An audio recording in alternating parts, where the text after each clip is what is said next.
It's that time of the year. The holidays are here. And what I want to do to end 2024 is I want to give you a gift.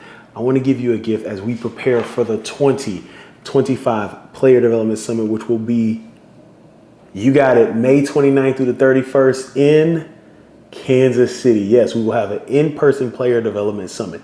And some of you all who are watching this video, this is your first time hearing about the player development summit, which will be in Kansas City, May 29th through the 31st, 2025. Get your early bird tickets in the show notes. But to prepare you all for this, we are going in person. And what I want to share with you is I want to share with you the first player development conference, as it was called back then, in 2023. So you will get all of the conference through a couple of videos. There'll be the opening session, there'll be the day one session, and then there'll be a day two session. Or I may put all those videos together and you might have like an 8-hour video. I'm gonna figure it out. But anyway, you have access to the Player Development Conference. I'm excited to bring this to you. Please learn. Please take time. This is going to give you a snippet, just a tip of the iceberg of what this event will be like in person here in Kansas City. So I want you to go. I want you to watch it. Let me know what you think. Like, subscribe, share, like. When you hear a nugget, like, comment. That helps us get this to other people as well. So I'm excited to give you this gift for the holidays. Happy holidays to you. And I hope to see you at the 2025 Player Development Summit. All right, y'all. Y'all should know about now. What date is it? May 29th through the 31st in Kansas City. Once again, get your early bird tickets. They won't be early bird for a long time. Get them.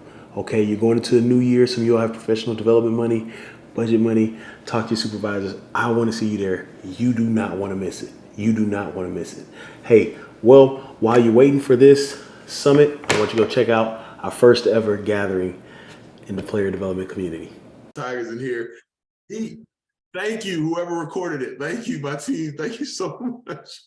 Ira's in Dakar, Senegal right now. He is in Senegal right now, and he made time for you all. So look at that. Like, we're international. We had Dr. Lacey from Canada yesterday. Ira's in Senegal, and later Lamont Winston today is in London. So we're international. And then Austin Chambers, my guy from two-time national champion Georgia Bulldogs, is here. So we're excited. Now, did anybody notice anything? This is a SEC panel. Maybe it just means more. I'm not saying. It may just mean more. So let's start off, Savannah, starting with you. We got, there it is. This chat's gonna be, we got a lot of SEC people in here. We got a lot of Florida students here. So the Gators are here. We got LSU grads and LSU fans are here. And then we got Georgia grads are here. So yeah, there we go. And Evan went to Auburn. So she's gonna throw in the War Eagle as well. All right, Savannah, so starting with you. You can tell us your hometown, your current role and responsibilities, your favorite breakfast item, because it's the morning, and your greatest accomplishment. Okay. I'm Savannah Bailey. I serve as the Senior Director of Player Relations here at the University of Florida, specifically working for Florida football. I'm from Columbia, Tennessee. It's a nowhere town in the Middle Tennessee area. Loved it. Great place to grow up. Not a great place to grow. Glad I got out of there. My favorite breakfast item is all of it. If you ask me where I want to go eat, it's going to be Waffle House, and I'm going to walk in and they're going to know my order. So that's always kind of telling. And then I think greatest accomplishment is something to be determined. I think every thank you, every graduation, every baby announcement, every wedding invite, every small text or conversation, like those all just keep continually building on themselves to attribute like why I do what I do. So. Awesome. Thank you so much. Ira. Ira Childress. I'm from Michigan originally. Favorite breakfast item is probably a good French toast. So that's always good. Just had an opportunity to do a lot of things in my career, a variety of things, from working here in the SEC. I worked in the Ivy League, had an opportunity to be an athletic director, just been able to do a variety of things. So I don't know that I have, my greatest accomplishment. I think the greatest accomplishment, kind of like Savannah said, is when you get the calls from all the student athletes that you work with over the years saying, hey, you know, I appreciate everything that you did for me. I appreciate the help you gave me along the way. You know, because I think this work that we're doing is a lot of small moments that add up to some big things down the road. So there may be something, you know, that you never, think about. You know, I know we had a student athlete this year just in a draft, and right before he was getting ready to get drafted, and even after he got drafted, we had some long conversations that he talked about, you know, the conversations that we had.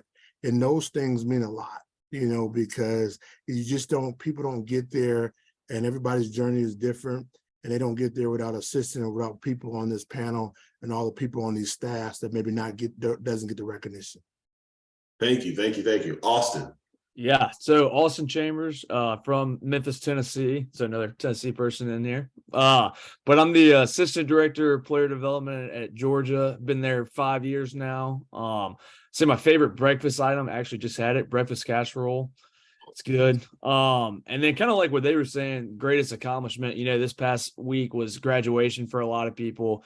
And I just had like 3 or 4 of our players text me and just say, hey, thanks for pushing me along the way. Like, going to wake them up from their dorms or anything like that. So just kind of seeing them graduate and make it after all those years was definitely really cool to see. Awesome. Thank y'all so much for sharing that. Now, this question, once again, you all, since we're starting it, this is starting the panel. So I'm going to ask you next question. What role were you in before you began in this role? The reason why we asked this is because they talked about it last night, just showing people player development is not linear. Like it's not, unfortunately, it's not there. Eventually, I think in the next 5 years, it will be where you graduate, you get a player development GA position, and you get a coordinator, manager, all that. It's not there. So if you could share, also starting with you, what role you were in before you were in the role you are now. Yeah, so I actually started off as a student manager at Tennessee. So I started that my freshman year of college and kind of formed a relationship with a lot of players through that. So I was a quarterback manager. So if you remember Josh Dobbs, so kind of formed a good relationship with him. And then I had a buddy that was working at Georgia at the time, and they were looking for operations interns. Well, I kind of went there, and the guy that was working in player development, he ended up stopping in the player development internship role. And the director of football ops said, hey, I know you had a good relationship with the guys at Tennessee. I think you may be good for this role. And it's kind of been history ever since, kind of been in it ever since then. So it's kind of really cool to see going from a manager at Tennessee to where I am now. Awesome. Ira, we'll go with you. What role were you in before you got in this role? Yeah, sorry, I didn't get my title. I'm assistant athletic director for player relations for LSU football. Sorry, I was so worried about the French toast. I forgot my title. But before this, I was the assistant athletic director for external relations for Dartmouth College. So I worked in general athletics and for the whole entire athletic department and external relations. So this was actually a pivot, a major shift for me coming into player relations. Awesome. Thank you. Savannah? So before I got into player relations, I started as a GA for fraternity membership development at Clemson. It was part of my requirement to be a part of their higher education program, is you had to hold a GA-ship. And I just got used to talking to men about the choices they make, masculinity, conceptualization, all those kind of things. So it all connected somehow. Gotcha. Thank you. All right, here we go. Let's talk about having a staff. Once again, I was never able to do this part, so I'm about to geek out. All right, so Savannah, going back to you, how is your player development staff constructed? Could you quickly talk about the roles and responsibilities? Yeah, so you have myself, who's the senior director of player relations, really providing the general oversight, being the liaison to all other parts and departments, really serving as kind of the spearhead, the checks and balances of a lot of things. I also have a director of name, image, and likeness in my department, because the way we've kind of formatted that role is not necessarily something that's always external, but how is it communicated from an education lens, right? This person is the financial literacy person, the one to kind of talk through some of those life skills as it relates to marketing and media and those kind of things, as that usually falls within somewhere in player development as well. So combining kind of what the trend is versus what has always been kind of needed in this space, and how to keep up with that. The next role is actually something that will be new and I'll be hiring for. So Oh, something to look out for. Yeah. oh, did I hear it? So I'll essentially be taking a role in making a director of career and professional development. So someone who's specifically focusing on internships, job placement, career tracking, and really serving our alumni as well. I think that's always the note that you hear back is you can come in and create something that's really powerful, but oftentimes your alumni do not receive that same service or don't have that same connection back to the university. So how do you pull them back into that and make sure that they're being served as well? Because if they gave their blood, sweat, and tears for this university or this program, like you want to honor that in some way. And I think that's one of the best ways that we can help serve them is through making sure they have meaningful careers and purposeful lives. And then my last position, which I think is honestly the most important, is a coordinator role. So that coordinator oversees all kind of the business operations, the connection piece. It's an entry-level role typically, but this is usually the person that gets closest to the students almost immediately, because it's usually someone, because it's an entry-level role, is close to their age, becomes either the auntie or the big brother kind of figure. So when I tell you like that person is invaluable, that's where I got to start. And that's why I even was able to kind of move up and create my own positions. But like my coordinator, shouts to Diane Laban, like she is grade A, couldn't ask for a better one. And I would recommend anyone having someone like that. Awesome, thank you. Hey, I heard the H word. I heard hiring. I heard it. All right, so Ira, can you talk about the structure of your player development staff? Yeah, and we don't necessarily have a full staff. We have 2 people who really do a bulk of it, and of course, everyone on the staff pitches in, here and there, and what they can do. But myself in the player relations role, I'm focused on missions. From onboarding. I'll host an orientation for all the freshmen when they come in, and just go through everything from A to Z with all of them and their parents. I'm also focused on just having a chance to connect with them on anything that they need from a financial aid standpoint. I'm the liaison for NIL as well. So those are the areas that I focus on a day-to-day basis. And then also I do programming as well with ourselves. Our player assistant athletic director for player development actually focus on more one-on-one interaction with the guys in terms of having deeper conversations in terms of mental health and mental well-being and all of that. Also just having conversations about everything, and then he also focuses on really programming as well in terms of community service and all things aspects in that area. We tag team on overall general programming. Like we had some really fun programming that we did this year. We did a career summit that was really good. We had Fortune 500 companies come in and really work with the student athletes who are interested in internships and things of that nature. But it was also an NIL education component to it as well. So that was very good. Also, just getting an opportunity we did a unique event. The way we did it was unique, Agent Day. We had some of the top agencies from across the country come in and really give our student athletes the nuts and bolts of an agent standpoint from an NIL standpoint. So they were able to really talk to them, about that. And, ironically, Clutch Sports president, Nicole Lynn, we had her on campus, and she really said, the program, how we had it set up was unique and something she hadn't seen before, because usually the agent days that they have been to was more NFL based and typically where they're meeting with families and stuff like that. But this was really NIL based. So it was really unique and a great opportunity and educational component for our student athletes. And we also had other folks in there as well. So there's a lot of things that we do. There is some crossover between the work and myself and Dr. Arnold does, but there's a lot of work to be done, as you know.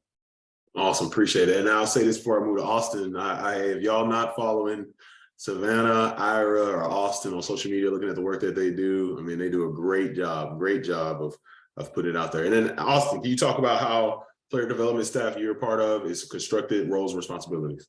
Yeah, so we have a set of 4 people. We're fortunate to have 4 with us. So it's me as the assistant director, and then Jonas Jennings, he's our director of player development. So he played in the league for 10 years, went to Georgia, from College Park, Georgia, really relates to our players really well. And has a really like unique background of starting charities, financial literacy. So the first thing he does when the guys come in is he sits down with every single one of them and kind of asks them their goals. And we actually type it out on a sheet of paper. So once they come through 4 years later, kind of see how they ended up, which is really cool. So we got Jonas, myself, and then Juwan Taylor, who also played at Georgia, and then Jock Martin, who's from Athens. So we kind of have a unique blend of people that all have certain specifics where they can relate to the players. So Juwan played linebacker, has a really good relationship with all the defensive players, especially where he can relate to them. And then Jock, being from Athens, anytime something good, like your car breaks down, you need something, anything in the Athens area related. He's grew up there for 30 years and knows just about everybody. So that's kind of a unique part too, just being able to provide anything the guys need. And, you know, their moms will call us and be like, my baby needs to go to the bank or something like that. And we just being able to provide that and have those relationships has been really cool. And then from my role specifically, I do a lot with the community service and academics. And then we all kind of pitch in from that standpoint of just trying to make sure everybody's getting everything done. If they need something turned in or something like that, we're going down to beat on the door at the dorm or whatever it takes. So we kind of got a group of 4 that kind of grind it out.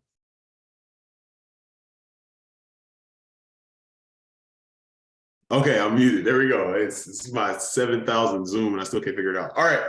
So real quick, quick 30-second question for you. How often do y'all meet as a player development staff? Ira, how often do y'all meet? Every day. Every day? Savannah? Once a week formally to go through exact schedule, expectations, everything, but every day informally. And then Austin? Yeah, we meet every day. Yeah. Awesome. All right. So Savannah, we'll start. Here we go with the personal question. This is your second experience of being on a player development staff. Look at that. Come on. Player development staff Hall of Fame. How did your previous experience help you as you lead a player development staff now? Yeah, I think it was kind of everything. I was fortunate enough when I was at Clemson to be under Jeff Davis. And there was a point where it was literally just me and him. So I was his coordinator and he was the, athletic director for player relations and external affairs. So I've got this former player who has all of these ideas, but not necessarily the execution piece, right? He had his lived experience, which is incredibly valuable. And then combining that with much more of my higher education, curriculum, teaching mindset to pull those things together to make it of value, right?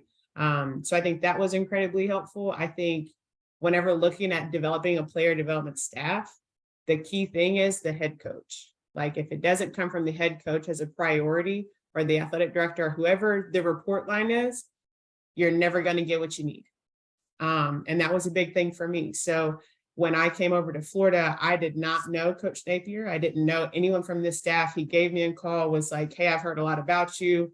Will you come down and interview and see what we got going on? And when I met with him, I said, look, I don't really want to talk about the job. I need to talk about you, because if I don't trust you, I'm not coming here. And so I think that was like a good scene setter for like what our expectation, the relationship was. I need the autonomy to be able to move like I need to be able to create these opportunities, but also I need you to make it a priority. Like I'm nobody's babysitter. And that's a big thing for me. Like I want to empower, not enable. And that has to come from every single level. And so that was a big thing when coming and creating a staff where there hadn't been one before. So. And then Ira, moving. So you talked about it. You had strenuous experience as an athletic director. You built staff. You've hired people. If you can, the question says, how do you foster So if it could be a two-part question, how do you foster an environment of collaboration? And then also, can you give advice to those who may be looking to hire someone in their staff? Maybe someone 2 years from now has an opportunity to hire. What are some things that you look for as you've hired multiple staff members in your career? I think I'll answer the first part first in terms of the collaboration. I think the number one thing is two things. One is being selfless. Everybody that we come in contact with, we talk about, are you selfless? Is this about you? Because if it's about you, it's not going to work. If it's about the organization and the student athletes that we serve, then we have a starting point. So being selfless is important in terms of collaboration. And also the second piece is elite communication. Are you a really, really effective communicator? Because if you are, the collaboration will become easier. And it's so important to be really, really strong at communication. And it's not just verbally and interpersonal communication. That's great. But we need you to be able to be on teamworks that we use. We need you to be able to send emails. We need you to be able to text, all those things effectively, fast and furious. It's not, you don't have, 2 hours to formulate an email. We got to get this out and we got to get it out now. So that collaboration piece comes a lot easier when you have people who can really, really communicate effectively in all different forms. As far as what you look for when you hire, and this isn't reinventing the wheel, but how are people motivated? Are you intrinsically motivated? Are you a person that is thirsty for learning? Are you a person that is thirsty for doing great things? Are you a great listener? I mean, that's the first thing I kind of look at. How are you with listening? Everyone has something to say, but are you really listening? So that's important things when you're looking at for hire. And obviously, I think the other thing that's really important in this space is being able to connect with the student athletes that we work with. Because if you're a person that's a checkbox person, or maybe someone that has more of an administrator hat, that won't work in this space, because people are calling you and texting you late at night. They have real problems and real things, and it can't be, well, let me get back to you tomorrow at 9 when I get in the office. That doesn't work. So I tell people you have to be accessible and available all times, and that's a part of this job and in this role, because it's something that may seem small to you, but they may be going through something that can affect them and your whole program. If you wait till the next day, it's over. So you have to be a person that can really connect and really relate to young people at the level that they are right now. So that's something that I look for in hiring. Those are conversations that we have as you're looking to hire people. Thank you. And then Austin, you've been promoted in your role on your staff. How has that process been? Big reason asking this question, there are a lot of students that are looking to get into this role that are on this. There's a lot of students based off what Savannah said earlier that will get into that coordinator position, which is very vital. But the promotion doesn't happen unless you where your feet are. So how have you been promoted? How have you been active in your role? And how has being part of a team aided your growth? Man, kind of like what you just said, that quote, I love that, be where your feet are. You're not going to get to like trying to keep going to the next spot. Like, you got to be where your feet are. I would say for me, it was just like keeping my head down and just keep working, not looking for, everyone wants to get paid more. Like, that's just the fact. That's just a fact. But like being where your feet are and seeing, like, letting other people see how hard you work and kind of going from there, I think is key. And which I kind of think what helped me is, Coach Smart and Jonas saw how I worked, and they wanted to keep me on when I had a chance to leave and go somewhere else. And then, as far as my team, aiding me, I think not being afraid to ask questions every day, and like he said about communicating, I think is key. But being able to ask questions and willing to ask questions is a great thing. Like, you have people, the resources around you for a reason. Like, don't be afraid to tap into the resources that are around you or the coaches that are around you. Because I mean, I'm 27. I know a lot of people have a lot more advice to give me, just from that standpoint. So don't be afraid to ask questions. What I say is the biggest thing. There's not a day that goes by where I don't send Jonas a text or a call asking him his advice on something, or asking Coach Smart his advice on something. So just being able to have those connections and being able to ask them questions and then continuously growing from that, it's tremendously helped me, I would say.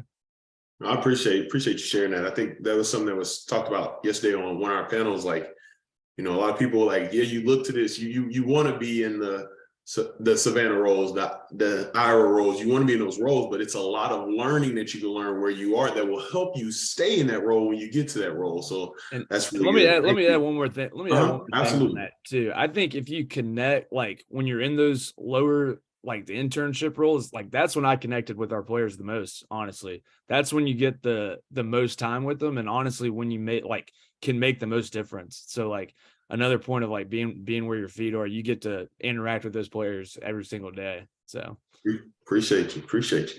All right, here we go. Ira and Savannah. Now, you all both came in with the transition of a head coach.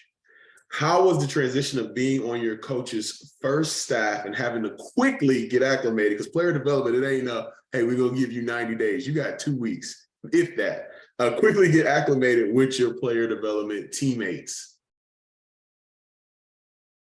Go ahead, Savannah. Okay. Yeah. So like I said, I didn't even know Coach Napier. So it was a nice growing process for both of us, like as groups. And I was very honest with that. I was lucky enough to have two of the only retained staff members from the previous staff that I got to take in kind of the Gator Made department. So having that was automatically beneficial, right? And I would encourage that, whether you're looking to hire alum or former players or whatever that is, because I'm not a Gator and I know that. And my pitch to everyone else is like, yeah, but you are. So why don't you come be a mentor and tell them about those kind of things?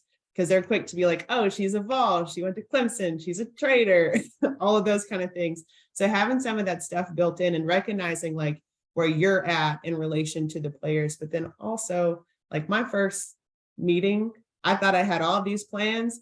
And I said, VB, the former person who was here, I just want you to lead a team meeting, lead a town hall, ask them how they felt about the transition. I'm just going to watch. And I watched them be absolutely wild, disrespectful, talking over a person who's already been here. So it's my turn to speak. And I introduced myself and I was like, I get it. I have to earn your respect, but that man's been serving you guys for the past couple of years and you're going to treat him like that. Y'all can leave. And that's how that meeting went. And it took some time to even go back from that, because I think they said, okay, great. Now there's someone who's trying to be the sheriff and all that kind of stuff. And I said, no, I just want to teach you accountability. Like, would you rather hear it from me, who's on your side and part of your program, or would you rather hear that from an NFL GM that dismisses you out of a room and you just lost your job? It's setting that kind of expectation for them and understanding that like everything you do comes out of a place of love, but then also just like being as available as possible. Like Ira said, I go to all practices, lifts, meals, everything, anything. I'm just around. Because I don't have to really ask how your day's going when I can see how it's going, right? Then I can ask something a little bit more meaningful or check in with something different. So that's always big for me. Thank you. All right. Yeah, I think myself and Dr. Arnold, we sat down that first day on the job. We walked in the office, he looked at me, I looked at him, and we knew each other, but we hadn't worked together. And basically we said, hey, listen, no matter what we do in this, we're going to stay in lockstep and we're going to stay as one, because there'll be people that try to split us up and that'll happen, but we're going to stay as one. We kept that pact. And that once we had that and we built that trust with each other, then we could go to the team and do all the things we need to do. But we first had to build that trust with each other. So we did that. And once we got with the team, we went on a listening tour. We wanted to know what happened, what had been going on, because we weren't there. We came in as, like you said, as entirely new staff. And so we listened, we took a lot of notes, and we learned a lot. And before we even tried to implement any of the things we want to do, we wanted to know about them. And we got an earful from all the players, and there were a lot of different things, a lot of different issues. But then once we were able to take that, we took that information back and we were able to disseminate that information and work with our coaching staff, and all of that, and kind of give them the feedback as well. And then we could formulate a plan and go in and have some meaningful conversations. But we did a lot of listening early on and really breaking it all down. And I tell you, the one of the things that was important for us, through that whole process was we were consistent in our everyday demeanor and approach. They didn't see us one day and we're down. They didn't see us another day and we were hardcore. They didn't see us another day and then we were playing, laughing, and joking. We were very consistent with our approach all the time. So they knew what they were getting. They were getting people who were interested in them, who wanted to help them be the best that they can be, who could have fun with them, who could be serious with them, and all of that. But they knew that, hey, you know what? Above all, this person's trying to help me be successful. We had some young men who were looking to leave the program, and we had some good conversations. They ended up staying in the program, not because of anything that we had did, because we had just gotten there, but because basically they felt like, at that point they needed a change, they needed a fresh start. Well, sometimes you do need that, but sometimes you don't necessarily need that, but you need something to know that, hey, you know what? We care about you outside of football. We want you to build an identity outside of football. That's why we have our young men over here right now in Dakar, Senegal, for this time, learning, studying, understanding, seeing what people are like. And one of the things we talk to the parents about is we're going to develop these young men holistically. Mm-hmm. And so, yes, we're going to win. We won 10 games. We won the SEC West. But even beyond winning, we're going to develop them holistically, and they're going to graduate, as our motto says, graduate champions. And that's very, very important to us, them having that identity outside of football. Thank you. Thank you. Forgot to say this. If you have questions for the panel, we got 2 more questions. We're going to finish here. If you have questions for our panelists, please send them to Lauren King. Please direct message Lauren King. Also, the survey from yesterday is in there. And as you all that just jumped on, maybe after we started, Ira is in Dakar, Senegal right now, as he just stayed with the LSU football team. All right, Austin, his question to you. If you had an opportunity to tell coaches to create a player development staff, what would you tell them about the benefits? What benefits would it help them in their program to create one? Yeah, I think for us especially is like coaches want to focus on coaching. That's just the fact of the matter. They want to win games. They're paid to win games. And I think a player development staff can take a lot of pressure off of them from like academic standpoints, dealing with community service, like taking all that other pressure off of them where we handle that. Like I get an email every day about someone wanting us to come to the Athens community. Like that would drive coaches nuts if and every time they got a request to be like, hey, can you come to this school? So like helping them with that and just being there for the players. Like we had a guy this year who was in his 5th year and was on the verge, like maybe not going to graduate, but like we were able to, when the coaches were on the road, like the end of the semester, push him to that extra step. I mean, he ended up graduating, and that was one of the coolest things I've seen. And then like ultimately that's why we're here for, right? To make a difference and see them graduate and see them make an impact. So I think a player development staff definitely does that. Thank you for sharing that. Savannah, same question. I'd say that these people are like the baseline of the culture for the environment you want to create for your students, right? These are usually the first phone call that they make when something's good, when something's bad, anything and everything in between. So like finding the right people is paramount. And that's what I would always tell any coach, right? In the same way that like I'm very particular about which coaches I would work for, I would hope that everyone is also able to kind of say that as they're looking to develop a staff. These people will set clear bounds for how things are going to be run in your program, whether they know it or not. Is it from a coaching standpoint? Absolutely not. But they're going to be people a lot longer than they're ever going to be players. So you better get that part right. And I'd say, like to any coach, these people aren't your fire extinguishers. Do you want to be reactive or proactive to problems? If you want to solve stuff, these are the people that you hire. Hey, look, I would say what I had in my office. I had somebody made it. One of our creative people was like, "Man, you're like the fire department." I was like, "Hey, can you please go make?" I was like, "Tell them out so I can say no. This is not happening here." All right, Ira, if you could give the answer to the question as well. If you're talking to a head coach, maybe it's one of the people of your network, and he says, "Hey, I see this. What would be the benefit of me creating this app?" Yeah, I think to really, as everybody kind of stated, make their job a lot easier, make their job smoother, but even greater than making their job easier, giving an organization that baseline of stability of where you're understanding that we're in this for the welfare of our student athletes, making sure we're taking care of that. And that is so vital, because if you don't have student athletes that are whole and whole people, you're not gonna have a really good football program. And because that won't that'll translate over to the field. So we have to make sure, above all, we take care of these young people, and hopefully that player development staff, along with the coaches and everyone on the department, but hopefully the player development staff can kind of lead the charge in that, and making sure that everything, those checks and balances are there in terms of making sure their well-being is taken care of on a daily basis. And sometimes it's not pretty.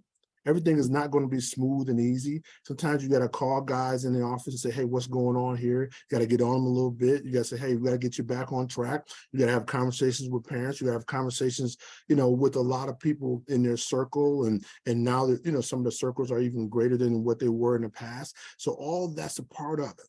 But I mean, and a lot of that won't even get to the head coach or the position coaches or the coordinator, and it shouldn't. If you should be able to handle, there's certain things you'll escalate up, but there's certain things you should be able to handle at this level, so they can do their job smoothly and not have to worry about it. And so that's a fine line too. So we can talk about that later. But I think we are entrusted in making sure these student athletes are running smoothly off the field. Awesome. Now, this is the last question before I give you a 30-second encouragement to people who want to get in the role. Savannah, I'm going to kick it back to you. What advice do you have for the Ed Joneses who want to go to their coach and say, "Hey, I need some help"? What advice would you have for someone who's looking to advocate for someone to be added to their staff? Well, if you haven't been able to tell, I'm very bold and to the point, "Hey, these are the facts. This is what I got for you." So I'm going to come in with a plan. I'm going to be like, "Look, here's the position descriptions, the salaries, the structure, the sustainability, 30, 90, 3 years out, everything. I'm going to give you that. You're not going to have any questions when you come talk to me about something that I'm asking for." So I try to lay all of those things out all the time. And that is what I found best advocates when it comes to administration. Because usually it's not the coach necessarily saying yes or no. It's usually an athletic department or a university official or someone else, because the coach is usually going to be like, "Hey, if this is going to help our program, yeah, right." But it's usually some of the other things, that the political pieces that you got to put together. And so if you come in with a plan, it's pretty hard to deny. Gotcha. Ira, same question. Yeah, I mean, I think Savannah hit it on the head. The head coach is going to be supportive, because anything that can help their program, they're all for it. But I think you need to be able to have those same conversations, with your senior associate athletic director, but to me, it should be organically. Our administration are seeing what we're doing on a daily basis, because they're peeking in and seeing what's happening, within our program. So if your staff are doing good things, when you come to have the conversation of adding more, a lot of times, that conversation can be a lot easier based upon the work that they're seeing that you're doing on a daily basis. So, feel free to have those conversations with the administrators on campus. And then, that transition, when you're looking to have that transition or add, it'll be a lot easier.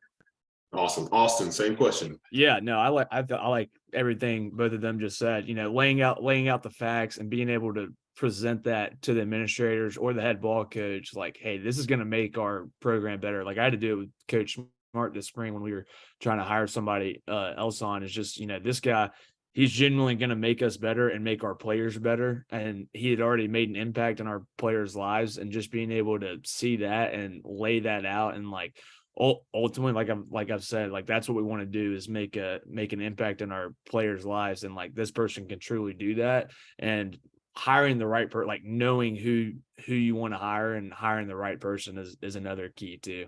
Because then you don't want to go to the head coach and be like, this guy was terrible at the end of the day. So making sure you're hiring the right person want to too. do that. Absolutely. You don't want to do that. All right. You should be sending those questions in to Lauren. Before we get to the questions, okay. I see. Oh, there we go. Assessment. There it is. That's how I got to know you, Savannah. We talked about assessment. All right. So you got 30 seconds. Here, let's role play. You're getting on the elevator right now. Let's say this is in person, which is coming. You get on the elevator with someone and you're getting ready to go to a panel, and someone knows that you're a panelist, and hey, how can I get to where you are? You got 30 seconds. You're going from floor 1 to floor 4. Ira, here we go. We're going to start with your 30-second elevator speech, encouraging someone who's looking to get in these roles.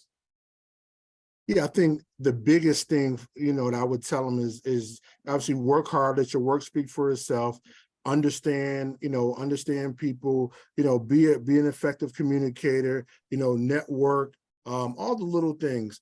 But above all, if you're going to be in this role, number one, you must take care of people. That should be your number one objective, of taking care of people. And then also you have to take care of the details. You can't leave anything for chance. I don't leave anything for chance because I understand that those details can come back and haunt you. So take care of people, take care of the details, and be an elite communicator. Awesome. Austin, floor 1 to floor 4, elevator pitch. Yeah. So like I said before, be where your feet are, be in it for the right reasons. Like you're in it to help the student athlete. Like that's why you want to do it.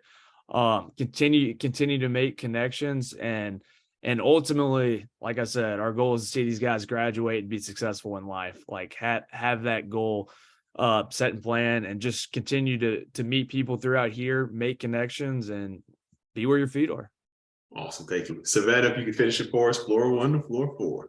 Sure. I'd say identify the needs of the program, recognize what resources are available, be of value, be able to learn, keep humility kind of at the center of what you're doing, the advocacy, and be led by great purpose in what you do. Those are the things that are going to shine through in whatever you do. Make sure that no job is too small or too big for you to undertake. Awesome. Thank you so much. Lauren King, where's Lauren King? There you are, Lauren King. Take it away with Q&A. All right, thank you all so much. That was an amazing panel, and we've got some amazing questions from our audience. So first up is Adrian Starr. Hey guys, good morning. Thanks for joining. Shout out to Savannah. I was lucky enough to meet her through a staff member when she was still at Clemson. So this is a redirect from knowing your growth. Since Savannah has seen the benefits of a collaboration environment between a former player and the male-female dynamic, and being at a big university that has a multi-person staff dedicated specifically to football or a larger person sport, what can Austin and Ira add to that about speaking to the need for balance in their staff during growth, adding women, and the fact that a lot of pro teams have more people than you guys do at universities, and yet the schools don't seem to be modeling that system when you have more student athletes than you do staff to manage them? And how do you advocate for that growth in your departments?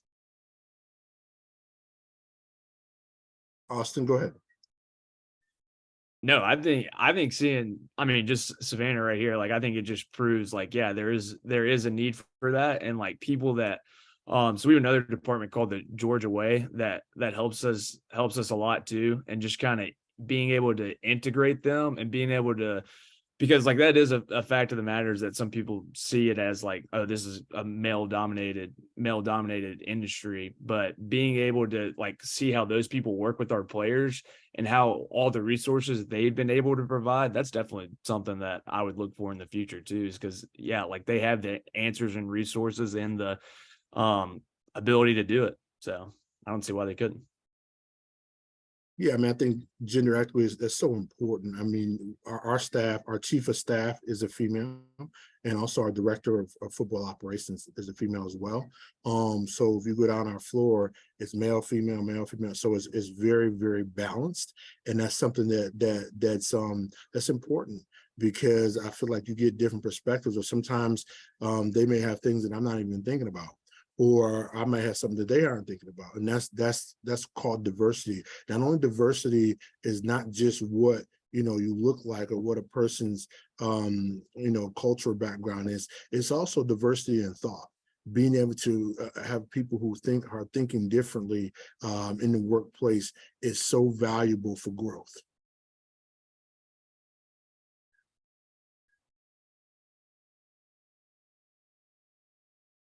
Do I go? Or Yes. Yeah. okay. I just wanted to make sure. Yeah. So I had the chance, of course, to talk to Adrian, and I can't tell you like how many times I get put in a dichotomy as a woman in football of you can either be the mom that's loving and caring, or you can be the, excuse my language, the bitch, right? Who like enforces everything. And really no man gets spoken to like that.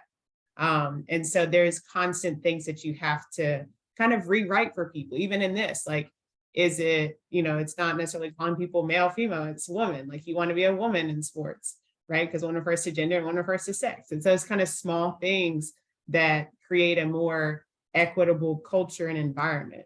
It's, up to you how players and staff see you, but there's a lot of things to kind of overcome. And again, a lot of things come from my head coach. A lot of our department heads are women. And I think that's important for the guys to see. Awesome. Thank you so much for your question, Adrian. Yeah. Well, All right. Next up, I will be asking a question from Thomas Williams.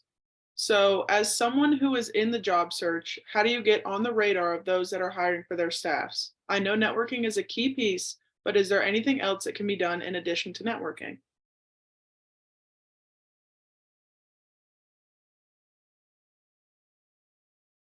Can you say the first part of it again?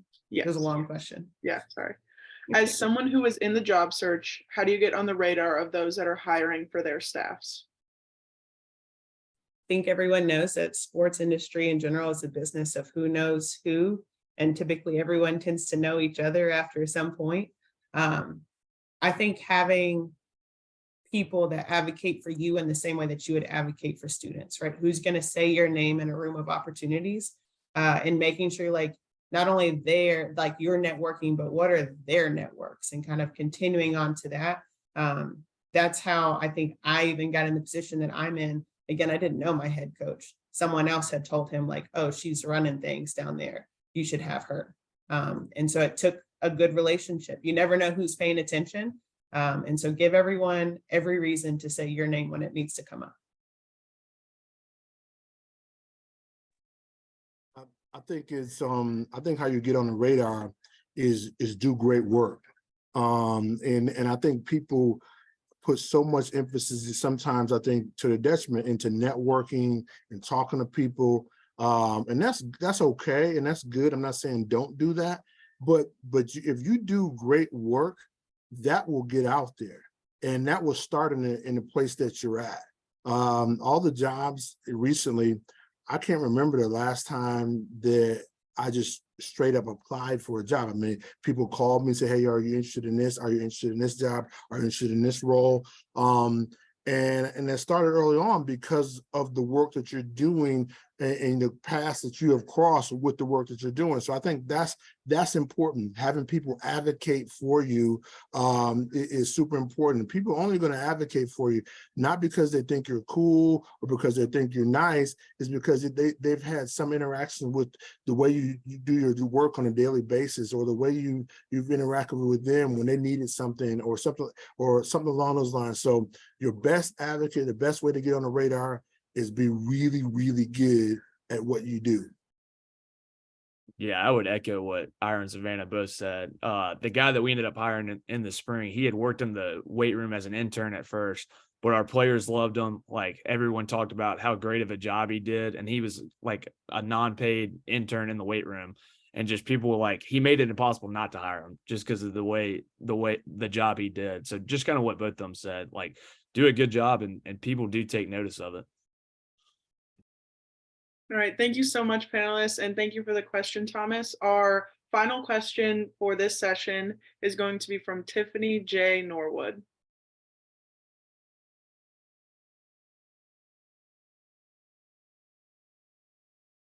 You're on mute. Miss Tiffany, you're on mute.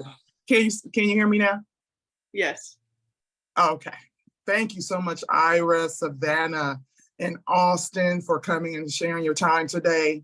My question is, instead of waiting for an unfortunate situation to happen on a personal level, thank you, Austin, for sharing what happened earlier.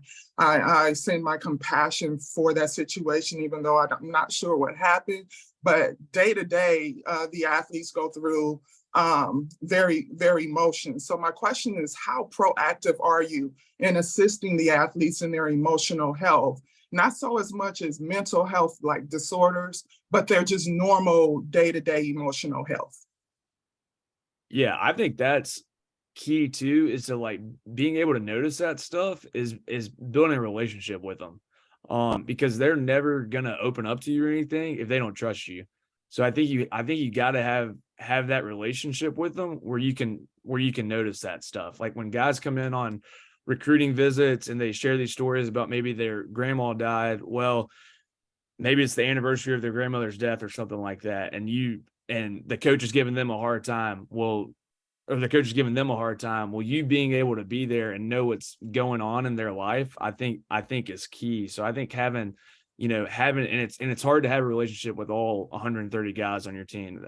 That's a fact. But being around the guys is, I think, especially important, and kind of knowing that and having those boundaries in place where we're around them and we kind of know how they operate, and then them being able to open up to us and us being able to get them the help they need or someone to talk to. Or like I have guys come into my office all the time asking questions like that, and coming into Jonas's office. So just being able to be there for them where they can trust you and open up to you, I think is key in that.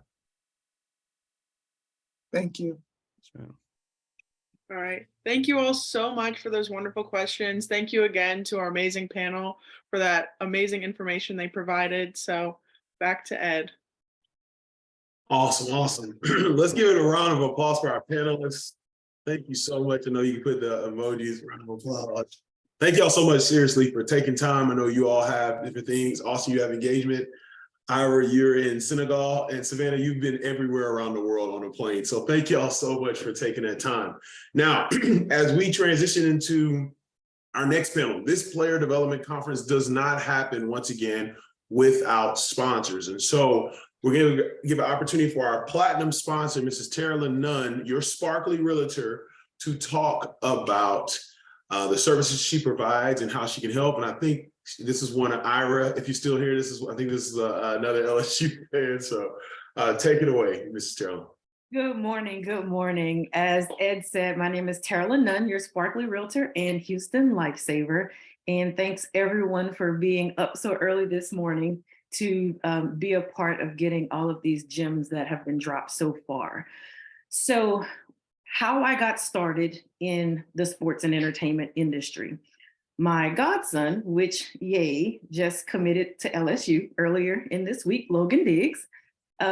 Once he got into Notre Dame and I was already into real estate, one thing I never wanted to happen for him was to be taken advantage of. So I jumped in and wanted to learn as much as I possibly could to make sure he was protected and everything on the real estate side when he got to that point. Also, having been a single mom for 15 years, this looks a little bit different for me, with the passion of wanting to educate these players and show them other ways of investing and preparing for the day that the league doesn't exist anymore, NIL doesn't exist anymore. How are we preparing now for the future? So I have been very intentional in my relationship building process, which I keep hearing the same thing. building relationships, building trust. And so I have had the opportunity to work with several college athletes as well as a lot of professional athletes.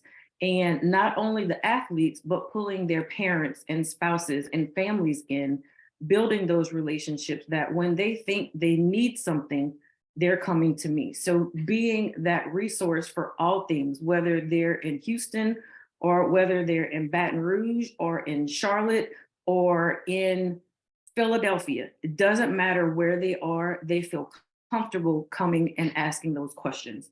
So I've gotten calls from 4 different universities this week alone, and we've had calls setting up some programming on different options in the real estate industry, what that looks like, how they can start doing that within college. And now, of course, we're going to have to start backtracking to high school because now NIL is going back to high school. So how do we use those funds to prepare us for beyond the field?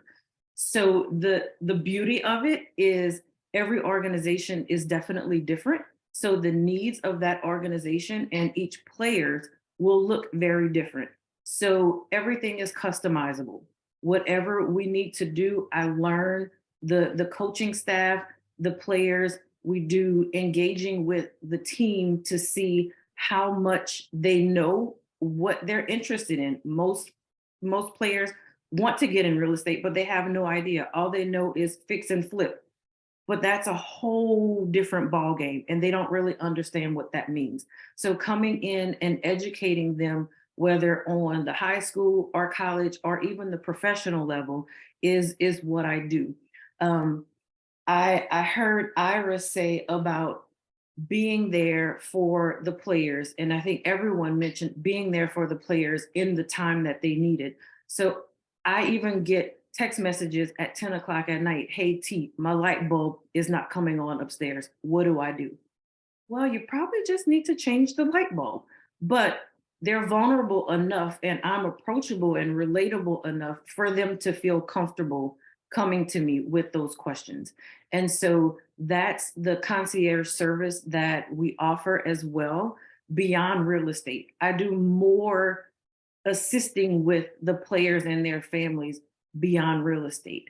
I do have a network of agents worldwide that can assist in short-term housing, seasonal housing, purchases, sales, investments, and I don't just dump them off to them. I follow them through the entire process. We're in group messages.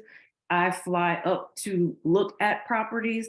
I fly up to closings. I'll be in Charlotte next week for one of my player closings. So having me a part of your resource portfolio is very helpful because no matter what team they're with, what school they're with, what city they're in, they have started building trust from the beginning, and I'm able to follow them along the process. So I just want to share my screen really quick.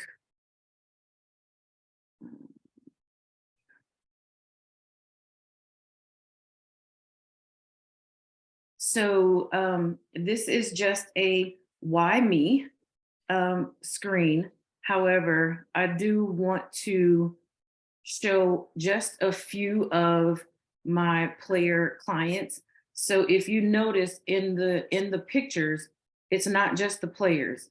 There's parents that are there as well. So the relationships are built with parents as well as the athletes. So of course, my first slide is my godson, Logan Diggs. He's at LSU now. Also work with Terrace Marshall of the Carolina Panthers. Also work with Miles Sanders and his family. He was formerly with the Eagles, but he's now currently with the Panthers as well. Nico Collins here with the Houston Texans. I'm also currently working with one of the coaches for the Texans as well. And then we also have Penn State Marcus Allen that is with the Steelers. So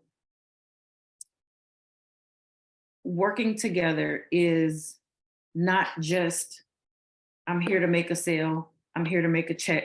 It is beyond that.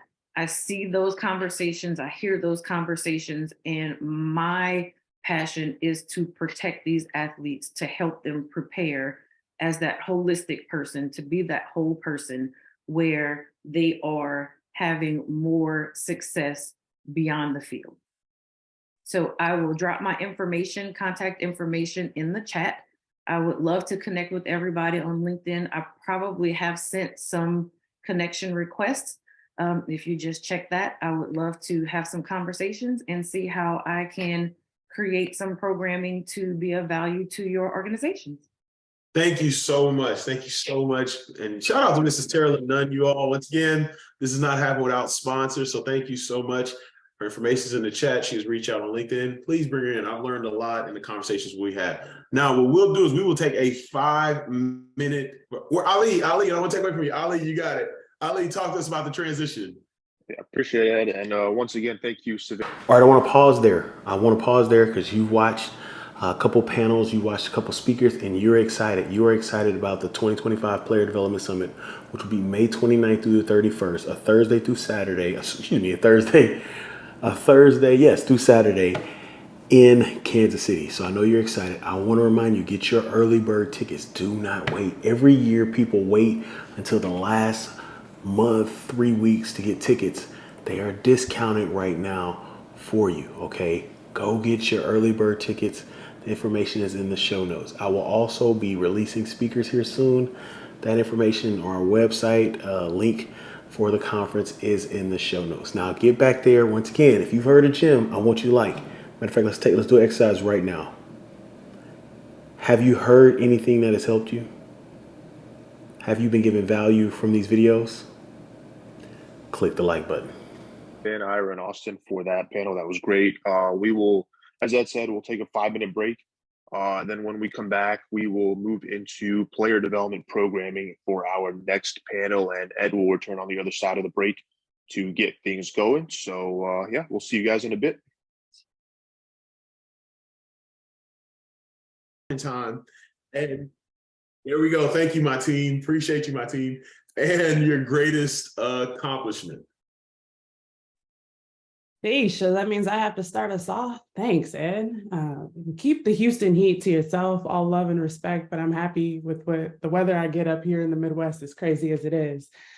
So good morning, everyone. I'm JP Abercrombie. I currently serve as the Executive Associate Athletic Director for Culture and Engagement at the University of Notre Dame. I grew up on the south side of Chicago, less than 100 miles away from campus, and also was born in Culver City, LA area. So I claim a lot of places. I rep a lot of cities. So I just want to put that out there put on for my people. My favorite breakfast food, if I'm trying to be great and be good, I want to say it's an acai bowl, but Lord knows I love those hash browns and some hot sauce. So we'll keep that rolling. And then greatest accomplishment, I struggled thinking about this one because I feel like the best is yet to come. But Ed, I know you would make me pick something. So I'm going to just be cheesy and say meeting you and being able to share with all these people this morning. Y'all, I was emotional wreck yesterday. Don't do it to me today, y'all. Don't make me sappy. Darian. Great to be on this morning. Darian Harris, serve as Director of Player Relations and Program Advancement with Michigan State Football. Originally from the DMV, was born in Northeast DC, raised in Silver Spring, Maryland, and really raised in East Lansing, Michigan. Been here, I guess, as home base for the last 12 years as a player, grad student, GA, and now full-time. Favorite breakfast item, whatever the bread or the carb is. So could be hash browns, could be waffles, cinnamon rolls for sure. Whatever is the heaviest item, I'm definitely going for. And greatest accomplishment, I guess to this morning I go personal and professional. Personal is always just going to be family for me. You know, being a dad, taking care of my family. This is always going to be number one and important to me. And then professionally, I would just say in general, what we've been able to do from a player development standpoint at Michigan State, been able to bring a lot of programming that we'll discuss obviously on this panel to the program as a whole that I didn't have as a student athlete, none of my teammates had. So I've been really proud of the progress we've made in that capacity. Awesome. Thank you. K-Watch, my guy from the H. Big Ed, what's up? Bro, I ain't gonna lie, your edge up is making me miss hair. I'm not even gonna lie to you, fam. That Beijing held on. So check me out. I was born in Natchez, Mississippi, small town right beside the river, but I was raised up in Houston, Texas, so around that Houston area. Favorite breakfast item is cinnamon rolls, easy. Greatest accomplishment, I haven't had it yet. So I'm along with JP on that, but I would say the pathway I'm on is the greatest accomplishment of where I've learned how to win professionally and succeed at life. And so balancing those two things, so I'm not, sacrificing my wife and my newborn daughter, is probably my greatest accomplishment. Thank you. Thank you. TB. Hi, everyone. It's an honor to be on this panel with y'all. Thanks, Ed, for making this happen. My name is Tobara Blaine. I go by TB. I am born and raised in Boise, Idaho, but currently reside in San Jose, California. I'm the assistant AD for student athlete development here at San Jose State. Favorite breakfast item, I feel like this is lame, but avocado toast. Professionally is being able to build the program that I have created at San Jose State. I literally came here and it did not exist. And there was one person in the entire institution that believed in me. And the only reason why anybody else listened is because it was the head football coach. If it wasn't for him, I would literally not be doing what I'm doing. So I would definitely say those are my two greatest accomplishments. Thank you. Thank you. Ashley? Good morning, Ed. I'm so proud of you. This is awesome. But I am Ashley Goodman. I am Director of Player Development for KU Football. I am originally from Crescent City, California, which is Northern California, but I always say that I am a modern day gypsy for as many times that I move. And I would say favorite breakfast, I have to go definitely with the avocado toast. That is outstanding with the, I guess it's a California thing, but I will also say I'm a big breakfast burrito fan too. And I have a hard time with the greatest accomplishment. I really like JP. I think there's more to come in the future, but I'm always proud to just be a part of something bigger than myself and helping others and helping as a coach and as now in this role, just helping others accomplish their dreams and accomplish their full potential in life is what I'm proud of. Awesome. Thank y'all for that. Now, before we get to the program and panel questions, one thing that has been a constant. Thank you, Kev. Thank you, Kev, for adding your role, making it happen out there in Austin. One thing that has been constant with most of our panelists, and this is just something you all know, if you've listened to the Player Development Pod, I need to have two more on. I've had Darren been on, Ashley's TB, Kev, we're going to get on, JP, we're going to get on. But one thing that a lot of our hosts is we're trying to show people that player development is not linear. Now, do I think in 5 years? Yes, I think there'll be GA positions, and I think you'll go manager, coordinator in 5 years. So the question is to you, what role were you in before you were in the current role you're in right now? And we'll go reverse. So we'll go Ashley, TB, Kev, Darren, and JP. So originally, I was a strength and conditioning coach. I knew I was going to coach at 14. The weight room was a passion of mine. Early on, I had a very progressive volleyball coach, luckily. And I really honestly never thought I would get out of the weight room. For me, that transition was hard to step away, but it was one of those things that for me to grow, I felt like it was necessary. And if you know the strength and conditioning world, it's, yes, women have it hard in all areas of sports, but strength and conditioning is definitely a mountain to climb. But my time there was valuable. It was the reason why I thought player development was as close and another way for me to grow. So this was a very similar passion and purpose driven of what I could still do to help athletes reach their full potential.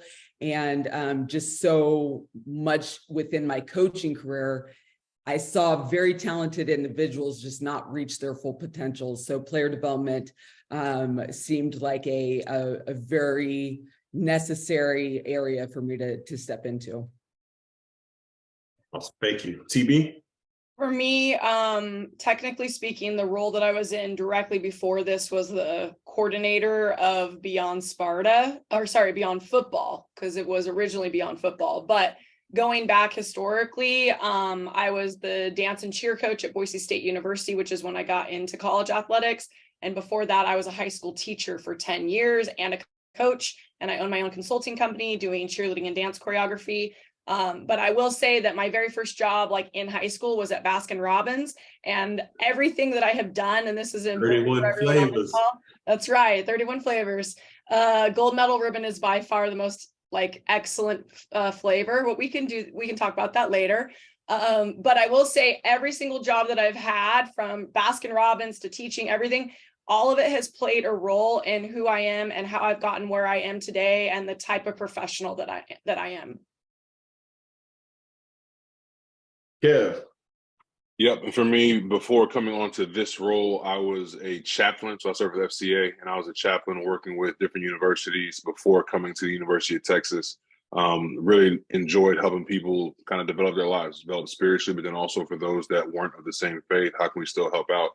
And I guess coaches saw just how we were not talking to do just the spiritual, but then how do we also help you in every area? Trying to be those hands and feet, right? So I'm trying to tell you about your spiritual life and not trying to help you get a job. I ain't really doing too much. So that's what I was doing beforehand. And then coach said, hey, you come on and do all the player development stuff up here at UT. Yeah, hey, look, Kev was on the staff with me at Houston. Y'all know that working player development, how frustrating it could be, man. I was in Kev's office eating all the Reese's, talking to him. He was helping me out. All right, Darren, take it away. Yeah, I guess directly before being hired in this role at Michigan State, I was marketing mortgages, and prior to that, I was marketing coffee, and I don't even drink coffee. But I was with Big B Coffee. It's our direct competitor in the Midwest area to Starbucks, and is kind of gone outside of Midwest now. But I was working with the Southeast Michigan market, which is the Detroit area, to help those individual owned and operated stores market their chain.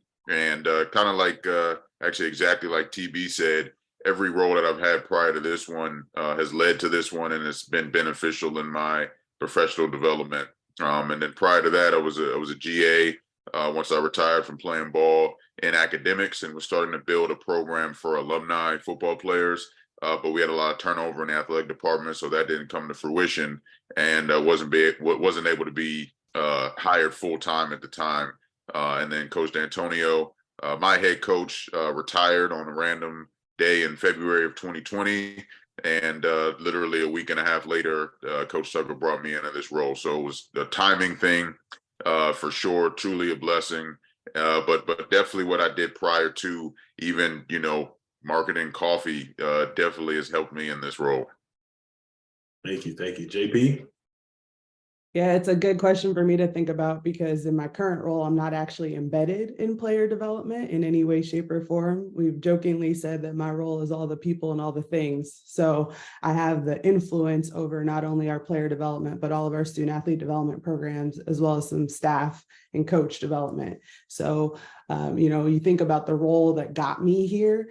My previous institution, which Ed, we were right across the street from each other for a little bit, down in Houston. I was at Rice University, but I've worked at Mississippi State, I've worked at Cal, I've worked at Temple, primarily in that student athlete development space. While I was at Berkeley, I also worked as a fan experience intern. You may be able to tell from these two pictures behind me, I'm quite proficient with a t-shirt gun, so just don't try me. But I think similar to what others have said, every experience that I had built on each other. And K-Wash, you actually said this several years back that really resonated with me. How many holes can you have in your holistic development program and truly consider it holistic? So while I've done some internal, I've done some external, my goal is really just to try and make us all work better together, be stronger together, and make sure that we're fulfilling those recruitment promises. So while I'm not in player development per se today, I do work very closely with our player development staff. And then I was recently appointed to an NFL committee for college football administrators, which Ed, I know you served on that in another life as well. So those are some of the ways that I can continue to make a difference. Awesome, awesome. Thank you. So we'll combine. Now we're going to the programming. Here we go. Here we go. Hey, thank y'all for sharing all that. And you all, hope you're taking notes. You may be someone who's a student. You may be someone that's in another career you're interested. Basically, what they all said is the experiences you have right now will help you when you get enrolled. All right. So combining 2 questions. We'll start with Darian. We'll go Darian, TB, JP, Ash, and Kev. All right. So how do you plan programming out for the calendar year? And when you do plan this out, who do you meet with? So how do you plan it out and who do you meet with? Darian, we'll start with you. Yeah, awesome question. So up until this year, it was really just meeting with myself, honestly. And the way that I planned it out was really based on the football calendar. So if you're working with a specific team, you have to be, you're at the mercy of the calendar of the student athletes and the sport.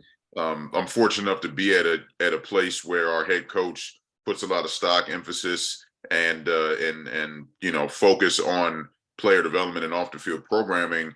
But at the same time, we still have to go win football games. So you're not going to get at the times that you may want. You have to fit things in the time that's available to you. So everything is based on the football calendar, from returning to campus in January, to starting workouts in February, to spring ball from March through April, to end of semester in May, to the break they have throughout May, to coming back in June and July with summer. And then once you hit August, it's football season, and that's that. You're not having anything in the season. So up until, again, this year, it was really just myself, an army of one, and then some support from some other staff members.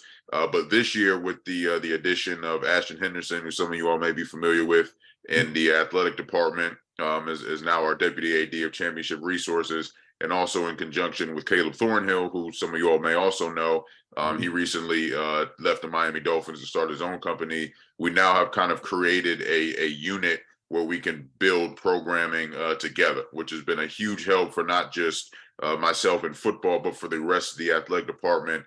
Because again, I'm sure as folks know, usually if football, maybe men's basketball, in some other places it's different, but I know at Michigan State, there's no other sport that has a player development role specific to them. So it's really difficult to get the other student athletes to participate in these types of programming.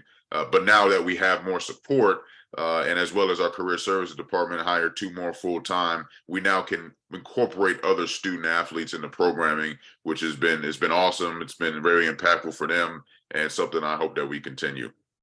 Awesome. Thank you. TB, same question. I basically could just say that's my answer, to be honest. One thing that I'll just follow up with is, I think people who work, technically I work in student athlete development, not player development, but I started in player development. And because your roster is so massive with football, and the value that an institution puts on a head football coach, I would say student athlete development, player development, starting in football is a really great way to start. I still do that now. Technically, I'm still doing player development for football and then also trying to do it for everybody else. And the biggest thing is that if you can align your programming around the football schedule and you can get your coaching staff on football to get your athletes there, a lot of the trickle down effect will occur with all the other sports. That's how I've had my success. So I work in heavy partnership with our DFO and chief of staff, which side note, the chief of staff is also my husband. So that's kind of interesting, but saying all of that, I do want to just emphasize how valuable the time is. And so even though your intentions might be really good and you have this really incredible idea, and you've got to be able to realize that it might not always come to fruition the way you intended it to be. So be flexible as you go through programming. That would be my biggest piece of advice. Awesome. Thank you. JP. I'm going to make an amendment to what TB said first and foremost, because she said she's trying to do this. She's doing it. She's thriving. She's doing it well. So I just want to make sure we give the flowers, because I'm not taking that. So as part of my answer, I think what's really important for this group to know is that everyone has something to teach you, but you have to be willing to learn. I'll say that one again. Everyone has something to teach you. You have to be willing to learn. So in the space of who do I meet with, it's being present. Every single person that's a part of our department, our program, has something that can tell me how a student athlete is interacting with others, needs to interact with others, how our staff is working together. And those are things that I can use in trying to assess what programming is needed, how we do that programming, all of that fun stuff. So how do I plan? I may come up with a shell or a skeleton in the summer, but there are tweaks that are made along the way. For me, for the framework that we have at our department and our current structure, I can be the architect of this awareness calendar or campaign calendar, if you will, to say, here are some of the things that are happening on the academic side, on the campus side, on the industry side at specific times of year, and make sure that our staff is aware of that. It's Asian American Pacific Islander Heritage Month. A lot of people know that Coach Marcus Freeman is Black. He's also Asian.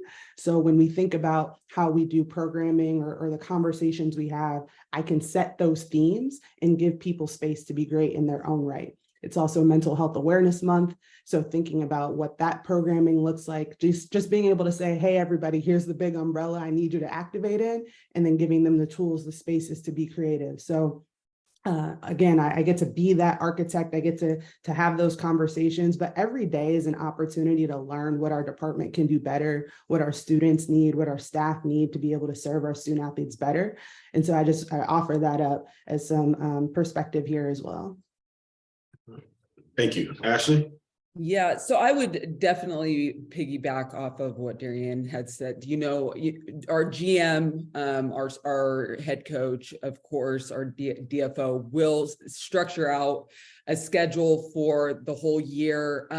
But one of the main things that before I took this position, is I really had an honest conversation with the GM and head coach that it was important for them to support what I was going to be doing there. And by me saying that, I wanted them to say, this was going to be mandatory. Now, me coming to a head coach, Coach Leipold never had my position. So not only am I somewhat coming in and now educating a roster, I'm educating now a head coach, as a coaching staff, our GM.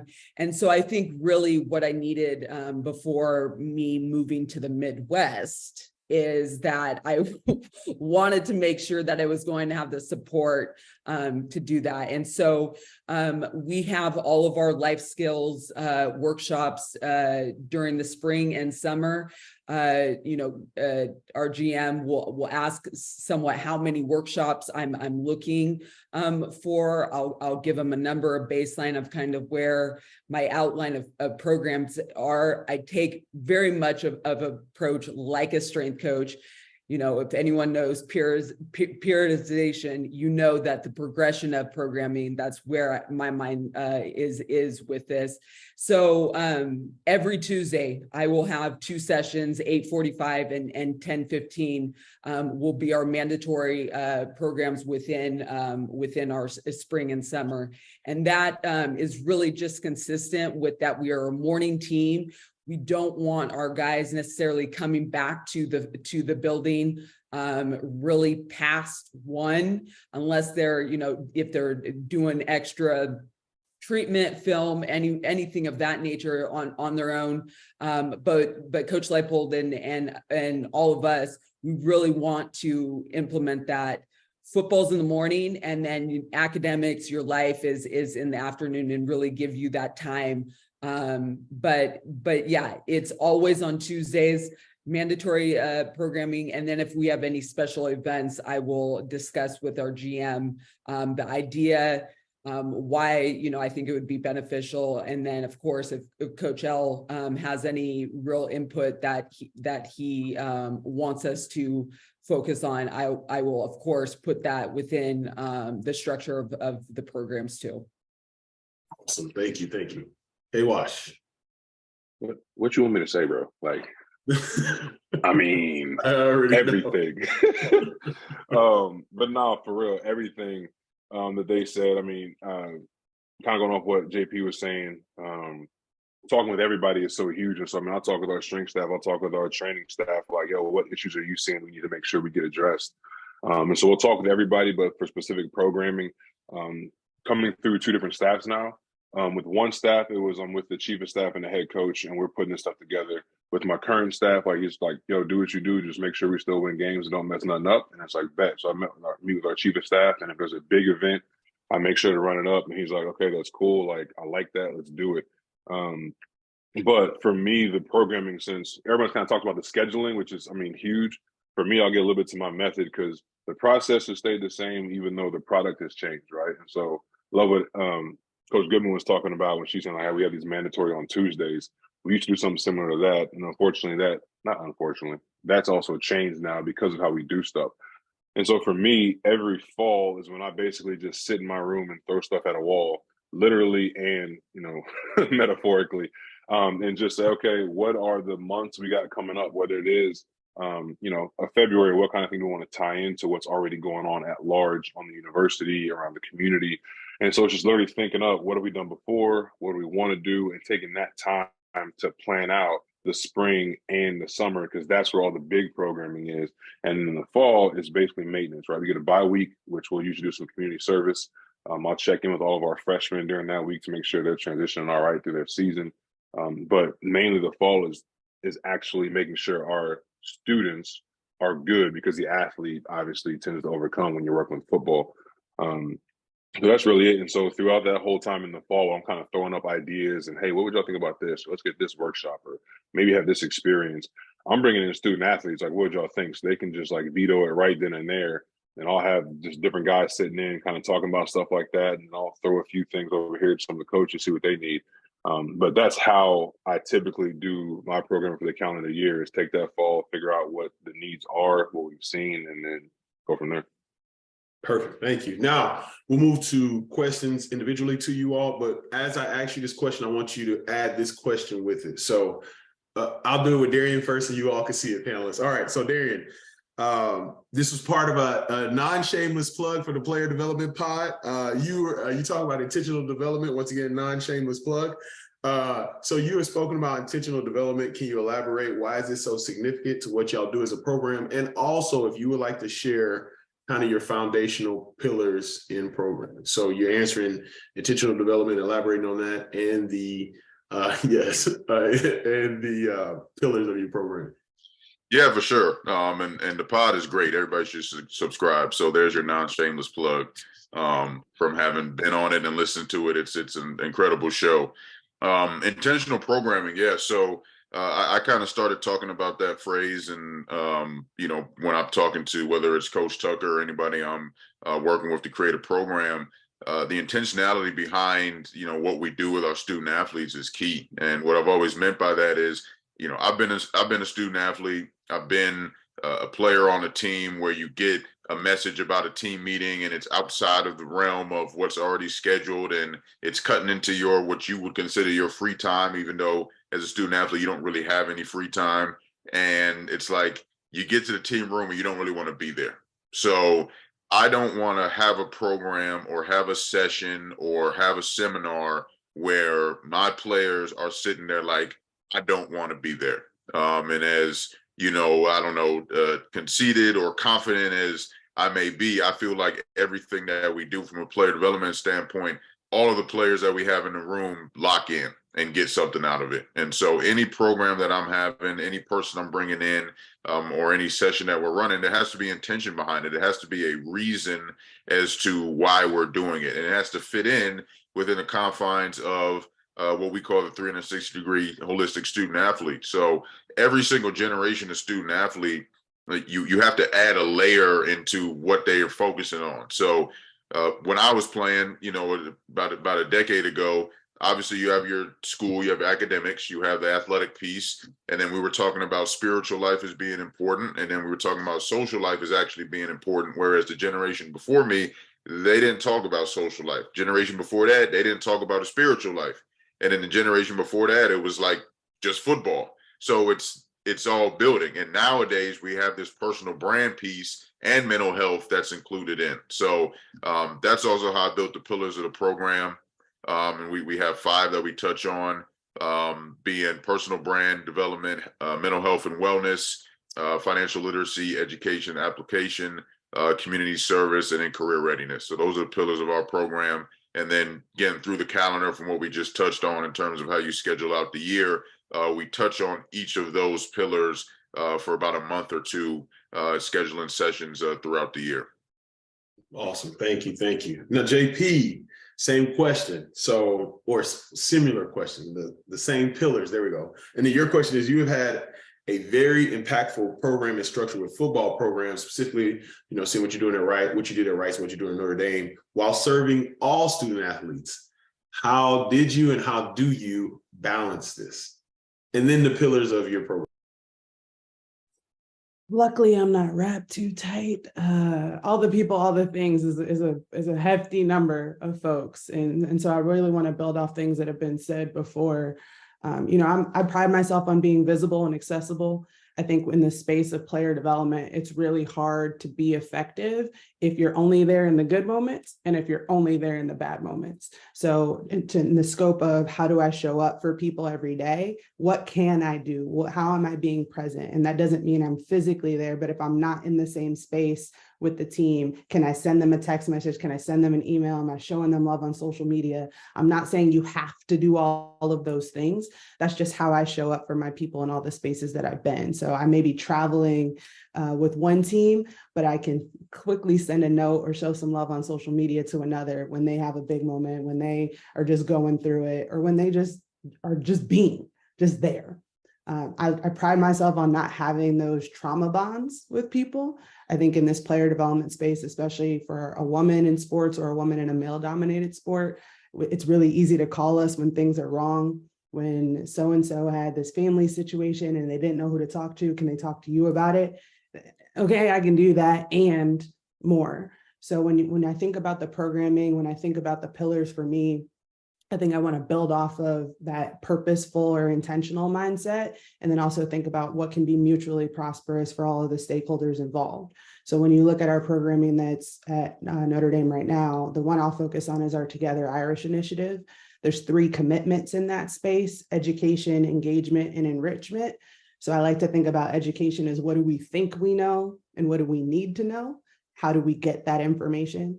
The engagement piece is when we have that knowledge, when we have that education, what are we doing with it? How can we actually be proximate to the communities that we say we want to serve?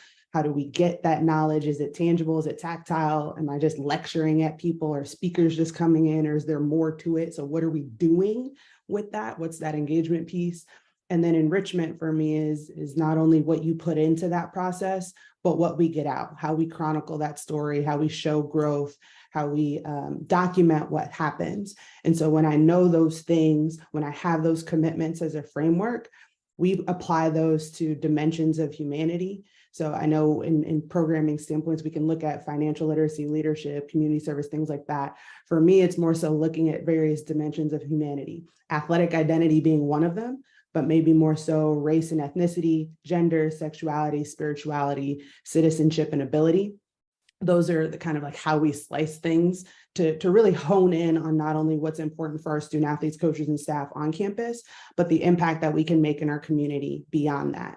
So I don't know if anyone saw it recently, but even around our spring game with Coach Freeman, I'd set him up along the way to have him go for our day of service to a local Catholic school that was primarily Hispanic serving, needed some resources, needed some love, needed some leadership that looked like them. And he was able to have a great experience back in January. And when he had that great experience in January, he also said, how can we do more? Now, I knew that might happen. So knowing what was important to him, I was able to anticipate that and put him in a situation to thrive. I'll save you months of planning and details behind the scenes, but you can look at social media, you can look at our website and see that for our spring game, we were able to bring that entire school or invite that entire school to come to campus, have a STEM related experience, have a first game day experience for many of those kids and families, and partnered with some corporate sponsors to make that happen. And that happened within the framework of our Together Irish program. So it was purposeful, it was intentional, and it was mutually prosperous. And thinking about those commitments and the dimensions of humanity, that's how we made that happen. Awesome. Thank you. Thank you. Hey, y'all, look, the hardest part about being a moderator during this conference is I want to just take copious notes. TB, you began with the football team and have transitioned to all student athletes. What have you seen that works for both groups, and what do you see that does not work for both groups, and also your pillars? Yeah, thanks. And it's so awesome to be on this panel. I know I'm taking notes too. It's crazy. Similar to JP, our framework is kind of some keywords: explore, inspire, and cultivate. But all of the elements, you know, that Darian mentioned, like career resume, all those things all kind of filter in, but they also overlap in many ways too, because it helps with that exploration and identity development and discovering passions and all of those things. I would say that for me, the framework that I built with football, in many ways, football was my pilot program. And I was just able to get everything that I had kind of created that was on paper. I was able to get athletes to tap into it. What that did for me is that showed the value, and then more and more athletes wanted to tap in. So what worked for me is that using that, leveraging that, and kind of biting off one program. And that way I was able to expand from my ultimate goal when I turned beyond football into beyond Sparta. I went from all football to then really primary focus was female athletes. So, although technically all 470 student athletes could tap into what I was doing at that point, I was really zeroed in on how do I provide equivalent experiences that I was giving football to our female athletes. So that was one big focus. And so I did that. The quickest way for me to do that was to launch a women empowerment series that I did throughout the whole month of September. That's when we have the least amount of female sports in season is in the fall. So even though we had still like soccer and volleyball, whatnot in season, we could get a lot of other sports to tap in. And so that was just a good time to do it. So yeah, that framework that I built was like what went well. I think the challenge is that not every coach buys in the same way that our head football coach does. I literally had a coach look me in the face and said, this is not a priority for me and I don't care and I will not do this. So you have to be able to like take that and be like, all right, cool. Well, and I always say like, shit, I would rather you be transparent up front with me. Like, don't say stuff. I say this to the athletes too. Like, don't tell me what you think I want to hear. Like, I'm still getting paid. I'm still going to do my job. Like, I'm cool. If you don't want to do it, at least I know where you stand. And then I would say that the second piece of that is just overall engagement from the athletes. Like I get disappointed, and I shouldn't even say that. Let me take that back. Overall engagement, period. Because really what we are doing, and it goes back to what JP said about like showing up, really what we are doing is important for literally everyone in the athletics department and people across campus. So if you can get people to show up, whether it's your Black Leadership and Opportunity Center to join and tap into what's happening on our side of campus, or it's your athletics director showing up for something, or it's a head coach showing up for something, that shows buy-in, that shows support. And I think I get more disappointed when we don't have people show up that are in some of those leadership roles that literally have zero idea what my program is because they don't show up. Now, in the end, does it affect my work? No, it doesn't affect my work. They don't affect my day-to-day. But I'm also a person on a mission that I will just plop myself down in their office and I'll make sure that they know what we did. Like I ran into my athletic director at an NIL event and he didn't say anything about something that was going on. I was like, oh, hey, by the way, did you know that we have 52 people show up for the Drew Robinson mental health event? Oh, he was like, oh, wasn't that yesterday? I'm like, no, it wasn't yesterday. It was tonight. It was tonight. This, just letting you know, it went really, really good. So, but yeah, and generally speaking, I'd say the buy-in component and people showing up is something that you can't get your feelings hurt. It's nothing personal. You just got to stick with what you're doing and trust and believe that the work that you are doing is impactful. And people will eventually start to show up. And one last comment about it, I think the biggest growth number for me that shows like people are showing up is that 3 years ago, we launched an internship program with Adobe. We started with 2 athletes that were interested, 2 athletes that applied, 2 athletes that got the job. Now we had 25 people apply. 16 of them got offered the job. So just in 3 years' time, that shows like the amount of growth. That's a good example of just like growth overall in my program. Come on, growth. Love it. Thank you. JP, you know. Yeah, you created Forever Texas for the football team. Massive success. And your creation is now being used by athletic department. Hey, thanks, Kev. That's awesome. We'll leave that for another day. That happens, but can you talk about the entrepreneurial aspect of your programming and why that was so important in kicking off Forever Texas, and then also add your pillars of your program? Yeah, for sure. Could I like take a quick aside and just like jump on the back end of what TB just said? Like you can't do this and get your feelings hurt, right? I know song I love listening to, it says hard to get better once you get your feelings involved. And like you can't do it. And so you're gonna pour out, you're gonna give everything to these guys, give all these opportunities, and then they're gonna go out there and put an article out there for everyone to see about how they didn't know what to do once they got done with their career. And you're like, bro, you walk in my office every day. You come in here and sit in here and talk with me. But there's ones that do change their lives and do remember they can call you when stuff goes sideways. So anyway, I just had to jump on that TV. So I appreciate that reminder because I was the arrogant person at one point sitting there listening, and I saw some on the headline one time, and I literally thought, if I'd have been there, like if I was the player development guy, and now I know the same thing would have happened. So I literally had to call one of my guys up and say, yo, bro, I had this thought earlier and I apologize. I didn't realize that you don't get to touch everybody the way you want to. So anyway, sorry, so I just want to jump on that. Appreciate it, TB.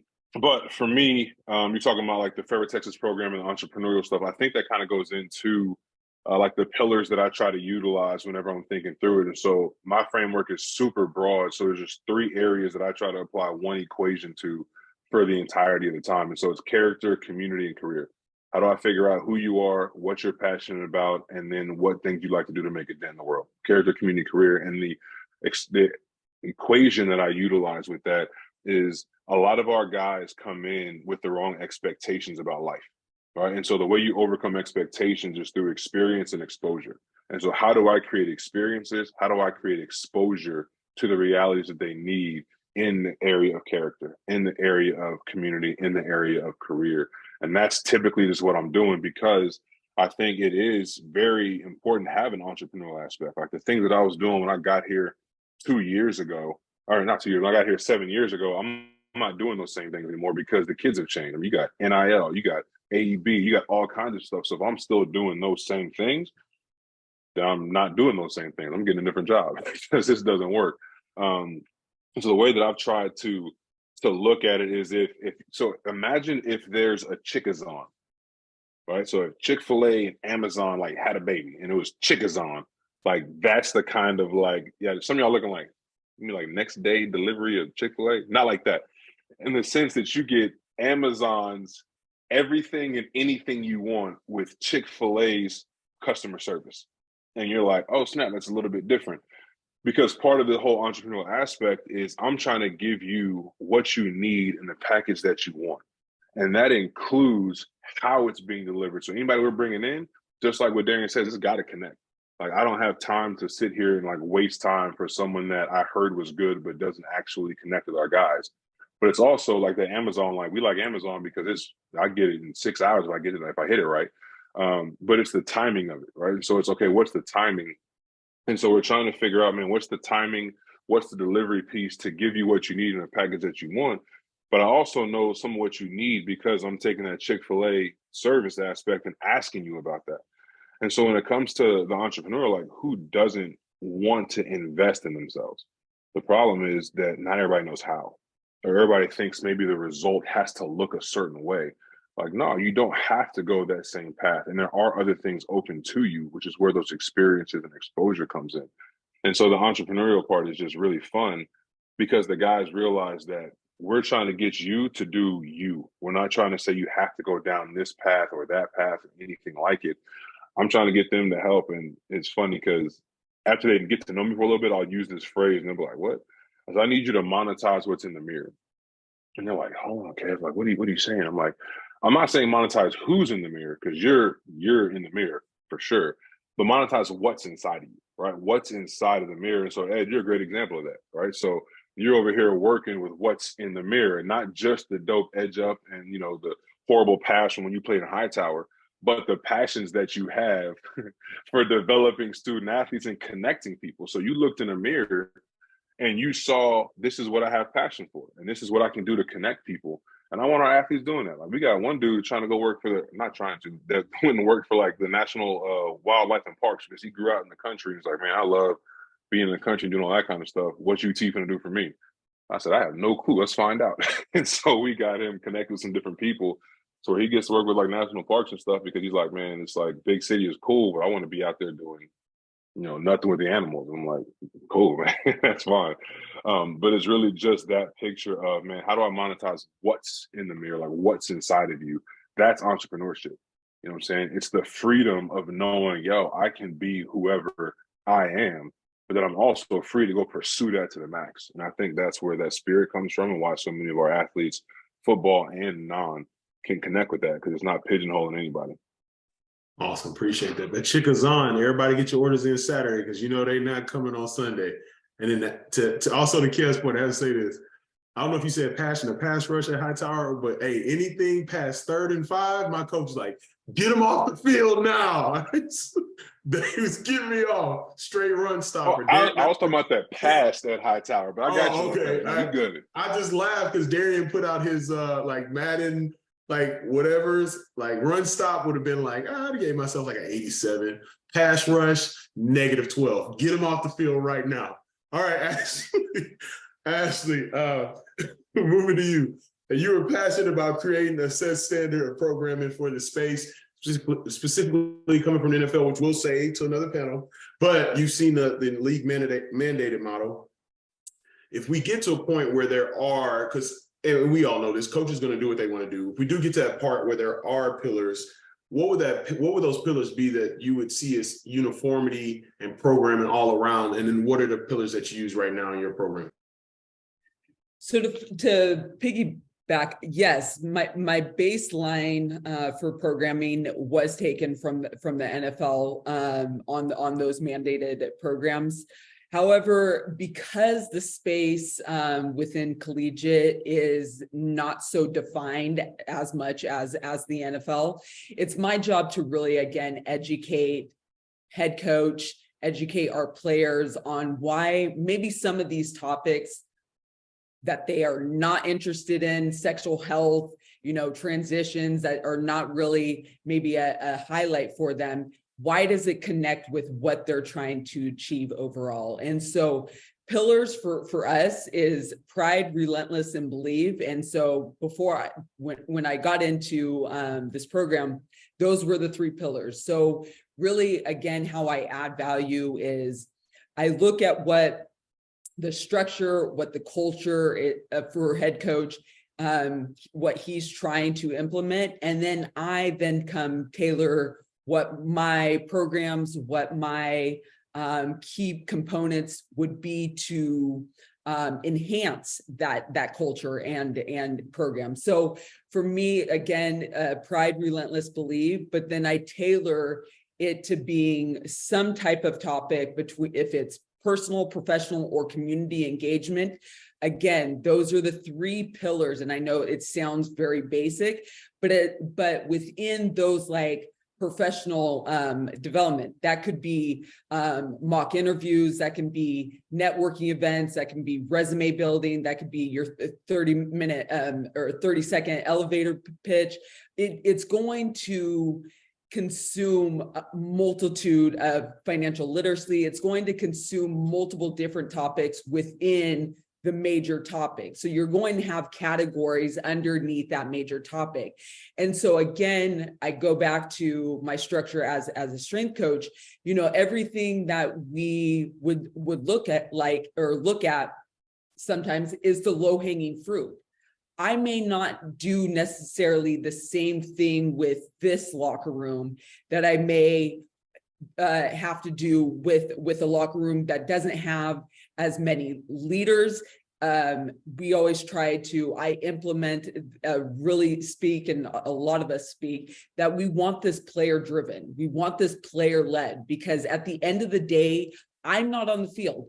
Coaches are not on the field. You are going to have to initiate and get up on your teammates, you know, ask sometimes to handle that. And that's not always going to have to be coming from me or from anyone else. And so what we really preach is those pillars, but then implementing that across the board within collegiate football is that we have some sort of baseline of like, that we're not necessarily leaving it up to a head coach to say, okay, this is the only thing I want to focus on. We don't need to focus on DEI. We don't need to focus on social responsibility. We don't need to do certain things. Now, I'm not saying every coach is going to be like that, but to take that out of the realm of what the head coach is mandating someone like myself or any of us in this role, that's where, again, we can implement those mandatory topics and those mandatory sessions without maybe a head coach implementing that, you know, sexual health is not really relevant to winning games. So let's not worry about, you know, whether or not that's even spoken about. So that's where how I hold the pillars, and then how I kind of design the program is really based off of what I already see the program doing, what they're implementing culture-wise, and then what I see as low-hanging fruit. Your locker rooms are going to adjust. You got to adjust with your locker room. And that may be at times if we have an event that I have to be quick to react, just in the sense of, as a strength coach, if I know a team is coming back, they maybe have gone back super late, 2 a.m, and they're really dead. And I'm not going to have them do heavy squats right after. I know I'm not going to get what I want to get out of that session. It's very similar to how I see it here. We have a certain event. We know we had an incident, and now we had an incident, and it was dealing with conflict in a bar. We all understand these are kids, you know. So if I know that there's an incident that happened, I got to be quick to say, okay, I know I had this program in place for that Tuesday, but now I got to adjust and go what now the need is. I need to now hit that conflict resolution and how we are handling ourselves, you know, maybe in the public or whatnot. You've got to be at least able to adjust what your team is needing at that point. It's not going to be so cookie cutter. Thank you. Now we're going to move to questions. This has been a great panel. We have a lot of questions. So before we go to questions, we're going to do one word. Is it one word association? Is that what it's called correctly? One word association, one word. Okay, so you're going to give me one word of encouragement for those looking to get in this space. I'm going to give you 5 seconds to think about your one word. I know. Okay, 2 words. Okay, 1 sentence. You got 15 seconds. 15 seconds to give encouragement. All right, and it's open. Whoever's ready, take the 15 seconds. Shoot the shot. Shoot it. Shoot the J. I'll go ahead and start. Mine would be aggressive. Patiently aggressive is how I've heard it put to me. Oftentimes you actually see in these spaces, especially in athletic spaces, staff members are afraid to go to a head coach or afraid to go to an athletic director, but people in our roles just barge right in and say, "Hey, coach, this is what we're going to do." And I actually like that aggressiveness. So you can't be afraid to go in and let whoever's running the show know how it's got to be or how it should be. And usually you get a good response. Thank you. Who's up? Who else? Who's shooting the shot? I had some wisdom. I don't know if this is shot here, but I'm sticking with alliteration. Those of you who know me know I love alliteration. So mine is align your aspirations and leverage the power of and. I think a lot of times there's the competing interests. Coach wants this, I want this, campus partners want this, but I need this. Align the aspirations and instead of making it an either or, it's a both and. Figure out how to make that happen, figure out how to make things effective. And I know you'll be great when you do that. Awesome. I would say trust your gut as you go through programming. Just if things don't feel right or it doesn't feel like a good fit, or if you're feeling some type of way about a relationship, there probably is something there. Trust your gut and then address it and try to work through it. I would say be purpose-driven and be consistent and persistent with what you are trying to get across and how you're going about trying to get into this industry. Awesome. Thank you. And Kev, he. I would say don't do this job because you want to, do it because you have to. Like, you have to make a change in people's lives, because if you do it for that reason, regardless of the ups and downs, you'll be fulfilled in your own. Awesome. Thank you. All right, Lauren, where you at? Hey, you know this one, Darian. That's a Spartan dog right there. Magic Johnson. Right. Urban Magic Johnson. I got it. All right, Lauren, take it away with Q&A. Thank you so much, Ed. Thank you so much again to our panelists. So our first question is coming from Michael Miller. Hey, everybody. Thank you so much. Ashley Rockchalk, born and raised a Jayhawk, so that's what's up. I am starting a new department, player development department at our school. We've never had one before here in Indiana. So our coach, our locker room is not built with many leaders at all. And so our coach is wanting a whole new leadership program for each class. So my question was, what exactly do you feel like you would start with for like a leadership like skill building program, and what would you end with if you had to?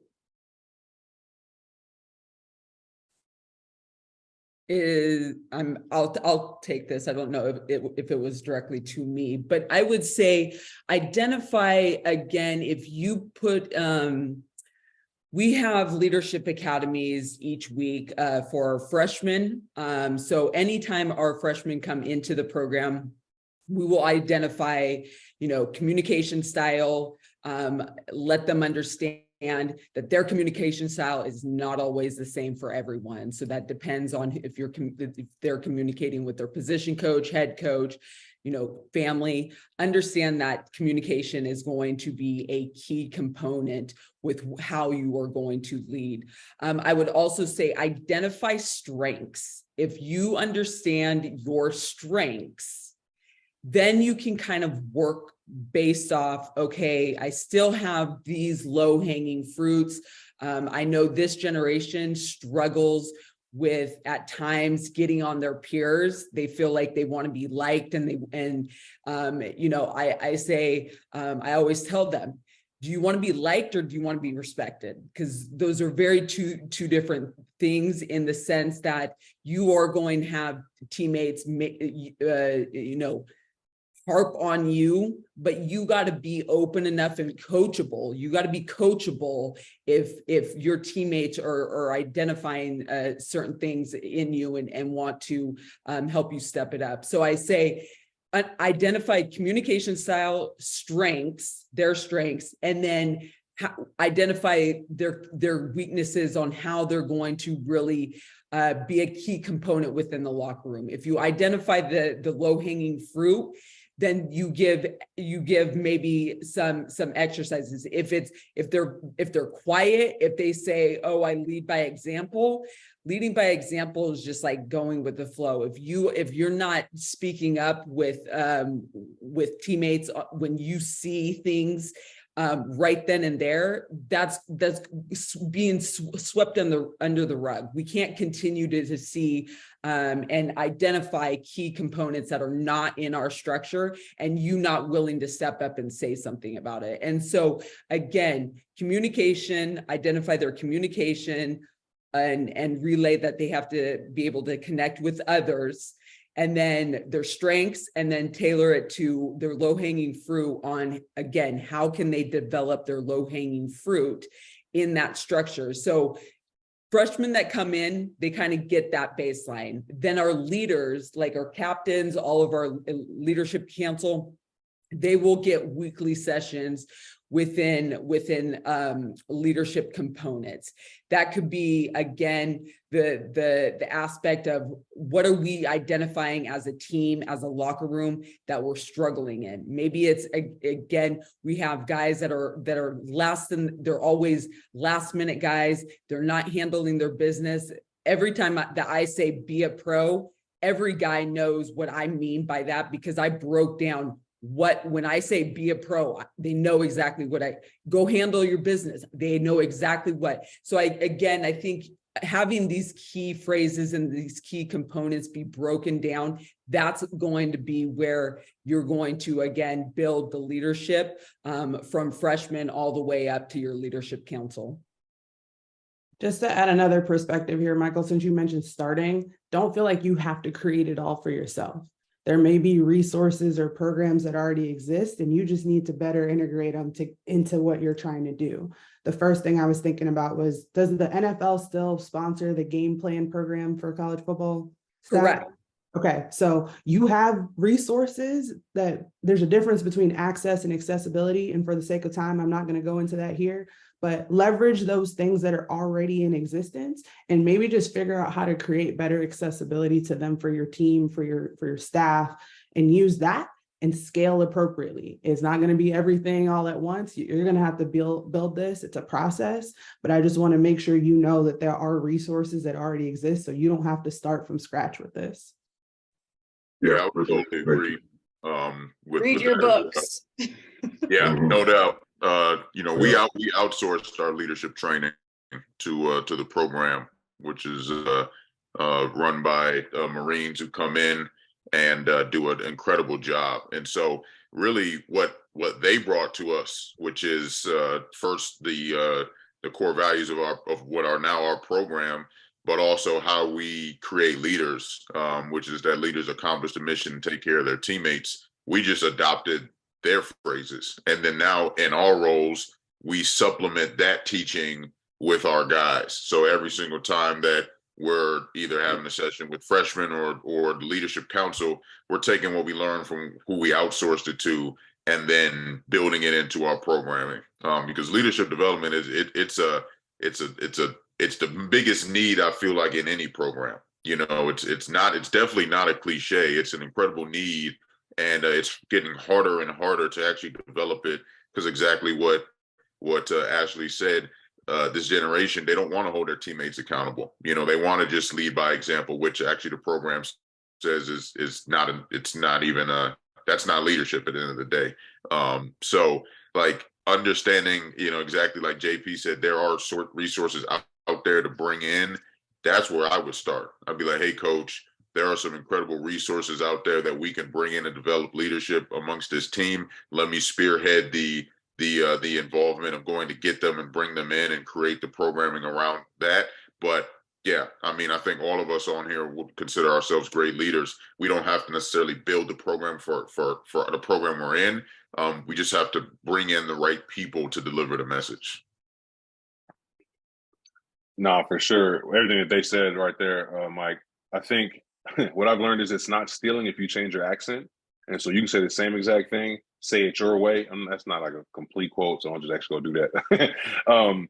But it's literally just borrowing so much stuff, man. There's so many people that are like so much doper than I am at like leadership and everything like that. And so I'm taking part from this and part from this and part from this and putting that in for what works for our guys. I would definitely say make sure you're looking at other resources, because you can spend a lot of time trying to rebuild something that someone else has done really well that you can put in yours. And one exercise I typically try to do with our guys, I'll throw in there, is it's all about buy-in for me, because I can know what leadership is or think I know what it is and what works best, but unless they agree with that, then I'm wasting everybody's time. And so I'll have our like kind of leaders, whatever class they're in, define, okay, what do you think leadership is? And let them talk about it. All right, what would that look like on our team? Like, what would that look like on our team in workouts when you're out there doing your 6 a.m. runs, or when you're out there in the weight room or whatever? And then say, okay, if that's what leadership looks like on our team, what do you look like? And so having them identify, all right, well, I'm not doing these things. So that way we can have something to start with and say, okay, bet, let's put a plan together to grow in this area. But that's just to get them thinking and get their own words. Like, well, leaders do this. All right, bet. Well, how do we help you do that? So this helps us buy on some of that stuff. But yeah, look at other people, because they are really, really good at what they do. Thank you guys. Appreciate it. Thank you all so much. Thank you all for all the great questions from the audience. Unfortunately, time doesn't move as slow as we need to, but we will keep track of them and have Ed cover them. Shout out to the podcast. Make sure you are following that. So yeah, back to Ed. Yeah, as Lauren said, time doesn't move as slow as we need to, and that also affects my hairline. All right, so if you have questions, please send your questions. We had a great discussion about the podcast. What we're gonna do, my team behind the scenes, they come up with a great idea. If you have questions, we will put in the chat. Send your questions to pdconference@btfprogram.com. And I will, if someone has not been on a podcast, we will ask those questions. And if they've been on, we could do a part 2. So I want to get everybody's questions asked. Thank y'all so much. And I'm pretty sure our panelists are willing, even from yesterday. So that's a great idea from our team. But you have to subscribe and know where the Player Development Pod is, and we're not doing it. All right, Ali, where you at, Ali? So I'm right here. Thank you guys so much. That was terrific. Once again, we will be transitioning. We'll take a 5-minute break. We will be getting into our next panel, which will be external partnerships and relationships. Once again, Ed will kick things off in a few minutes, and we'll see you guys in a bit.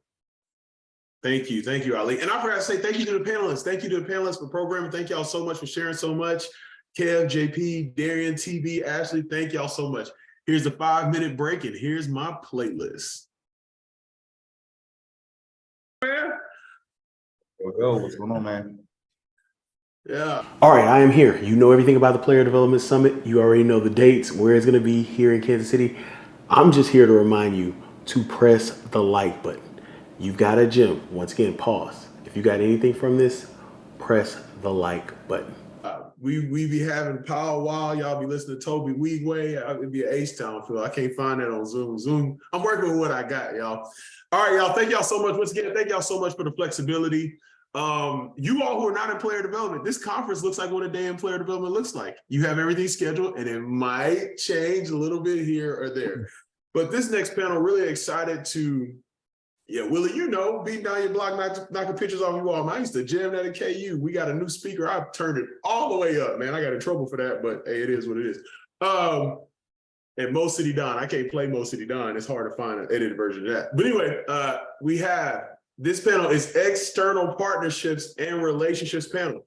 Now, you all in the role, you've heard people talk in the different panels about working with people on campus, working here, collaborating, different things like this. So this panel is special to me because I truly believe you need, you can't just do it all by yourself. And I'm honored to have my guy, Dior, we met, I think it was, when you were at NFLPA, man. Dior, met Dior about 3 years ago. Crazy story, Dior. I don't know if you remember this. And Willie, you were actually on this call. So we talk about player development getting pulled. I literally was so Willie invited me to do career conversations with the NFLPA. And I'm on the call, I got my door closed. My head coach comes in, hey, can I meet you right now? And I'm like, hey, Dior, I gotta go run real quick. So I always connect y'all two to that. Damon Williams at UTSA. Sorry, Dior's with Dapper Lab. Dior, you will talk about that, so I don't want to take away from y'all's fire. Damon Williams at UTSA. Damon, thank you so much for being with networking with us yesterday. I think you set up to about 3 o'clock in the morning. No, I'm just playing. Late. And then TB's coming back. TB is back. So we'll start off. You all can start with your hometown, your current role and responsibilities, your favorite. It's still breakfast time. TB, I know it's like 9 o'clock. 9 o'clock where you are. So still breakfast. Your favorite breakfast item and your greatest accomplishment. I'll kick it off. One, happy to be here. Hey, thanks for putting this on. For those who don't know me, I know a couple of people on the call, but Dior Ginyard, as Ed mentioned, I used to work at the NFL Players Association and Player Affairs, Player Development. Now I'm at Dapper Labs as head of athlete marketing and partnerships. The job kind of explains the role. You know, I work across. We're NFL licensee, NBA, and UFC. So I manage the athlete partnerships and marketing, and educating on top of that, educating the athletes and reps on sports digital collectibles. Hometown, Prince George's County, Maryland. We have the best athletes in the country come from there. We can debate later on that. And then favorite breakfast item. I love some potatoes with some ketchup on it. So that's why I plan on getting after this call. So, but no, excited to be here and love that Ed and the team is putting it on. Greatest accomplishment. You ain't stepping out of that one. Greatest accomplishment, athlete, and I'll talk a little about that, but creating an athlete and building that from the ground up. I won't give too many details right now, but yeah, that's probably my greatest professional accomplishment. Awesome. Thank you. Damon. Hey, good morning, everybody. Ed, I just want to thank you for the opportunity. It's been great the last couple of two days. Actually, there's great sessions, great information. I'm actually from the DMV as well. I'm from Newport News, Virginia. I say we have the best athletes in the country. We can debate that later. But you can check the Hall of Fame and you can see what we got going on. Enough said on that. Current role right now, I'm director of recruiting here at UTSA. I'm also director of player development. I'm the NFL liaison here, and I'm also our NIL liaison as well for the university. My favorite breakfast is omelet, whether that's a vegetable omelet or whether I'm trying to be unhealthy and just load it up with the different meats and some jalapenos and things of that nature. Now I'm here in Texas and San Antonio. I'm kind of got that little flavor in me. Greatest accomplishment for myself personally, I would say finding my life partner. I just recently had my 30-year anniversary with my wife back in March. I have 3 great children. And then professionally, what I would say is the relationships that I've been able to build with lifelong lasting and impactful relationships I was able to build with my previous career, with the military, with my fellow soldiers that I work with, and then my players I've had here since I've been at this university and watching them achieve their goals.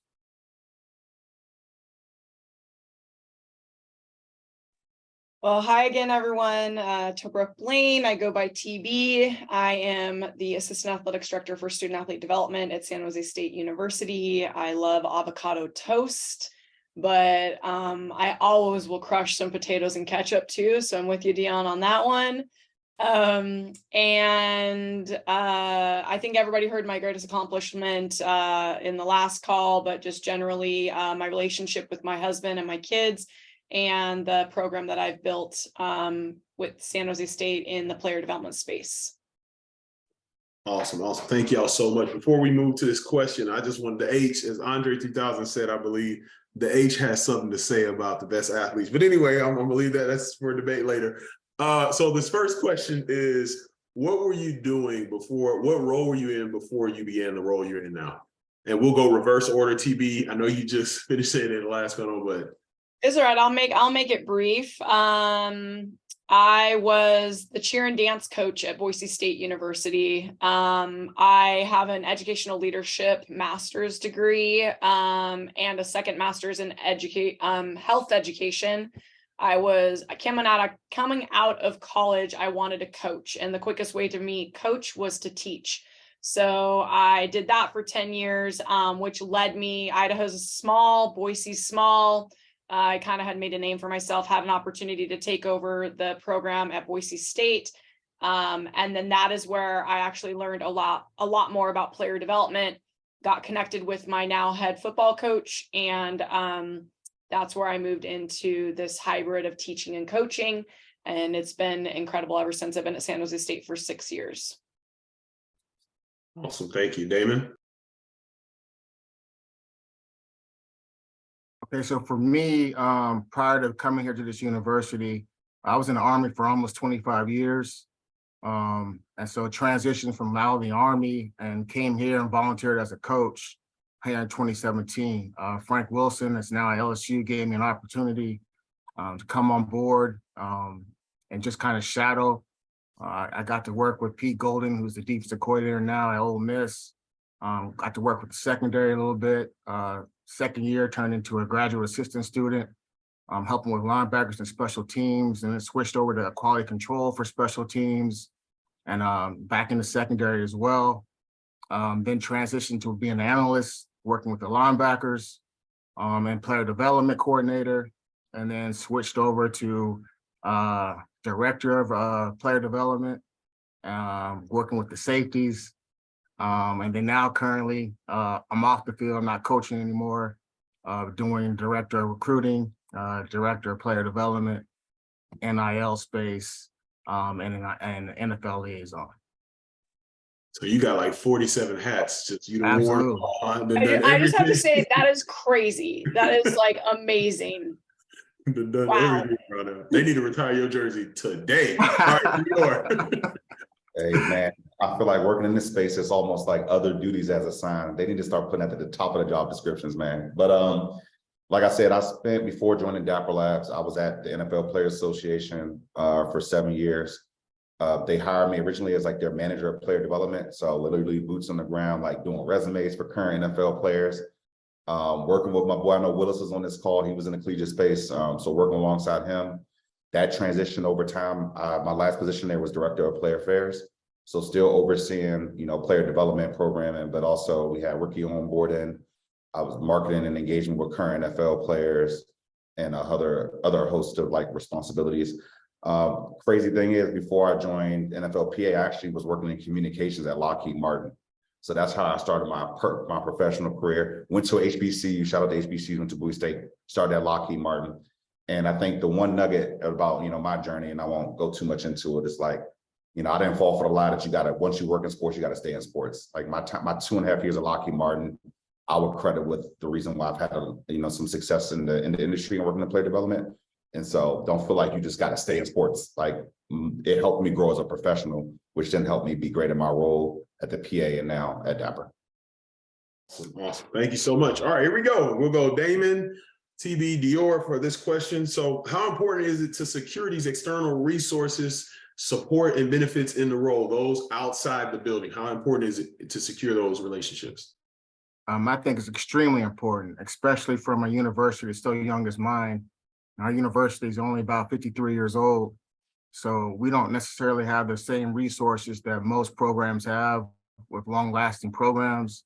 So being able to, and we don't have the financial or the resources to do a lot of things. So for me, and being here in the city, military-wise, stationed here 2 different times, 96 to 98, and then 2000 to 2010, I've been able to build relationships with not just military members, but just people in the community as well. And just being able to reach out and tap out into those resources and realizing that there's a lot of people out here, a lot of organizations and businesses out here that are really willing to help, just don't know how. And it's just a matter of building those relationships and partnerships, and then turning those into winning situations for the program, not just for football. I'm also the NIL liaison for our women's basketball team as well. So I try to do with everything I try to do with our football program, I really try to spin that into the whole athletic department, trying to open up to everybody, just trying to help these guys out. So the external relationships that you can build and the networking that you can build, it's very impactful. Thank you. Thank you. It seems like UTSA takes your resume and just puts it with everything. We got anything? Give it to David. All right, TP. I'll just kind of double down on that. The relationships and the network really mean everything. But one of the key pieces to that is that your ability to be in those spaces and those people, those individuals, no matter if it's community members or campus or corporate.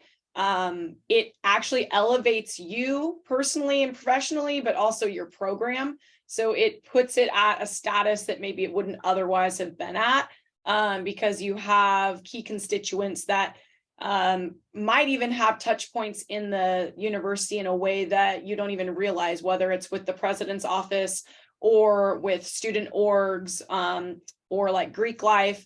And so that means that there's more people talking about what you're doing, which is good for your athletes and it's good for the athletics department. Okay.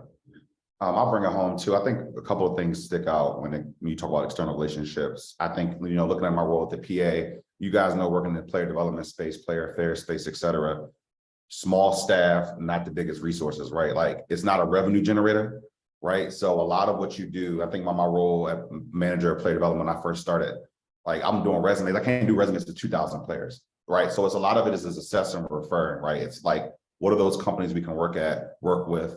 I know we talk about leadership, like, are there leadership companies out there? We think about from a career development perspective, there are companies like Athlife, like building relationships with partners that you can then lean on to come speak to your student athletes, to your professional athletes is super important. I think also it's funny, when I was coming up, like, I've always thought networking was a buzzword when I was in college. Like, oh, that doesn't really work. Man, it's so important, right? Even as I think about like me transitioning from, being well-known working at the PA to transition down to work in tech and sports, right? Like, those opportunities come from just networking. Like, we all have our roles and responsibilities in our day-to-day, but I feel like everybody's job is to still network, and because you never know when those opportunities will come. You never know who's going to talk about you in the room. You want those conversations to be positive, and you want opportunities to be presented to you based on the relationship that you've been able to build. I think about, me reaching out to Ed and us talking through LinkedIn, not knowing each other. That turned into him speaking on the conference panel for me. That turned into him asking me to speak on this. Like, it's an opportunity for us to brand ourselves when you think about those relationships. How do you establish them and how do you cultivate them over time is super important. And I think it all leads up to, at the end of the day, man, where you at right now may not be where you end up professionally. Your next opportunity may be on the other side of a LinkedIn message or a phone call. It's that simple. And so I think just those external relationships are super critical. Awesome, appreciate it. Now, I said in the question y'all got, it says, what is your formula? I'm not gonna make y'all get a secret sauce. So when you're looking at, what is your game plan? Like, how do I say this? Practically, there it is. Practically, when you see someone in the city, someone in the country, someone on campus, whatever it may be, how do you practically go about creating those relationships? And if you want to give you secret sauce, give you secret sauce, but I'm not going to take away from what you do. And we'll go back in that order, reverse order. So we'll go Dior, TB. Well, it's twofold, right? I think about, like, my role working with athletes, right? Like, I know as a professional athlete, even as a collegiate athlete, like, everybody always wants something from them. The coach wants their time, family wants money, fans want something, media wants something. Like, I want to be somebody in that role that doesn't want anything. Like, I'm literally a resource. And I think establishing that relationship, building that trust over time, is super important, right? Like, players don't open up because they're so skeptical of people. Like, building that trust and having them realize that you're a resource goes a super long way. So I would think that's just from an athlete perspective. I think just professionally in terms of networking, how I look at networking is you always just make a deposit, right? Like, I don't want to reach out to somebody because I need something. I'd rather a relationship already be there. We're like, hey, let me treat you to coffee and learn more about what you do. Whether it's a 5-minute conversation, a 30-minute conversation. I used to, like, and this secret sauce, when I used to meet with a recruiter or like learn about somebody's job, I would send them like a Starbucks gift card, right? Like, and it's just small deposits, because at the end of the day, I'm gonna make some withdrawals one day. I could get laid off tomorrow, or I may be looking for my next job. Like, I want to be able to come to them and make my withdrawals too. So I think just personally, professionally, like, relationships, especially in this space, are the most important aspect. Like, I could teach anybody to do player development, but if you can't establish and cultivate relationships, it's hard to do this job. TB. Really great point. The relationships matter so much. And I think ultimately, what you're doing with those relationships is like a reflection of you as a professional. So I always tell athletes, even like when I work with like our sponsorship team, I don't want to put myself out there or connect people with other people, if like they're not going to follow through, if they're, you know, just going to blow it off. And so I have to have hard conversations because I've worked really hard to establish the relationship. And then I want to make sure that whoever gets that connection or gets that opportunity represents myself first and my program secondly, in the way that I would hope that they would. I think that piece is like, I take great pride in that. I do think it's important that as you're building relationships, you think about who the key stakeholders are. It isn't, you don't need to reinvent the wheel. You don't need to just like start cold calling people. You have an entire sponsorship team at institutions. So there's companies that are already connecting and paying money to have their name on stuff. You have like your high level donor bases that you can work with your advancement team on who might be people in the donor population that really value this whole transition out of sport component, and have those conversations with that development team.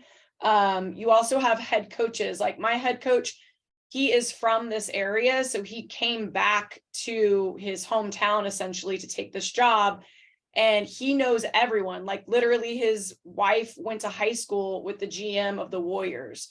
So it's like, tap into who your head coaches know. And then from there, kind of the ball gets rolling on how to build those external partnerships.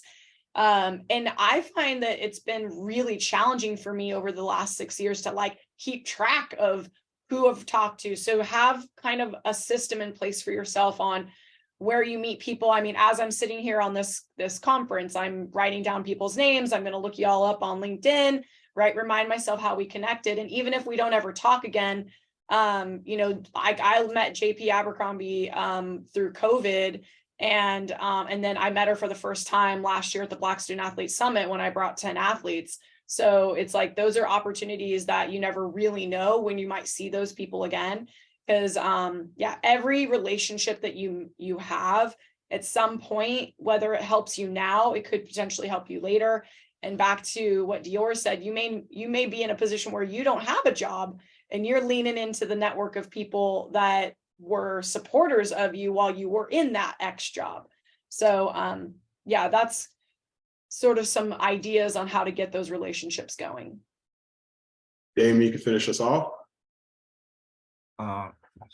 That's gonna be tough to follow. Great nuggets there, TB and Dior.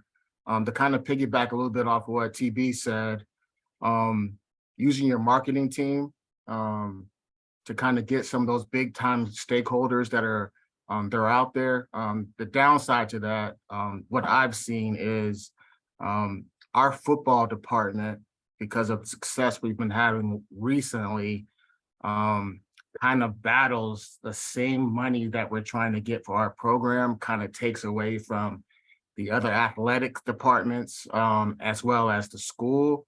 So there's that kind of battle of them not really necessarily wanting to share because they don't want to lose their backing. So for me, it's more of being out in the community and then having them individuals come to campus. Whether that's me bringing them around and seeing our athletes. It's a lot different from seeing them with their helmets on to actually seeing them in person. And so they can have like a tangible and actually see who our athletes are, see who they are as far as person, what they do. And then I let those stakeholders know that they are part of the program, give them access to see what our day is like, what our facilities are, what our needs are, and then also go to their facilities, whatever those may look like, and have those same type of meetings with them there, and then build those partnerships and see how we can make something work, whether that's internships, externships, whether that's donating money to the program, whether whatever support that they can provide, and then just fostering those relationships and being intentional with those and not taking it for granted. I'm very intentional with what I do. And it's exhausting, but it's rewarding at the same time. So just really constantly communication and tapping in with them and making sure that, you know, what we're doing is above board. And that's pretty much what I have to say on that. Appreciate y'all. Appreciate y'all. Y'all dropping. Hey, let's go. These panelists continue to come off the top rope. Oh, y'all get ready. All right, Dior, you worked at NFLPA and created Athlete In, which I don't know if they have a hashtag, or I think that hashtag is in the hashtag Hall of Fame. It is one of the great, literally one of the greatest hashtags ever. And saying this 5 years ago would have been crazy, but now that's hashtag everything. And speaking of hashtags, please use PDConf23. Hi, transition. All right, so you created hashtag Athlete In. How do you use this initiative to create beneficial external partnerships for the athletes in the NFL? Yeah, awesome. Like I said, it was probably one of my biggest professional accomplishments, I think, just building something from the ground up and then, leaving it at the union and having them build on it. And it did win the hashtag sports award when I left. So that was a little bittersweet. But man, I think, one of the reasons why I created is because, working in this space and again, I worked on the professional level. I didn't work in player development on the collegiate level, but trying to get athletes to think about life after football while they're playing, it's challenging. It's not the sexiest thing. So it's how do I make it, but also being realistic, the average career span for a professional player is 3 years. I can only imagine what it is as a collegiate athlete, right? So it's how do I get players to think about life after sports? Because it hasn't been an athlete, professional collegiate has an expiration date. Tom Brady is the greatest quarterback of all time, in my opinion, and retired at 43. He has the rest of his life to prepare for, right? So Athlete In was built on that premise. It's what is your end? And honestly, a lot of athletes can't fill that in, but that's fine. That's why they have all of us on this call. And that's why we're even hosting this conference, because we're able to help them kind of build that. And so with Athlete In and creating something that players found exciting and athletes found exciting, but then also have other brands reach out and oh, I want to get involved, other universities reach out. I think that's the point of this, right?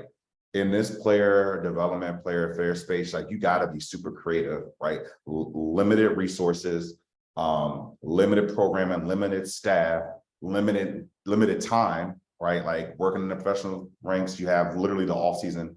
Collegiate athletes, they don't even have a union. They probably practice 70 hours a week, don't know how to use Microsoft Outlook, never did a PowerPoint, never had a job, never interned.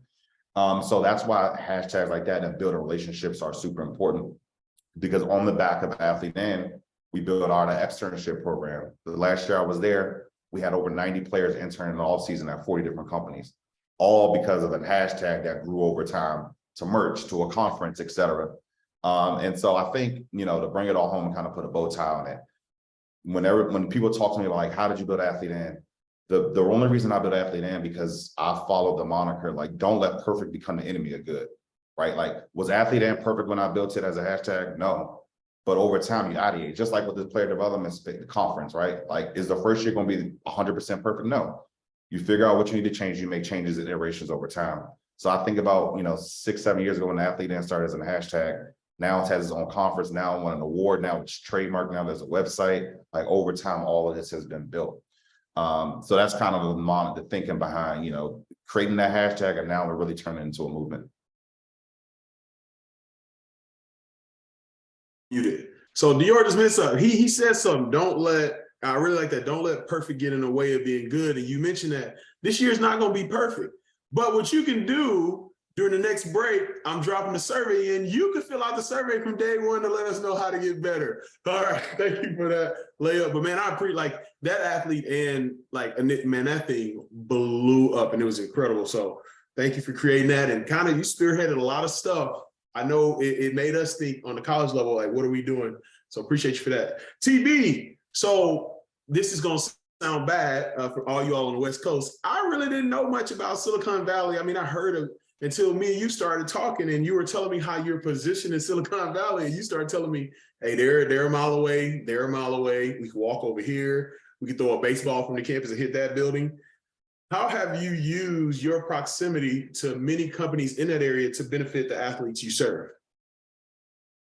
Yeah, I mean, honestly, even people from the West Coast don't really know what it means to live and have access to the Silicon Valley unless you have family members or, close friends that are working in it. So, my job is to really leverage that. 10 minutes from where I'm sitting right now is the headquarters of Zoom and Adobe, and 15 minutes away is Netflix. My kids go to school just down the street from Netflix. So, I mean, I could go on and on of all the amazing companies that we have access to. And one thing at San Jose State University, our motto is powering the Silicon Valley. There's 250,000 San Jose State alumni that live and work in this valley. And so when I, back to the last question of like, how do you, build those relationships? Well, it's up to me to like be strategic about who are in those companies and how could I maybe utilize their experiences as a San Jose State alum, as a San Jose State former athlete. How can I bring them to the athlete? I wrote a blog article for Ed a while back called Leveraging the Sideline. That is just all about bringing those key stakeholders to the athlete and helping meet the athlete where they are in their journey of discovery and better understanding of who they are and what they have to offer in that athlete and space. And so with the Silicon Valley, we started out by just taking site tours to these companies. Like we would go to what was Facebook, now Meta. And for those of you that don't know, like downtown Meta is mimicked after downtown Disney. So if you work at Meta, like you get access to free ice cream, free barbecue, free coffee, whatever. At Google, like you can't go 100 feet without getting to another micro kitchen where you get like free tea and free coffee and free water and chips and whatever. And like the incredible experience of working in these companies is like something that, for lack of a better word, might look sexy to like a young person who's looking to be like, oh, wow, this is cool. I could see myself working in spaces like that. So tapping into those companies, showing them that they don't have to be a computer programmer or an engineer to work in those spaces, that working in tech doesn't mean that. We actually had an athlete intern at Lockheed Martin, Dior, which was like another window of opportunity. And the reason why that happened was because of a relationship that I built with somebody on campus who was the corporate partnership director within our foundations team, who worked directly with Lockheed Martin. Lockheed Martin said, I'm looking for XYZ person. She knew me, she knew who I had access to. And there we go. This person now works, this student athlete graduated 2 years ago and he now works for IBM. So like, that's how those relationships work. And all those relationships matter. I do want to like preface that by saying that I don't wake up every day and be like, I can't wait to go out and network with people. Like, I love being in this space of people that I don't know who they are. Like, yes, this is like what I thrive on. I have to pump myself up to get there. People might not know that about me because I was a cheerleader. I can get in front of a ton of people. I can command the room of 110 football players easily. It's not a big deal, but like by default, it's not something I wake up wanting to do. So I think you really have to like go outside your comfort zone and go make relationships with people, because in the end, it will pay off. I promise you. One of the biggest payoffs for me is that Adobe's headquarters is literally a 10-minute walk from our downtown campus, like our main campus. And when I got here, I learned that Adobe was doing a partnership with Clemson football. Well, if you look at the map of the United States of America, that doesn't make any logical sense why they would be partnering with Clemson, other than the fact that it's Clemson and San Jose State's football team historically has not been very good. So I was able to start going to our alumni that are working in those companies, connecting the dots, building some bridges. I eventually got to a VP. It took me 3 years, literally 3 years of persistently pursuing these relationships. And as a result, we are one of 3 institutions. We are the first institution to ever do it, but there's 2 other institutions that now do it with us that have a student athlete micro internship program with Adobe. I will have 15 student athletes working at Adobe this summer. And the other 2, shout out again to Dior, is Bowie State and Winston-Salem State. So we are a minority serving institution. And so in Adobe's efforts, they have built out a like diversity emerging talent team, and they're partnering with these 3 institutions to try to drive more diverse talent into the workforce. And they're doing it through athletes. And so again, I just go back to, you got to put yourself out there. You've got to be able to build relationships and then be persistent so that you can eventually make some headway at companies like an Adobe. Oh, and I do want to give another shout out. One of those relationships that I talked about with Lockheed Martin, a similar situation happened with another football athlete who's in Austin, Texas this summer working for Apple. And so I hit up Kevin and asked him if maybe he'd take him out to coffee. Awesome. So look at those relationships, all that collaboration and player development. This is why we're all here. We all work together. We're all on the same mission. Damon, thank you, TB. Damon, you have military experience.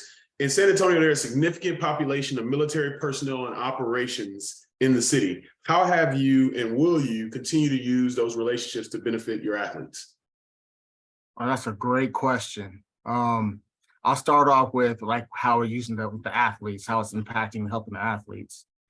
Here at UTSA in our business department, we have the #1 cybersecurity program in the country. So with that being said, we've had, since I've been here, this is going on my 7th year, we've had 10 student athletes get degrees in that program. And so what I've done is taken the relationships that I have over on the different 4 military bases that we've had and all the retirees that I know, and I've actually got them jobs starting off right off the bat, 6 figures, working in those spaces. So for me, how I utilize the military side is really to get my athletes opportunities for life after football, whether that's in the government service platform or whether that's out in the real world. And so along with that, in 2005, when I was active duty here in San Antonio, we stood up a Wounded Warrior Transition Battalion.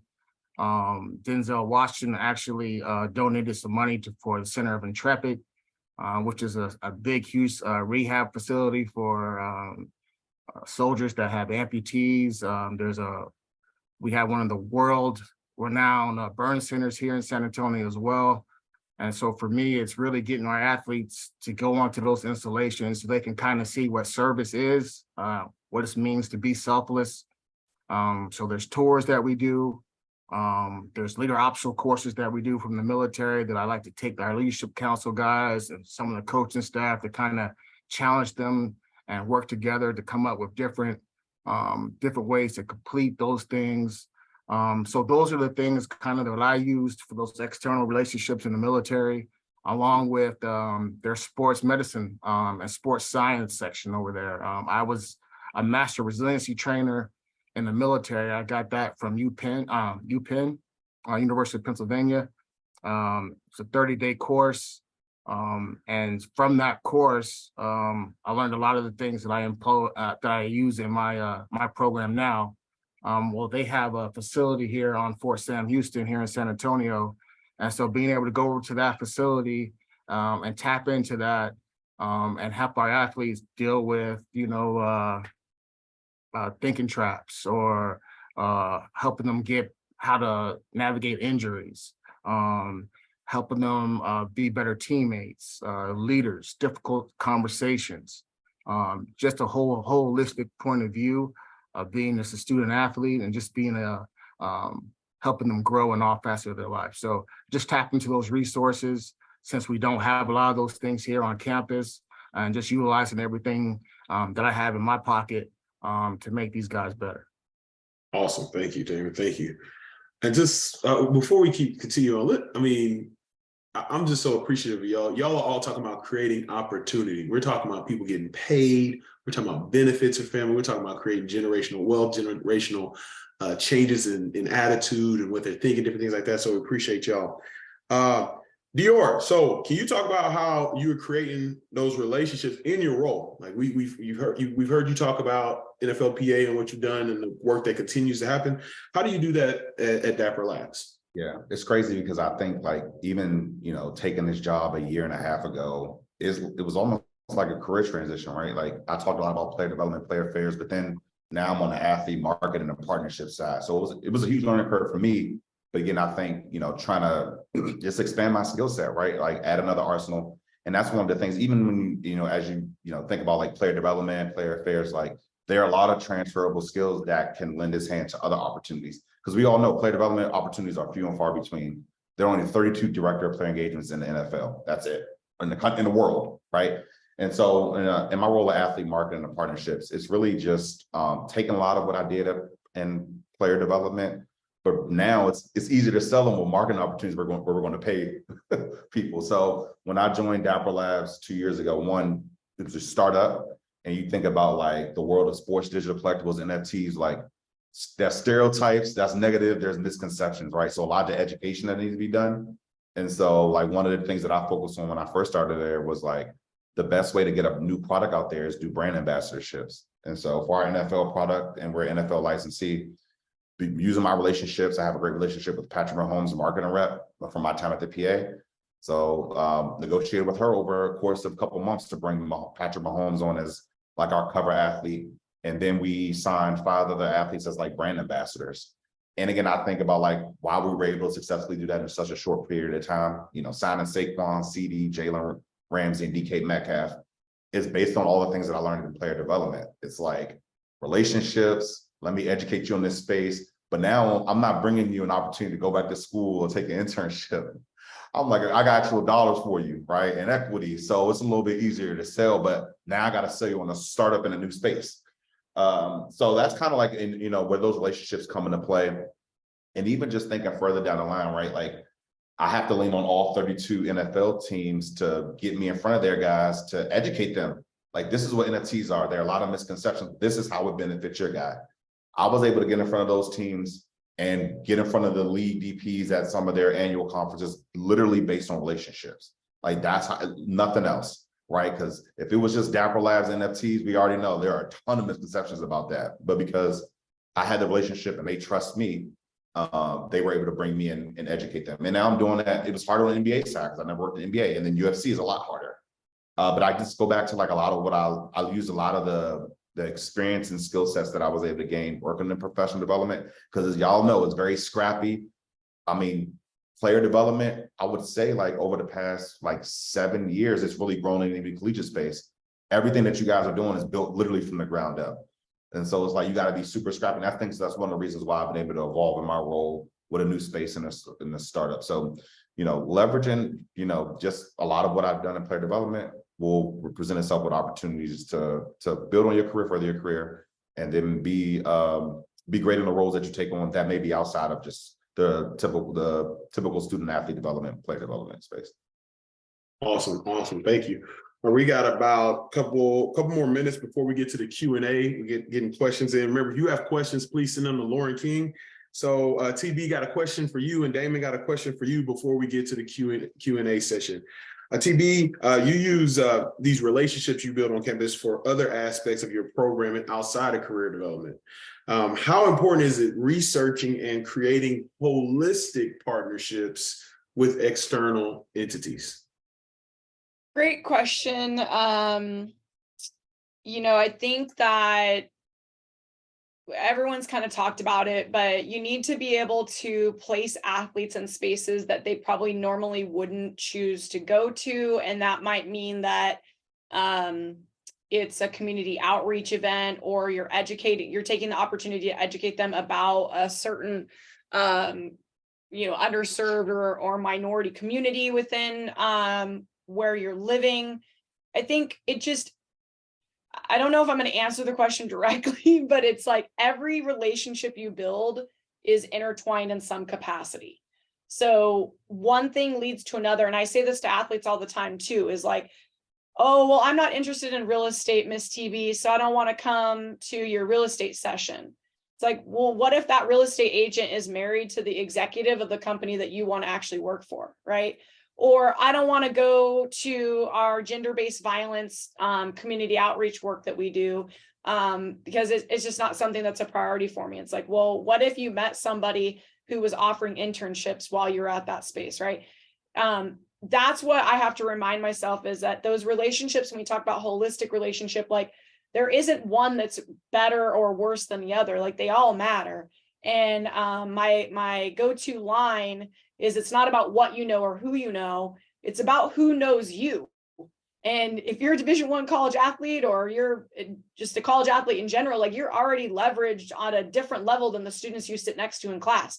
People are when they go to search your name, they're going to find stats about you, and maybe the picture of yourself at Halloween, but like you're most likely they're going to find some Instagram posts from somebody else and know nothing else about that person. So I think that's the biggest thing, is teaching them the power of the relationship and the power of making sure people know who you are. So my job is to put them in those spaces, from community outreach to professional development, career development, campus relations, whatever that all looks like. Yes, Angelica, that is true. That is, you'll hear that one often. You'll continue to hear it. All right, Damon, last question before we get to Q&A. When I made this question, I realized you wore about 3 hats, and then in your introduction, and as we talked, I didn't realize you wore 47 hats. I didn't realize you were vice chancellor and all that stuff. But anyway, how do you navigate beneficial external relationships and some that may not be beneficial to the student athletes, but people want requests? That's another great question. And first and foremost, what I'll say, it's all about time management. With all the hats that I wear, I have to be organized daily, weekly, monthly, on my day, and be intentional with what I do with the time that I have. So how I determine the external relationships, the first thing I think about is this external relationship going to benefit not just this program, this university, but my student athletes that I'm in contact with. And if there's no added value to any of those areas, then I don't bring them into that space. Not saying that I don't maintain those relationships, but I don't bring those relationships into this space. And sometimes that's difficult because I've had long-lasting relationships with some individuals, but I also know those individuals and those organizations, and I know what they stand for and what they're about. And sometimes that doesn't align with what our head coach's vision is, what my athletic director's vision is, or what my vision is for this program. So it's really just weeding through that. But that just comes through truth over time. I'm really big on that. So getting to know them, getting to know what they're about. And if it's something that's real and impactful, not just for themselves, but for the community and the support in the areas around, then I'm all for it. And I'm gonna go ahead and help them bring that into our space and use that. If it's not in that space, then we just keep it moving.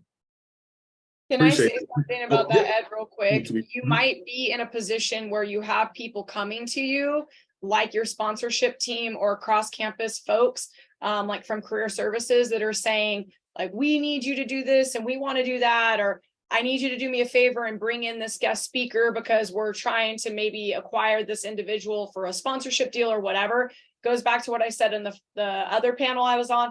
Trust your gut. If you don't feel like it's a good fit for your student athletes, because what's going to happen if you do that is you're going to lose credibility amongst your student athletes, and they're going to not want to show up to your events because you're going to bring in this person that someone told you should come in, and they're not going to represent the room, right? Like, I have this conversation with the banking situation, our bankers all the time, because we have 2 credit unions that sponsor venues on our campus, and they're always like, we want to get in front of your athletes and we want to talk about finance. It's like, well, you have to be real strategic on who you're going to bring into that room to talk about finance with athletes, because it can't be the 60-year-old white man that's been a banker in Silicon Valley for 40 years. Like, no one's going to listen to that person. So you really got to trust your gut and know that, like, it may not be mutually beneficial, and don't let someone force you to do that if you don't feel like it's the right fit for your athletes. It's ultimately, you're there to serve them. Awesome. Thank you. Thank you. Now, before we go to Q&A, I try to do the one-word thing. The last panel looked at me like I was crazy. All right, you got 15 seconds. You're in this is your elevator pitch. You're getting in the elevator. You're going from floor 1 to 3, and we're in person. This is an in-person conference for the future. And you see somebody, they see you have a panelist tag, and they say, hey, what advice could you help me to get in this role, to get in this space? So you got 15 seconds, Dior. I'll start with you. That's a great question. One, I mean, like this industry didn't choose us. Like, oh, Dior, I want you to work in player development. Like we chose it, and I'll be lying if I say, is it hard to get these opportunities? Is it hard to move up? Yes. Like, but a couple pieces of advice is, one, look what you're doing on a Saturday at midday. Like, it's 73 people on this call, right? Like, that's one step forward. Two, look at the diversity in this call. Women, minorities, right? Like when I was coming up, that wasn't the case. In this place, that wasn't the case. I'll leave you with this. Like, if you're here and your goal is aspirations to get in player development space or to move up, realize that that's not going to be a linear line. You're going to get a lot of fucking no's, and you're going to get a lot of rejections. All you need is one phone call, one job opportunity, and then one job. So the odds are in your favor. So with that, just stay encouraged and use the opportunities that you don't get as like the chip on your shoulder to keep you moving forward. PB? Yeah, I just say that it's not linear, and where there is a window of opportunity, you should say yes, you should take it, because you can find a way to learn and grow, and someone will then learn your value. And the next time there is an opportunity, you're one step closer to getting into that seat. There's one of me in our entire athletics department, right? So you've got to remember, like, just because it's not the exact job that you want, it is one step closer to getting. And as it's been said over and over again, this industry is all about who you know, honestly. And I'm at a point in my career now where, like, I don't really apply for jobs. I just get a phone call. And so, but in order to get there, people have to know who you are. You've got to get connected with those coaches, with ADs, with senior admin that are going to move into AD roles, for them to be able to, like, bring you along with them. Damon. I would say, what is your reason for getting involved in this space? Are you somebody that loves to serve? Are you somebody that understands that, like, your time is not really your time? You have to be available 365, 24/7 to your student athletes. And if you're not willing to put in those sacrifices, time away from your family to serve, then this space might not be for you. I'm really passionate about serving. I've been doing that pretty much all my life, the military background. My dad did 30 years of service, my time in the military, and it's all about serving and giving back. And so if that's not what you're really ready for, and truly don't have a good understanding of what this really is, you need to read up on it and get some education about, like, what it is to do this job. It is impactful and it's rewarding. So if you're willing to put in that work, it's very rewarding, it's self-gratifying, and I love doing what I do. Awesome. Thank you so much. Thank y'all so much. This panel's rocking it. They rocked it. Now, Lauren, take it away with Q&A. All right, thank you so much. Great panel per usual. Our first question comes from John Battle the Fourth. What's up, guys? Excuse my noise. I'm actually at another conference as well, so I'm in two places at once right now. But Dior, me and you go way back. I actually was a part of Athlete and I just wanted to say thank you for the work that you've done. Seriously, just being one of those athletes in the NFL, really didn't have a clue on how I wanted to transition into the workforce and post career ball, and just being able to do the internship, the externships with the NFLPA, with Ace Media, with Panini, with Fanatics, and really truly understanding and working with the guys, and like with Connor and Romaine, and just being with Tom, and just being with the guys, and just really being in the front office and seeing how the ins and out of working in, I guess, the corporate space allowed me to have the confidence to transition to working in administration with the University of Miami. So I just wanted to say thank you for that. And for TB, I have a question for you as well. So I have a packet here that I'm putting together to do player development. Thanks to Ed Jones, I took a lot of his stuff out of his book. So the question I do have is, the part that I'm very passionate about is the athlete and part. is the transitioning from football to, or just I'll just say from the athletic side to post career. So just how did you guys kind of go about and formulating that programming? That's like my passion for player development is the post part. So that's like the only part that I'm kind of missing in my programming, and I just kind of want some insight kind of on that. I think the biggest thing we did is we tapped into the alumni that are doing the athlete and part and really featured them. Like we did like a senior discussion panel where we brought in former alums and brought in all of our seniors, and whether they were still trying to get on a roster, maybe they're in real estate now. Some people are working like for the San Francisco 49ers, but in a completely like non-playing role, right? Like in a support role. So I would say that the people that are doing the and part of it are going to be who you want to tap into first. And so create programming around them, because then they can see what it really looks like.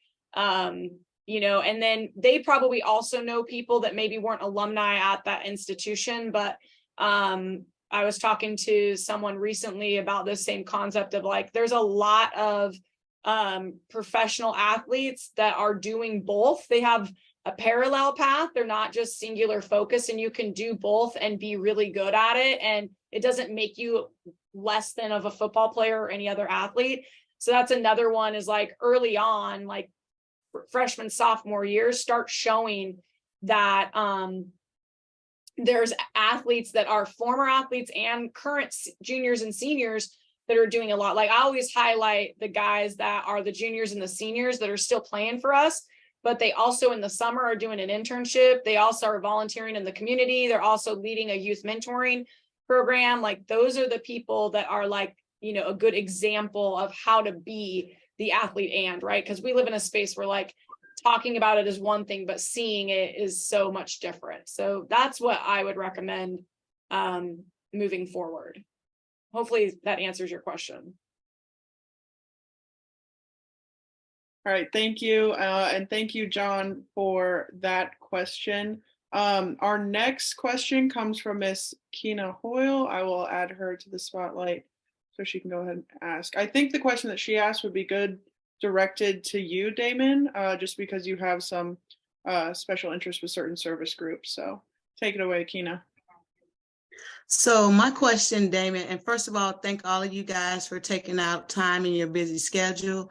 But my question was, I'm trying to figure out, when you have a profession that's new and a lot of people don't know about it, how do you get the word out? I'm an occupational therapist, and I have a lot of different skill set, and I built a company based on working with athletes, but I'm just not quite able to get the word out.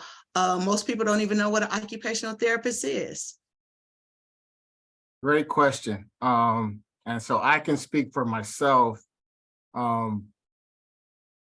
It's word of mouth, really is. And what I mean by that is my student athletes that I've been in contact with, those relationships that I've built, the few that have had the opportunity and blessed the opportunity to go to the NFL Combine and speak to those NFL teams and those other colleges that are there, mention my name and what we do here as far as player development, that spread. And then I've started getting hit up from other organizations, other colleges, other people in this space, and started collaborating and finding out ways how to market. And that's where I need to do better at it myself. I'm not really big on social media and putting out the things that I do or what this program does.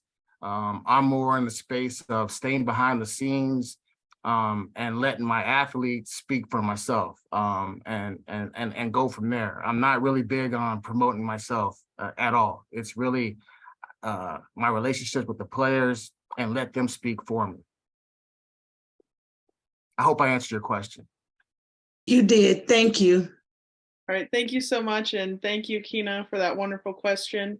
Our last question, I'm going to go ahead and direct this one towards Dior, so everyone gets a chance to answer some audience questions. This one comes from Dominic Ferrucci. Thank you very much, Lauren, and for all of you guys for sharing your wisdom. I was curious, we talked a lot about networking. And yes, it's good to make all these connections, but at a certain point, I think there needs to be a preference on quality. So how do you balance that quantity and quality aspect of networking? Oh, that's an amazing question. One, I think just from a networking perspective, like I think leveraging LinkedIn is probably the most critically important. Like it's the easiest way to network. And when you think about like from a quality and quantity perspective, like if you're like, and where are you at in your like, I guess, professional career? I'm a rising senior at Boston College. Awesome. All right. So this is the advice I would give to like an early career professional looking to get in this space. I think a lot of young professionals get sold the notion like networking means you need to reach out to the VP of a company or director. Like early career professional, like you're literally looking for the experience to look and get your foot in the door. It's no better person to talk to than the person that just landed an internship or the coordinator at a company. That person has way more time on their hands. They're fresh and into it. They just got the job. Like those are the people that you should be reaching out to learn. Like, hey, what did you do to get into this space? Like, how did your LinkedIn look? How did you structure your resume? Right? Like, at the end of the day, if you're looking to get in player development space, you're looking to get into it. You don't have the experience. You need the job to get the experience. So you're not really selling yourself. You're not really selling the experience you have. You're selling yourself and what you can bring to the table to gain that experience. So like, one of the things that I'll tell you, like the things go back to Edward's question of like, what's your formula and philosophy? Like when I was at the HBCU, like I had all the variables of why I couldn't work in sports. I went to a HBCU, I'm Black, didn't have the greatest GPA because of some decisions I made. So like I had to literally brand myself. I never walked into an interview talking about the school that I went to or the 4.0 GPA that I had or that I was the SGA president. I sold them on Dior what I could bring to the table. And then I started identifying what my variables were. So I identified like 3 cities that I wanted to work in, and which in those 3 cities, like what are the top 3 companies that I want to work at. So now I'm just building on my networking tree. All right, now that I have my 3 companies, I would follow the HR person at that company. And then if I wanted to work in marketing, I would follow the marketing director, marketing manager, marketing coordinator. And then I get my message out. I would reach out to the coordinators first because they have the most times on their hands. Like even right now, I get blown up on LinkedIn a lot because of where I'm at in my career. If I sat and answered every call and answered every message, I wouldn't have time to do my day-to-day. But that coordinator, that intern they have the time on their hands to have those discussions, right? And those are the people that may end up being your boss, the other person that may have been hiring you at some point. So I think just taking that approach and not saying you still don't reach out to those VPs and directors, et cetera, but I think don't fall for the notion that you have to reach out to like the top person in the organization, right? Reach out to that early career professional and really hone in on like what your variables are and what you're looking for, like your city, the jobs and all that stuff. So I hope I answer your question. Yes, thank you. All right, thank you all so much to our panelists and as well to our audience members for those wonderful questions. I am going to go ahead and pass it to Ali to help with our transition to the next session. Awesome. Thank you, Lauren, and thank you to our panelists. Great job as always. So it's going to be a quick turnaround, guys. We are going to head straight into our next panel, which will be emergency planning, which is going to start as soon as we get on in there. So see you guys there.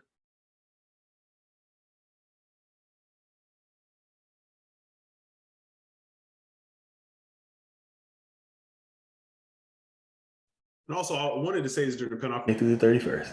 All right, you got it by now. I want to see you there.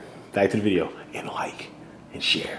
I got to say this, but in 2020, I kind of started writing down who I would have thought would have been, and I hope she's still on here. I know she did 2 panels back to back, who I thought would have been the director of player development for the year. And for me, that was TB Tobrick Blaine. So Tobrick, because we have sponsors, I'm gonna retroactively send you an award from Beyond the Field. So thank you for all the work you did. TB, I don't know if you're still on there. It's still here. I meant to say it during the panel. I'm here. Woo! Yes, yes.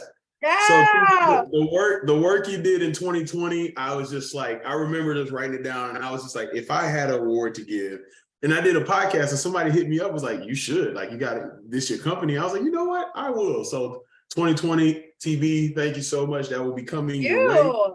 Yes, yes. So wanted to give you your flowers on here. I was like, let me make sure she do it while she's still here. So thank you so You're much. appreciated, man. This is incredible. No Thanks problem. for letting Thank me be you. a part of it. Yes, yes.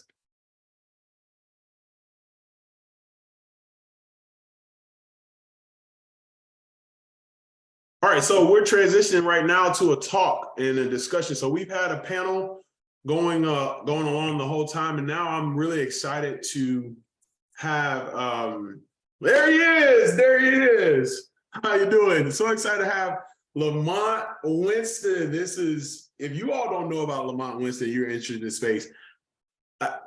Pioneer. Go listen to the podcast. I'll put the link, or somebody on my staff go put the link in the chat. But started back in the 90s. I remember he talked about the VHS. Please go listen to that. But this is the third international stop we have had on this player development conference. This is what you can do when you're virtual. Dr. Lacey Carmen Johnson was in Canada. Today, Ira Childress was in Dakar, Senegal. And Lamont Winston is in, correct me if I'm wrong, London, England? Loughborough, England. Loughborough, England. There we go. Three countries. It's just north of London, correct. Just north of London. And he's head of the NFL Academy, and we'll talk about that here. But you all, I'm excited. Like when I told y'all yesterday, when I got on the phone and I start calling people and I'm like, hey, you know, would you mind being on? This was an incredible call for me. I appreciate you, Lamont, just supporting us. I got to know you because you got us all in a Zoom call, and you were giving us game, and you were leading us. You've done an incredible job in the NFL space, really, truly a pioneer in building out what we all do, what we're all able to accomplish. So I want to give you, before we start, I want to give you your flowers, because I mean, the work that you did and what you've done, and people, once again, you can listen to that podcast, has really pioneered a way for us to have events like this and things like that. So I really, truly appreciate that. So we'll get started. Thank you again. I think it's nighttime where you are. So not quite yet. Not quite yet. It's about 6:15. But Ed, if I could just, I'm glad you're recording this call, because I can play back everything you just said and listen to that every morning. And then I'm ready to go. I'm ready for everything. So I thank you for that. I appreciate it. Seriously, I when I got to know you, I did the research. I'm like, because you just never know in this space, right? I think my passion is, I told people yesterday, my passion is for 10 years from now, 20 years from now, for people not to say, hey, do you remember that player development position? But because of what you did back in the 90s, we're able to have this. So once again, I can't thank you enough for the groundwork you laid. But let's start with introductions. So you're going to tell us your hometown, your current role, and if you could dive deep into the NFL Academy, your favorite lunch item, but it's dinner there, so you can do dinner and lunch, and then your greatest accomplishment. Okay, hometown is Oakland, California. Very proud to be from there. But my stop has taken me from Oakland to, I had a 12-year coaching career in college, in junior college. And so that's taken me, then that took me from there to Kansas City. So in there to Florida here. So, but my hometown is Oakland, California. My second question, my favorite lunch item? Yeah, let's do lunch and dinner. I'm a cheeseburger nut, right? So if I'm in California, I can eat a cheeseburger like anytime during lunch. It's not recommended because you'll probably need a pillow because you'll go to sleep afterwards, right?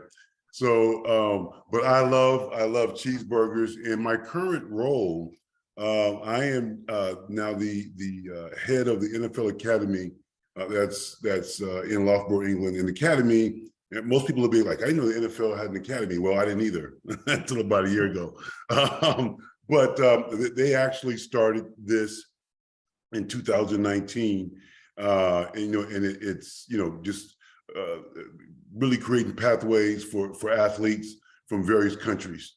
And then COVID hit, obviously, and adjusted like it did for everybody's schedule. So they've ramped this thing up, and we are currently right now the only football academy in the world, like at this level.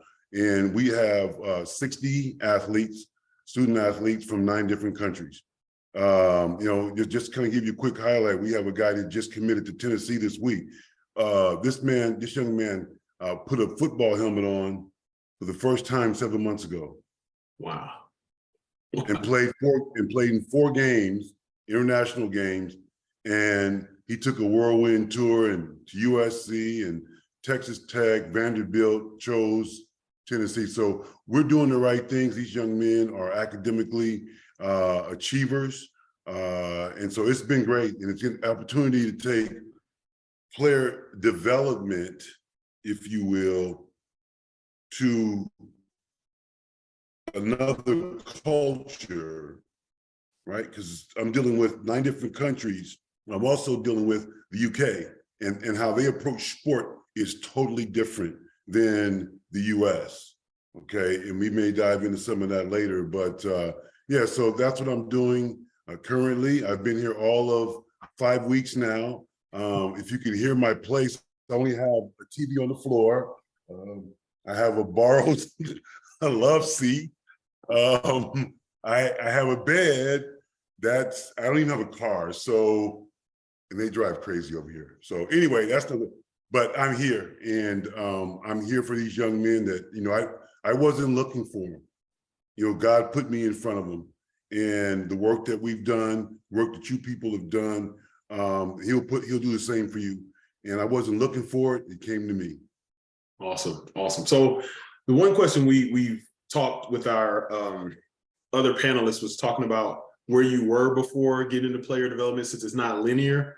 You can answer that, but I also love the story, the VHS story about when player relations or player programs started in NFL. So either way, if you want to tell that story or if you want to tell the roles you've been in, either way, whatever you would choose. But I think that story. Well, I think what I would do for the benefit of all the listeners who don't know is give you a little bit of history. And I think that's important when you are, as you're pursuing your roles and where you are right now, but as you're pursuing your roles, to understand history. And that's important in everybody's walk in life. Back in the early 90s, I'm talking about like 1990. How were you guys in 1990, right? So there was a program that HBO did called Where Are They Now? And it had a couple of NFL stars on it. But anyway, they moderated this program and they actually did something about, where are they now? These guys were living under bridges. I mean, it was really a bad thing. And so the league said, okay, we need to jump in and do something. And so they created player programs, okay? And it was basically a brochure. And, it was continuing education, family assistance, internships. There was one other pillar, continuing education. So there was, 4 pillars. And they really didn't know who should do it. So I was asked by one of our executives, he said, Lamont, I'll give you this VHS tape. You guys know what those are? They used to sell them at the flea market back in the day, those big clunky things. Yeah, you know what I mean? Yeah, those kind of things, right? So he asked me, he said, hey, I want you to look at this video. It's 12 minutes. And he said, if this takes more than 12 minutes of your time, it's not worth doing. I looked at the video and I'm like, really? This is incredible. And so I went to my boss and I was telling him about it. And they sent me down to a seminar in Dallas, went to the seminar. No, unbeknownst to me, my boss shows up the last day. He's sitting in the back room and he heard it. And he said, look, he was from the 49ers, Bill Walsh's staff, very innovative. He said, look, I don't know a lot about this, but this is what we're going to do. You're going to run it, and we're going to support you. What does that mean? So I had this brochure. Now, mind you, at this seminar, landscape crew, janitorial crew, CR, not to minimize anybody's space, but they were just giving it to somebody to go in a locker room and work with players. So that's how it started. And I was still scouting at the time. I was with the Chiefs, so I was still scouting at the time, and I had to figure out how to do this. These guys in the locker room kind of knew me as a scout because I was in-house, but that was it. And I went through it. And where you put stuff in the guy's locker, you come in 5 minutes later, it's all on the floor. It's everything you just gave them, they just threw it on the floor, right? And they're watching you. So I had to go through all of the baptismal situations that the players kind of put you through in order to gain credibility. So what happened was, once I got into that, the coaches absolutely didn't understand it, didn't want to understand it, because it had nothing to do with football in their mind. So I ended up looking at, okay, well, they didn't want to hear about education. They didn't want to hear about continuing with internships, financial education. They didn't want to hear about that. Family assistance kind of scared them, because these coaches had issues. Okay, they had relational issues with their wives, no relationship with their kids. I mean, they had a lot going on. So I said, you know what? This is really not about programming. This is about development. So I kind of went out there, and back in those days, you could kind of do what you want. So I changed it from player programs to player development, because that's what we were doing, developing every part of an athlete's life cycle. And we did that for a number of years, up through the rookie symposiums. And then when Vincent took over as the EVP of the NFL player and football operations, he rebranded it to player engagement, because it was about, before you do anything else, can you engage and retain that engagement for players and coaches and everybody else in your ecosystem, right? Because if you can do that, then I think you have some skills to be in this profession. If you can't do that, you're probably in the wrong profession. Okay, so so now it's been player engagement for a number of years, and that's kind of how we got here. Awesome. Thank you so much. Thanks so much. Now, we're gonna get into the question. So this emergency plan, crisis plan, this is, I thought I had one until you had a Zoom call with a lot of us at the college space. And I was like, oh my goodness, like, it was very detailed. So for those listening, what exactly is an emergency crisis plan, and why is it important for programs to have one? It's exactly what you just said it was. It's an emergency and crisis plan, okay? It's not about if it'll happen, it's when it happens, because we're dealing with life. Life does not discriminate, because we're in the sports arena, or you student athletes. Life is life. And so then it's about, the importance of it is having something in place that's been studied, practiced, rehearsed. So when it happens, it doesn't take everybody by surprise. Because when you do when things happen, okay, now you don't have a plan. Now you're dealing with people under pressure. And most people under pressure, okay, have a lot of different cracks, right? And so when athletes have those, and if we're in a position that kind of helping guide those, if we don't have a plan, we're shooting from the hip. We really don't know, because we're not capable. We shouldn't be trying to fix it by ourselves. So then you have to engage other people in the life cycle, right? In the flow, to help this happen. To help mitigate bad things. And so it's important to have it. Again, let's not make it more difficult than what it is, because emergencies and crisis happen every day. Yes. And you talked about, your lengthy career in player development as you continue to not only pioneer, but continue to create impact in it. Was there an event that happened? And I know you shared some events on the podcast, but was there an event that kind of started, not necessarily the creation of your emergency plan, but the changing of it, editing it, enhancing it? Was there an event in your career? Yeah, I think there was several. It's accumulation of things. I mean, whether it's birth, whether it's infidelity in relationships, whether it's death. I mean, there's a lot of different things. To a player that gets cut or eliminates from a program, that's a crisis. Where's that player going to go to? An injury is a crisis. I was a starter, now I'm not. And I got to sit here and watch somebody take my job. Male or female, doesn't matter, because they all feel, I thoroughly believe once you're an athlete, okay, once you step on the court or on the grass or wherever you play, gender goes out the window. Because you train, everybody has the same feelings. And so you have to make sure that you're prepared, to handle those things. And again, for me, as a company, it was a accumulation of things. I mean, we had one of our star players of the Chiefs, Derek Thomas, career accident, it killed everybody right before the NFC Championship game when the Rams went on to win the Super Bowl. I'm at Disney World with my family, with my kids. I get a call. We got to go. Lamont, we sending him to Florida, the spine center. He's paralyzed. I mean, come on. I'm at Disneyland, folks, trying to figure out how to not give the mouse all my money, right? But I get this call from our general manager, and he says, hey, you know what? Anything you need, you got it. But you need to get to Miami immediately. And it was like, I get there, and we're doing this thing with Derek. We got him in rehab, and if you don't know, Derek Thomas is a Hall of Fame player. Just Google him, you'll know what I'm talking about. And this guy was the heartbeat of Kansas City, and our GM's quote son.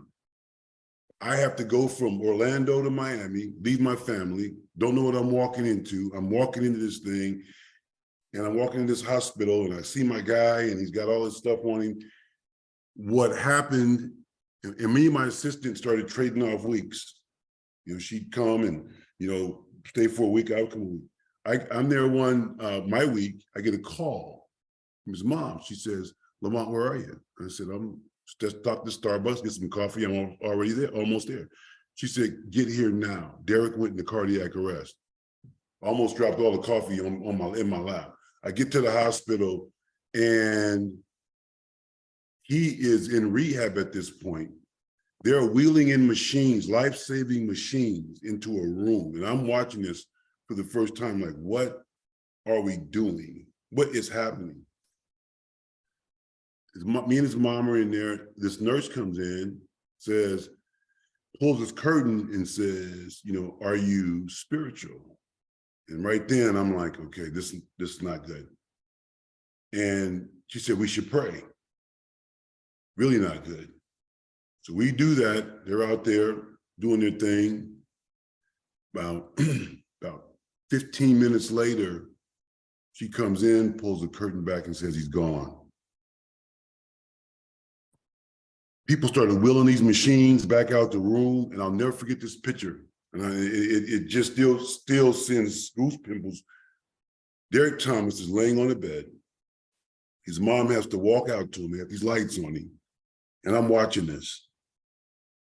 What do? I had to call back to the Chiefs. There's a lot of things that have to go on, right? So through that, again, I'm not gonna get into all the details, but that was like, you're in the moment now. We didn't have a crisis plan, like, really, for sure. Like, so that it was like, you know what? Then my GM told me, when I told him, he just dropped the phone. I called Kansas City, he just literally dropped the phone. It's silence.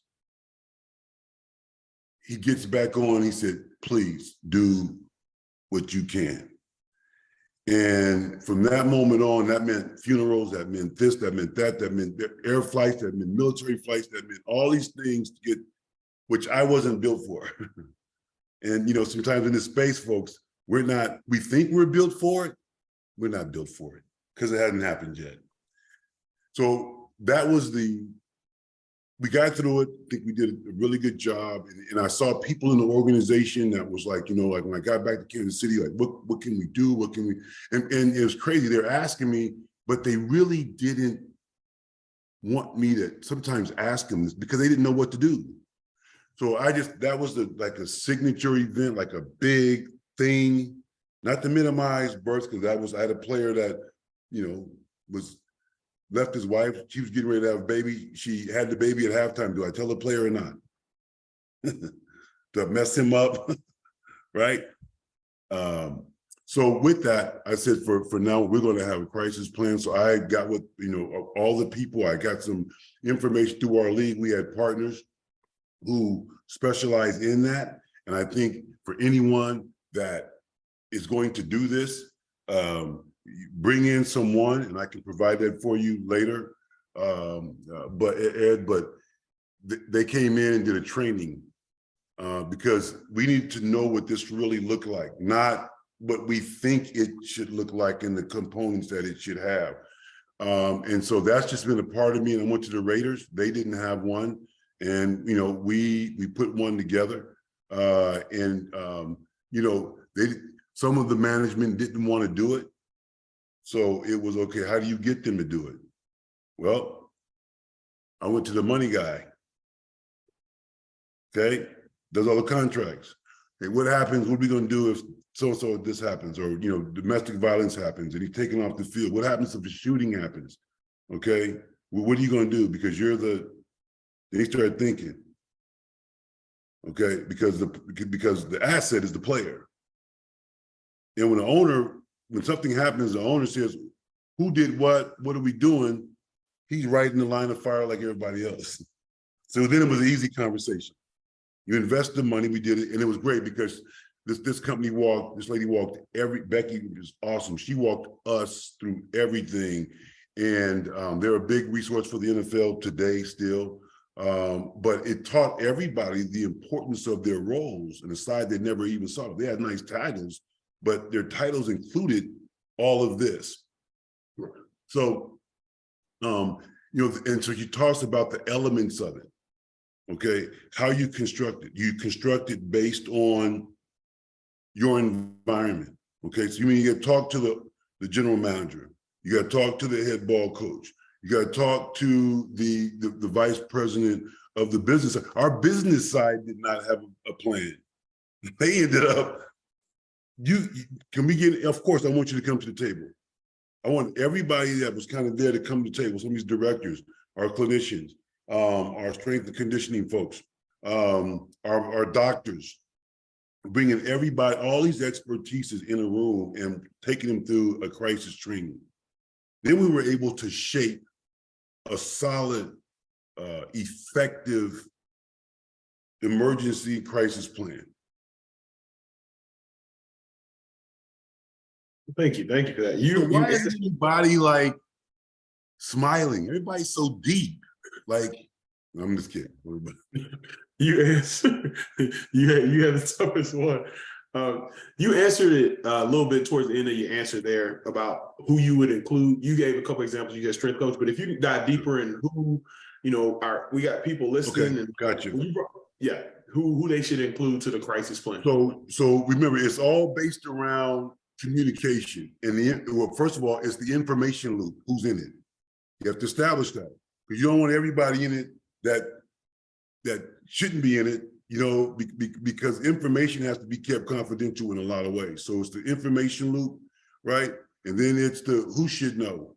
Then it's about the communication flow of the information that everyone's had. So, the general manager didn't need to be in there, but he had everybody there that needed to be. So, our assistant GM was there, our VP of football operations there. We had like I said, our doctors, clinicians, our community relations, PR department, because whatever goes down, the PR department has to figure out a way to spin it, right? And manage the media information and social media information, right? So, you want to have our trainers at the table, right? We had 1 year, I had one of our senior players part of it, right? And that was strategic. I want him to understand that behind the scenes, this is what we really do for you guys. So when it happens, you need the locker room to trust you. And so trying to get them to trust you after something happens is tough, because nobody wants to, especially men. We do one thing really well, and that's keep secrets. We don't talk about it a whole lot. And so, ladies do a much better job of communicating. And so I had a player involved. We made this a part of all of our education, rookies, vets, our PA rep knew what we were doing, right? And so I wanted all of the quote stakeholders, right, involved. And then how do we do this? We had our chaplain involved, right? Because a lot of times when things happen and you're talking about what a lot of times where these young men come from, some come from the South, some from a very strong spiritual background. That's the connection, right? They don't have a dad maybe in the situation. So we wanted to make sure our chaplain, he added his value. So we took everybody's expertise, put it on the table, and then we worked through this thing for, you know, it's probably a 2-day deal. But then we came out of it with something that we all agreed to, and we knew how to activate it, and everybody knew how and when they were going to be activated in a given situation. Thank you once again for sharing this. This is we talked about it, and you know, we have had a few of our panelists share some things that happened in their program. So we want to make sure we're developing the entire player development professional. Now, you talked about this when you went to the Raiders. You said nothing was there set up. What are some common mistakes and oversights that people can make when creating a plan like this, and how can they avoid those mistakes or oversights? I think one of the mistakes is in wanting to create it is you start minimizing, and people, and if you talk to other folks, they'll begin to, well, first of all, going into it without being 100% confident in what you're getting yourself into and what you're asking people. So, you know, a lot of times people go into it and other folks can say, they start minimizing that important, they turn your way. It's kind of like you're sitting here like, this is important. I want to help everybody. I know this is going to happen. And then people kind of make you feel like, yeah, that's not really important, right? And so I think then you go into it without being extremely confident, and then it comes off kind of half-baked, if you will, okay? So you got to know going in that nobody, like, everybody's not going to want to be all in, but you got to just stand in the face of the storm. I think that's number one. I think sometimes people look at crisis and say, you know, it has to be this big thing, and no, it's not. It has to be every day. Because you're not, we should not judge another person's pain, right? So what is a crisis to them may be very minimal to you, okay? And I think that's another mistake that folks make in this process. And probably maybe the other part of it is, you know, it's really about effective communication. And you're going to talk about these crisis plans, emergencies plans. I mean, these are conversations that are very painful to people. Okay, and so you have to have a level of wisdom, always operating in truth, and making sure that your labor is directed towards solving, okay, another person's situation when they're hurting. And I think sometimes we don't necessarily go into it with all of those components. Thank you. And then, you know, when you look at this, as you said, and you know this, things change, times change, different types of players change, coaches change, organizations change. How often should programs review and update this plan?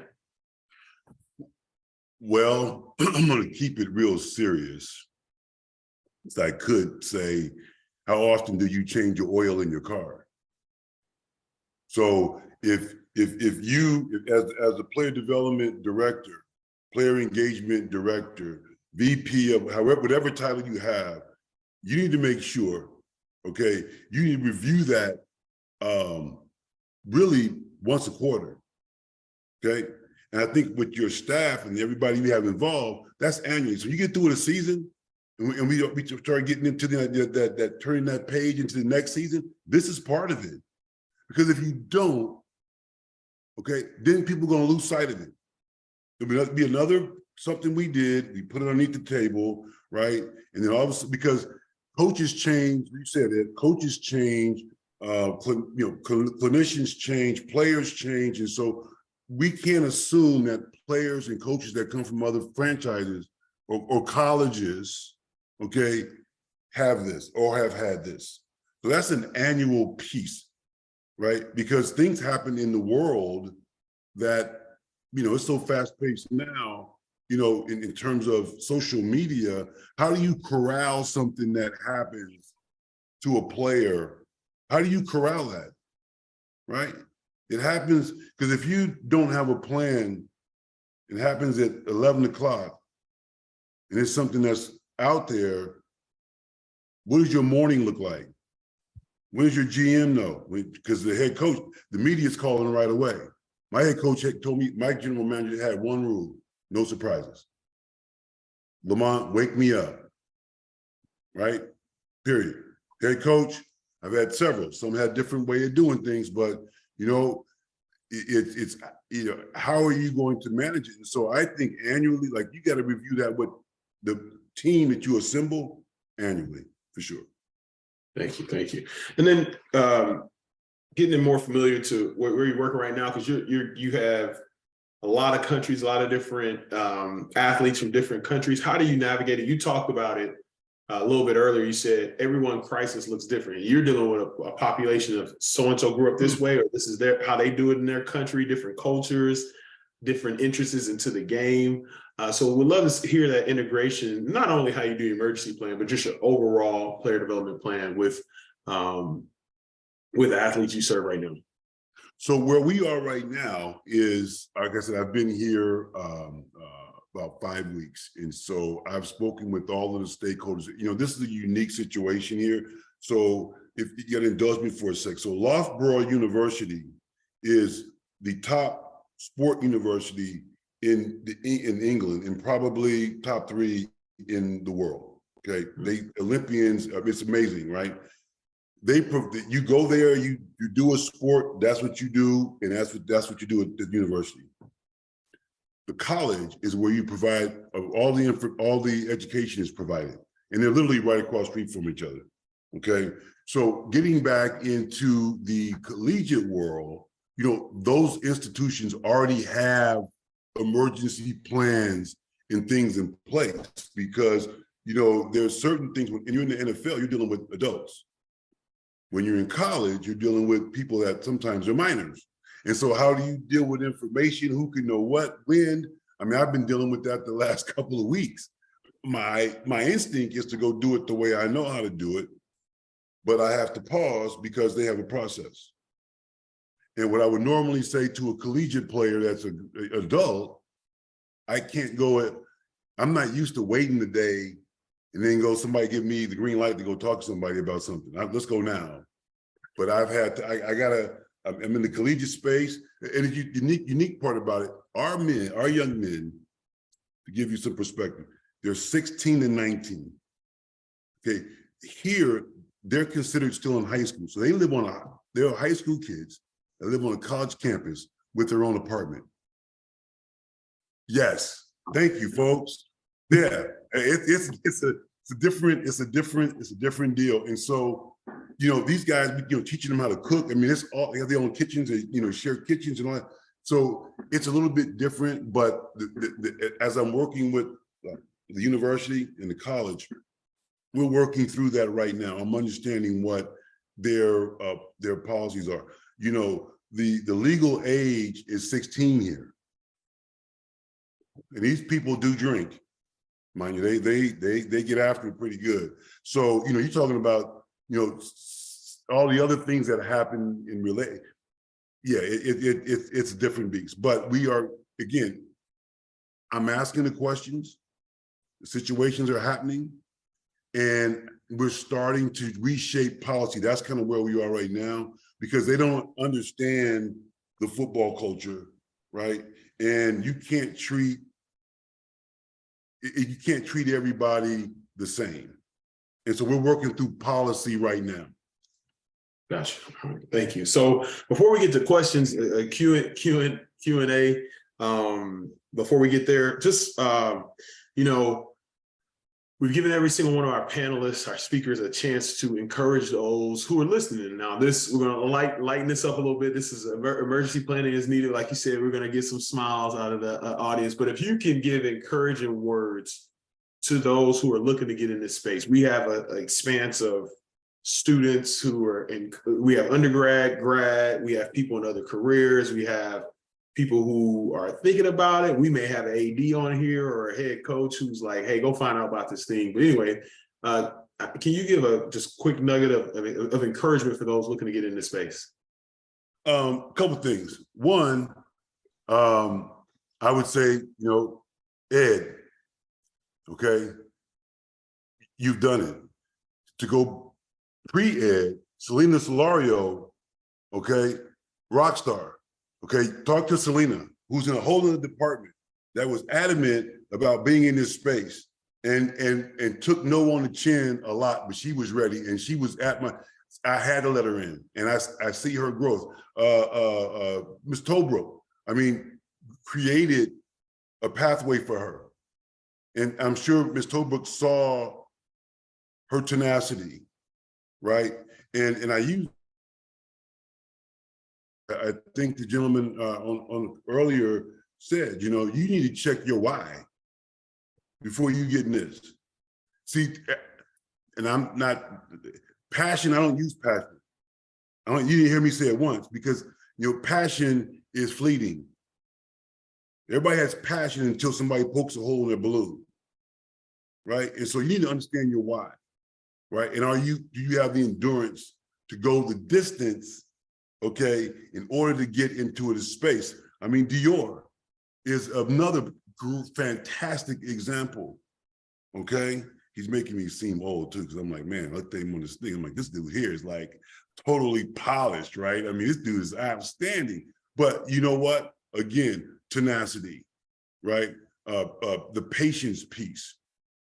So it's nothing earth-shattering, folks, but I think you have to really constantly examine you, and we know that no is in our life. We know that not right now is a little better to handle, and I would say operate in the space of not right now. And my final piece is don't let this journey be guided by your feelings, because your feelings will fool you, especially when you end up with an athlete who you need to get to and he or she is totally ignoring you, okay? It's good to have feelings, we all have them, but don't let your feelings have you, because it'll affect your endurance and a lot of other things. So those are just a few. I will say this, I heard some of the other comments, I wrote this down. Somebody asked about networking and quality and quantity. Let me just share this with you. The most important person that you want to talk to is the person that's in front of you. So whether it's somebody that has a title that can open up this huge door, or somebody that's just willing to listen to you. Sometimes in our economy, the least of those, right, are the ones that can give the most to what we want to do. Thank you so much. We're about to start Q&A here. Lauren, you can spotlight yourself. And shout out to Selena Solario. Selena hit me up. I know TB had told me that she's gonna hit me up. And normally when people do that, I'm like, I'm gonna see if they're gonna hit me up. And I think I told Selena, she hit me up. She sent me a message. She sent me another message. I said, look, Selena, I think it was a Saturday morning. I said, I got time before official visit. She's like, cool, what time you got? I was like, all right, all right. I can't remember, Selena. I didn't remember the story, but just when I heard Lamont talk about you being persistent, I remember that. Lauren, take it away with Q&A. Thank you so much, Ed, and thank you so much, Mr. Winton. That was an incredibly moving story, and I think a lot of people really got out what you meant for them to get out of it, just all the things that you don't think about on the day-to-day basis that are so important in player development. So hopefully everyone took away what they needed to from that panel, and we've got a few questions from the audience. Our first one from Anna Jefferson Pope.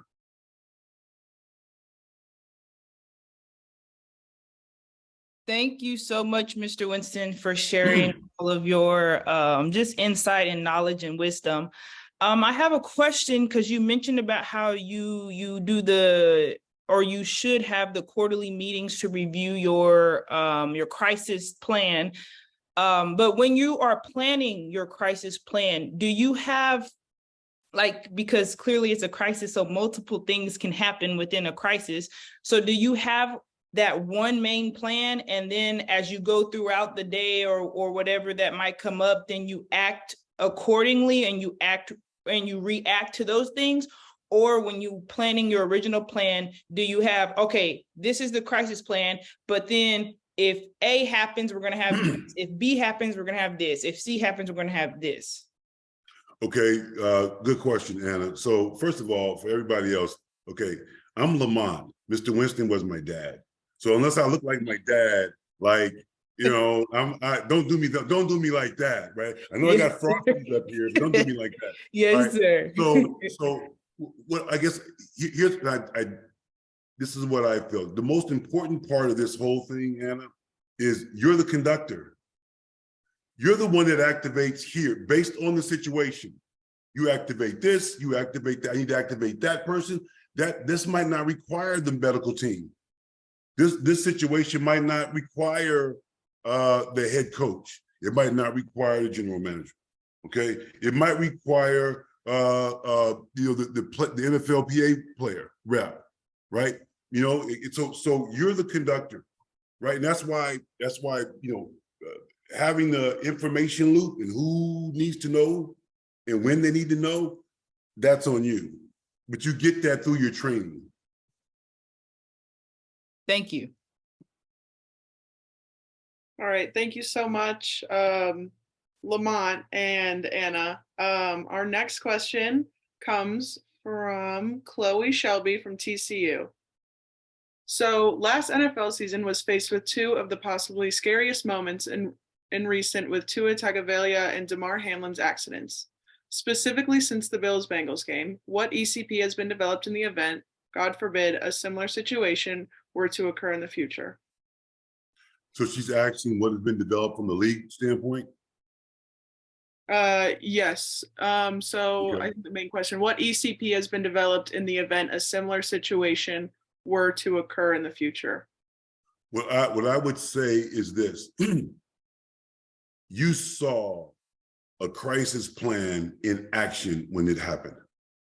Everything that you saw on TV, especially with Mr. Hamlin, like it was so long, like you saw what a crisis plan, they were ready for that. So those people knew when it comes down to being paralyzed or a player being blacked out. I mean, you saw all of it. And a lot of times during the course of a normal football game, those people are acting. I mean, there's been plenty of times that players gotten hurt. Okay, so the wife is sitting in the stand. Okay, so I know that, I'm the person, I go to the trainers. They tell me kind of how to break the news about whatever happened, right? And so, but all of the TV doesn't show up. This situation, the two that you saw with Tua and Hamlin, just were televised. And people are saying, oh my gosh, like, what are they doing? No, they saved that young man's life, if that answers your question. So the league has they have a tremendous, they're highly prepared for any situation that happens to a player and their families, both during the season and on the grass and off. Awesome. Thank you so much. Our next question is from Trinity Montero. How do you act for a crisis that was not planned for? Great example, COVID.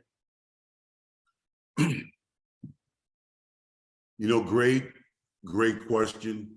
There are certain things that happen in life, folks, that we won't have answers to immediately.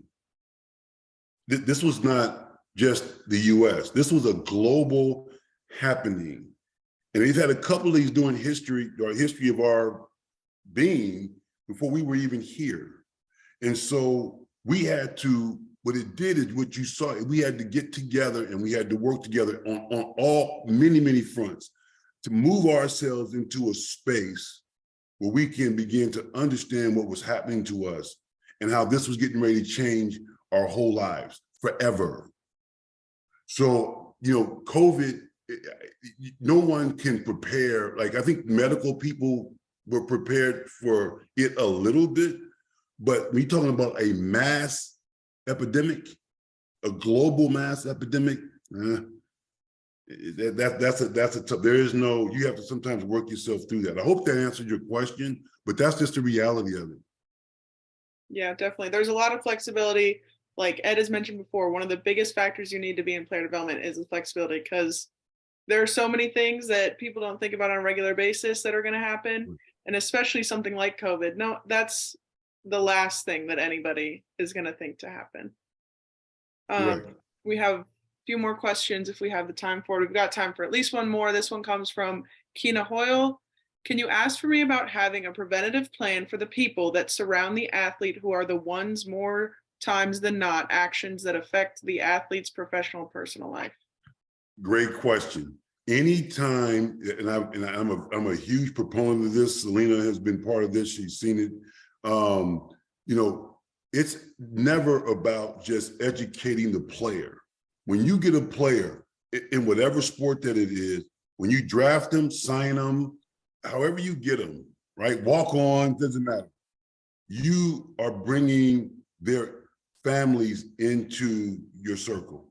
And so as I'm telling these young men here in England at my first team meeting, you know what, this is about the business of education and the business of football. And so what I teach you, what we teach you, we need to also be willing to teach your family. So whatever you create for the players, okay, the Raiders, we had a family boot camp. So we brought the families in, every player got 2 people, and we brought them in and we sent them through 3 days of what we send the players through. This wasn't a party, but we needed to educate them. And it was interesting, once you got them in the room, they saw and heard, it got real quiet because it wasn't about the celebrations anymore.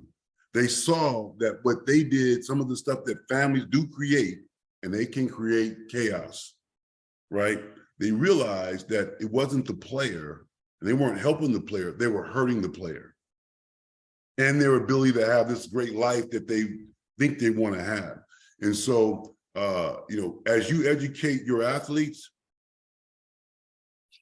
shape a program that's not too far off from what you give the athlete to the parents, so they can talk the same language. Hopefully that answers your question. Yes, I think it definitely did. Hold on just a second. All right. So that is all the questions that we have time for today. Thank you again so much, Lamont. A lot of really deep points that are definitely forgotten about because we don't want to think about the more unfortunate things that happen in life for everybody, but especially athletes. So I am going to go ahead and pass it to Ali for our transition. Awesome. Thank you, Lauren. Thank you, Lamont, as well. That was awesome. So at this time, we will be taking a 10-minute break, and then we will transition again to our next panel, which will be the career development panel coming up on the other side. And Ed will kick things off again when we get back into it.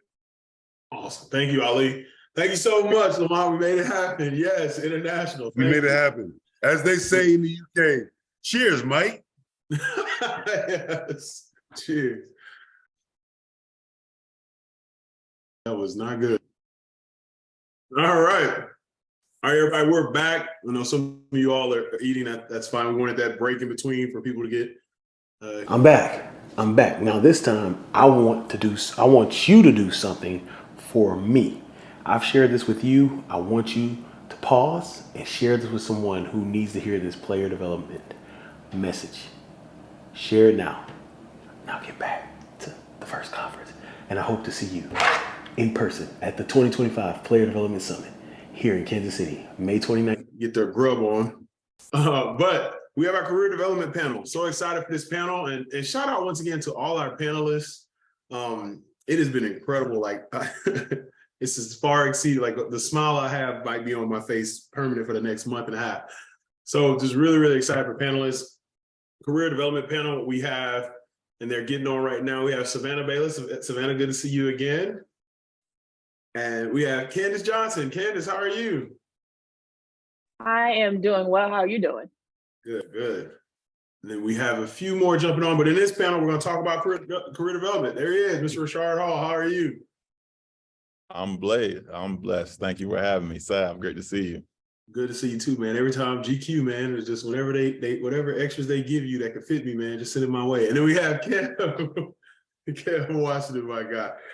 So we'll get started off. Some of you all have been on panels before. Some of you all have been visiting, but we're going to start off with your hometown, currently what you're doing, your favorite lunch item, it is lunchtime, and your greatest accomplishment. And so let's go. We're going to go. So we heard from two so far. Let's go with the rookies. Rashard, we'll start with you. We'll go Candace, then we'll go Savannah and Kev. All right, just starting off with intro, right? So I'm originally from St. Augustine, Florida. My current role, I'm a director of career and professional development. One of my favorite lunch items is sushi, and greatest accomplishment, just building a professional network to where I can be a bridge for so many scholar athletes and executive leaders alike. So that's a little bit about myself. Blessed to be on this panel and share. Thank you. Candace? All right. Hi, everyone. I'm Candace Johnson. I am from the DMV area, Bowie, Maryland, currently. So I am the former coordinator of player engagement for the Ohio State University football team. My favorite lunch item, anything pasta. You give me pasta, I'm cool. I don't need anything else. I'm good. Greatest accomplishment. When one of the guys recognizes that the work that I've helped them do has set them up for later on in life. So getting that, coming back and like, you know what, you were right. I know. Thank you. I appreciate that. Thank you. Thank you. Savannah? I'm Savannah Bailey. I serve as the Senior Director of Player Relations at Florida Football. I'm from Columbia, Tennessee. My lunch item is definitely coffee. If you work in player development, this is a 24/7 gig. So like I am an afternoon coffee girl on top of morning, on top of night, everything. And I'd say, you know, I mentioned some greatest accomplishments in the earlier session, but I think even after hearing the last session, that like what a privilege it is, even though you don't want to be someone's 3 a.m. call when something goes wrong. Just recognizing the great privilege that it is when you are that trusted person for someone. Awesome, thank you. And then K-Wash, my guy who I beat in high school, now I'll bring it up. I'll stay away from that story because you'll always. You did what? You did what now, Ed? Do we really want to go there? No, we don't. I'm gonna let you live. It's your conference. I'm gonna let you live. But yeah, Kevin Washington, hometown, born in Natchez, Mississippi, right across the river. And grew up in the Houston area. My current role is the director of player development for our football team here at the University of Texas. My favorite lunch item is probably a blow pop because a lot of times, like Savannah's saying, you're moving through all the time and I keep candy on deck for the guys and every now and then it's like, look, I ain't got time. So blow pop it is. Plus it gives you the gum for later. You know what I'm saying? So pretend like you're eating. Hopefully you don't actually swallow the gum though. Greatest accomplishment, again, I still don't think I've had it yet because I'm always looking forward to seeing what God wants to do with me later. But if I had to pick one thing, I'd honestly probably say starting my first business like a couple of years ago, training middle school athletes with college athletes, and then also teaching life principles through that, only because my wife pushed me to say, stop thinking about stuff and not doing it. And so that was the first step to actually putting ideas in action. And that's been something that we've been able to continue to throw. I've been able to continue to do. So that'd be it. Appreciate it. I got to give Kev his flowers. So they talked about DMV and the athletes. Kev was in like Houston has the top 100 players. And Kev was in there. I was trying to be top 100 players in the entire program at the school I was at. So Kev's on a different level than I was in my playing career. All right. Now the first question we'll talk about is player development is not linear. So we'll go right back in that order. Rashard, we'll start with you. What were you doing before you got into this role? Immediately after my eligibility at Clemson University playing football, I had a cup of coffee in the NFL, St. Louis Rams, right? I love telling that story about 38 days I transitioned from there to orthopedic medical sales with Johnson & Johnson. So did that for 2 years before coming back to Clemson and getting my MBA in professional communications degree. Upon graduation there in 2016, I did 2 years at Merrill Lynch and now Clemson football, and I've been here for the past 5 seasons. All right, so I started out in communications. I didn't even know what player development was until I got to Ohio State. So initially, I was at Coppin State right after graduation, doing sports information / communications there. From there, I went to UConn, then to Howard University, then to Ohio State. And when I initially got to Ohio State, I was still doing communications. And then after COVID hit, I had a conversation with my boss at the time, and I was just like, look, I'm ready for something different, because COVID kind of, I think for a lot of us made us realize, we haven't spent quality time. And anybody that works in athletics understands the grind that it is. And, being in COVID now, I'm with my family for the first time for an extended period since I got out of college. So I told him I wanted to make a change. And in communications, he had let me come around the football team, do some stuff with them. And so I started building relationships with the players. And from that, our head coach saw it. And my boss at the time told him I was looking to make this change. And the head coach created a position for me over in football and player development. So that's kind of been my path. Savannah? Yeah. Before I was working in player development, I was a student at Clemson's higher education student affairs program. Part of that was a GA-ship for fraternities. So I've been around a large group of men a lot. And just kind of talking about masculinity conceptualization, why do they make the choices that they do, having some difficult conversations, and kind of how that's led into the work that I get to do now. Awesome. Kev? Yeah, I was serving as a chaplain with the Fellowship of Christian Athletes, FCA. Had previously come from Abilene, where I was working with Abilene Christian, McMurray University, and Hardin-Simmons. And then most recently from UT, I was at U of H. So I was with the 3rd Ward Cougs. I was down there with Ed. Man, was just serving as a chaplain, but that also also grew into serving the whole athlete, right? So I'm not just going to pray for you without trying to get something to pay for you. And so we're talking about, careers and how to handle that kind of stuff. And so the coach that was there at the time, Coach Herman, saw me, said, would you come and work with just the football team, except expand from chaplaincy? You can still do all those things, but I want you developing the entire athlete for those that are of the same faith persuasion and those that aren't. And so got the opportunity and have been loving it ever since. Awesome. So we'll go reverse order, starting with you, Kev. Define what player development looks like in your program. Well, player development or career development? Sorry, there we go. Career development. I mean, because we can just stay take hydrated, the whole y'all. time. Gotta stay hydrated. Yeah, man. Career development for me looks like going through where they're at intentionally with each year. So freshman year, I'm trying to make sure you can stay in school and you make it through your freshman year. We're trying to figure out who you are. And then sophomore year, we're trying to figure out kind of what are you passionate about? Like, what are your gifts? What are things you may be interested in? And then junior and senior year is all about exposure and experience, right? So all of our guys, if I were to ask them what they wanted to do, you'd probably hear some of the same things over and over. Obviously, they want to go to the league. Then you hear some say they want to coach. You hear a couple others say real estate. They've seen some things like that. But those are by and large some of the main things that you'll hear, because that's what they've been exposed to, what they've seen.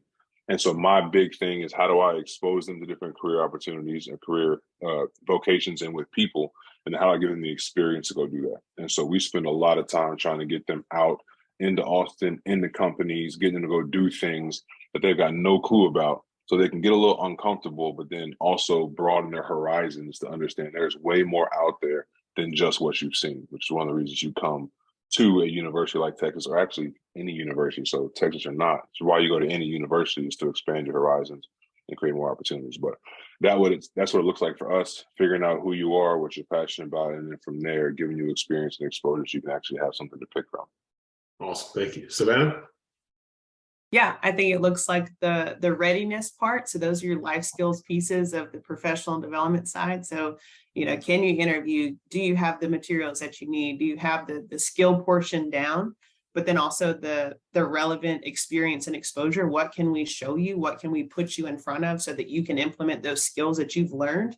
And the last piece is just kind of the reality, right? Who is actually hiring? It's nice to have an internship, but if that doesn't turn into meaningful work or relationships later, what is that really doing? So it's really the part that I think often gets skipped out on, that, you know, anyone can kind of send someone for a day somewhere, but what was the reality of that experience? What are they gaining from it? And that's a big part of the intention, I think, with anyone that does this work, is making sure that it really does serve the students. Awesome. Candace and then Rashard. So we have what we call the Real Life Wednesday program. So there's kind of 3 parts to it. You have our Career and NIL Expo, which just used to be career based, and then NIL hit, and we all know what that did for us. So we combine the two, and that kind of is the end of the events, where we bring those things together so that our guys are networking for internships, job shadowing opportunities, NIL opportunities, those types of things.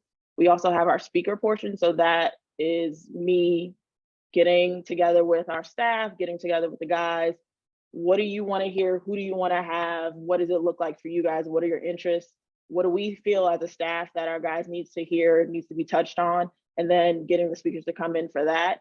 And then it's the resume building. So sitting down, everyone has to meet with me one-on-one, and we do a workshop together. And what are your interests? What do you want to do, you know, with this 3 to 5 years to set you up for the next 30, 40, 50 years? So kind of laying it all out so they get a full scope of what it means to be a well-rounded young man. And how do we translate that into when you're 50, 60, 70? Awesome. Thank you. Rashard. Love that. Love that. Kind of for us, it's kind of broken to 2 different, I guess, areas, if you will. So it's kind of start off holistically. You know, our career program kind of fits into our other pillars of our player development program on a holistic kind of foundational base, if you will. So like curriculum based, just starting off with a good foundation, which is that preparation. But we want to make each year kind of build off of each other. You know, working with football scholar athletes, you're only guaranteed 3 years. So, you know, kind of a curriculum at least based off 3 years, you know, so that preparation, it starts, and what it looks like is what we call vegetables, you know, the stuff that's not necessarily the stuff you're jumping in line to do, but the stuff that's going to sustain you, right? The vegetables. So that preparation, that resume, you know, interview, career interviewing, internship interviewing, putting together professional combines that help them with some soft skills, and then, you know, assessment, being able to get to that next piece. So it starts with that holistic foundation piece, that preparation, but then we have the tailor-made piece, which is more individual, you know, to build on that foundation. This helps us meet them where they are. This helps us build the relationships. We kind of come from we don't want to just offer you opportunities until we know you're prepared, and we built a relationship to know, hey, where to exactly lead you and influence you with the opportunities that we have. So just starting with the tailor-made piece, hey, what initiatives fit this group or this scholar athlete or this class? What companies / industries make sense? When career development are upperclassmen, you know, upperclassmen senior emphasis most of the time. So just identifying their interest and letting them, you know, have the emphasis on, again, which companies, industries, initiatives that we're launching, and then just making it practical is the last piece. Like preparing them, yes, okay, we're tailor making it, getting the resources. Now they need time to actually practice it, you know, no different than going from the segment meeting rooms on the board to going out to practice and doing it now. So the last piece or the last pieces are, you know, the practice. So the micro internship program, a business week program, an externship program, and then obviously want to always get better. So it's always going to end with evaluations of, you know, partners and scholar athletes, and being able to learn and grow and refine. That's what we're in the business of. So we try to do that as a program as well. All right, I appreciate it. Thank you. Now, Savannah, you touched on a little bit about what's overlooked. So next question is, what do you think is the most overlooked aspect of career development? So we'll go Savannah, Rashard, Kev, and Candace. So just talking about, what do you think is the most overlooked aspect of career development? Yeah, I think sometimes professionalism is really antiquated.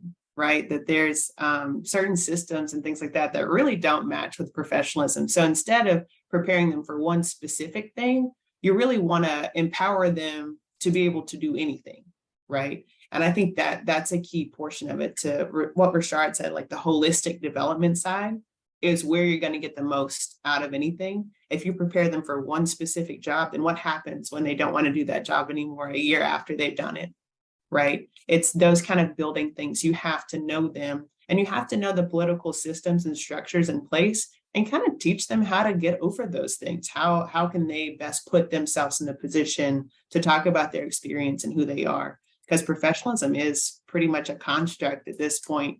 And just making sure they find a space to be able to be who they want to be is a big one. Thank you, Rashard. That is a huge one. Another one I think about is just retention, and practicality. We know time, man, we don't have a lot of time to develop our scholar athletes, but we have to make time to develop in a high level. So we know we're able to do an hour and a half workshops at time, but transparently, if you're doing an hour workshop on budgeting, for example, that's not usually enough time to make it practical. So I think one of the most overlooked aspect is that follow-up resource, making it practical in retention. So I think that is really overlooked. And when you can actually, take it from the workshop, which is great, but then get granular on a one-on-one individual type of basis. And I know that's hard, especially I just see football looking at me, about 137 guys, right? But that's kind of the piece that I see is overlooked, and being creative in ways to make it retainable and practical for scholar athletes. Yeah. Yeah, for me, and it's gonna sound weird, I'd say the student athletes themselves. Only in the sense that this can be something that people want to push so much, and we got to do these things, and kind of like what Savannah was saying, like it's like, oh, you got to have this, you got to do those things. Like, that don't necessarily matter for what the job they're trying to get. But then also, I mean, just being frank, not all of our student athletes care. Not all of them understand the need for it. And so a lot of my job is just trying to get to crack open their shell to see like, hey, this is important to you now, so that at the end of their career, they're not writing articles about how they, didn't understand it. And we all have different, times and paths when it happens. That's also part of the job. And so for me, it's understanding the reason that I understood how important it was to start my career path was because I ended my career at Notre Dame. I graduated and had no clue what I was going to do left. You know what I'm saying? JP wasn't up there yet. So I hadn't had nobody to lean on like that. But it was because I got hit in the face, and that's when I started taking it seriously. And so for me, I think we can overlook that as much as I do, they got to be wanting at that time. And I got to find different ways to make them want it and to help them desire it. But ultimately, it's about them, not about just how well I can create stuff and how well I can do things. I think I'll speak working in football specifically. The amount of resources that are available, I think, in career development is definitely overlooked, because I feel like in football, it's easy to get into a silo and we just operate out of the facility and that's it. And I think you have to understand our student athletes, they don't know what they don't know, right? So if you're working in career development, it's part of your role to bring these resources and meet them where they are. And I think working with, we do a great job of working with our athletic department. We do a great job of working across campus because I might have connections within the Columbus community, but they have this reach that goes beyond that. So really pouring into our resources and making sure that I'm bringing, the right people into the building that can connect with our guys, because I don't want anyone just to talk at them. I want them to be engaged and I want it to be meaningful. So making sure those resources are available, but also bringing it into the building so that they can see these people and know well, yes, I can go to Miss Candace, but I also could go talk to this person on campus as well. Thank you.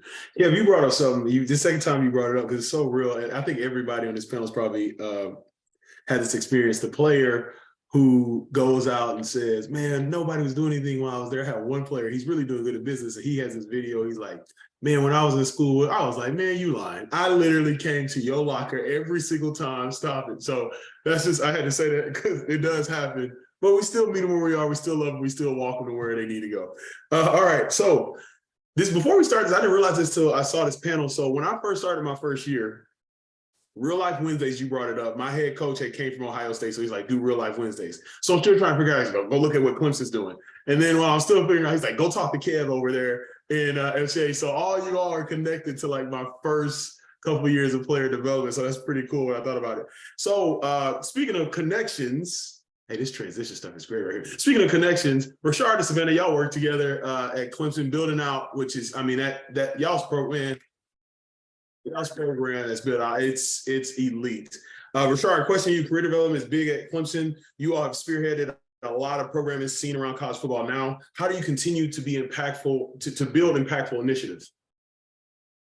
I think you continue to build impactful relationships, you know, like that's the key. That's been the feature of my success. That's one thing that gives me kind of just insight at Clemson football. I played there. I walked the halls, I walked the shoes, walked the campus, but continue to build impactful relationships, especially with your scholar athletes, right?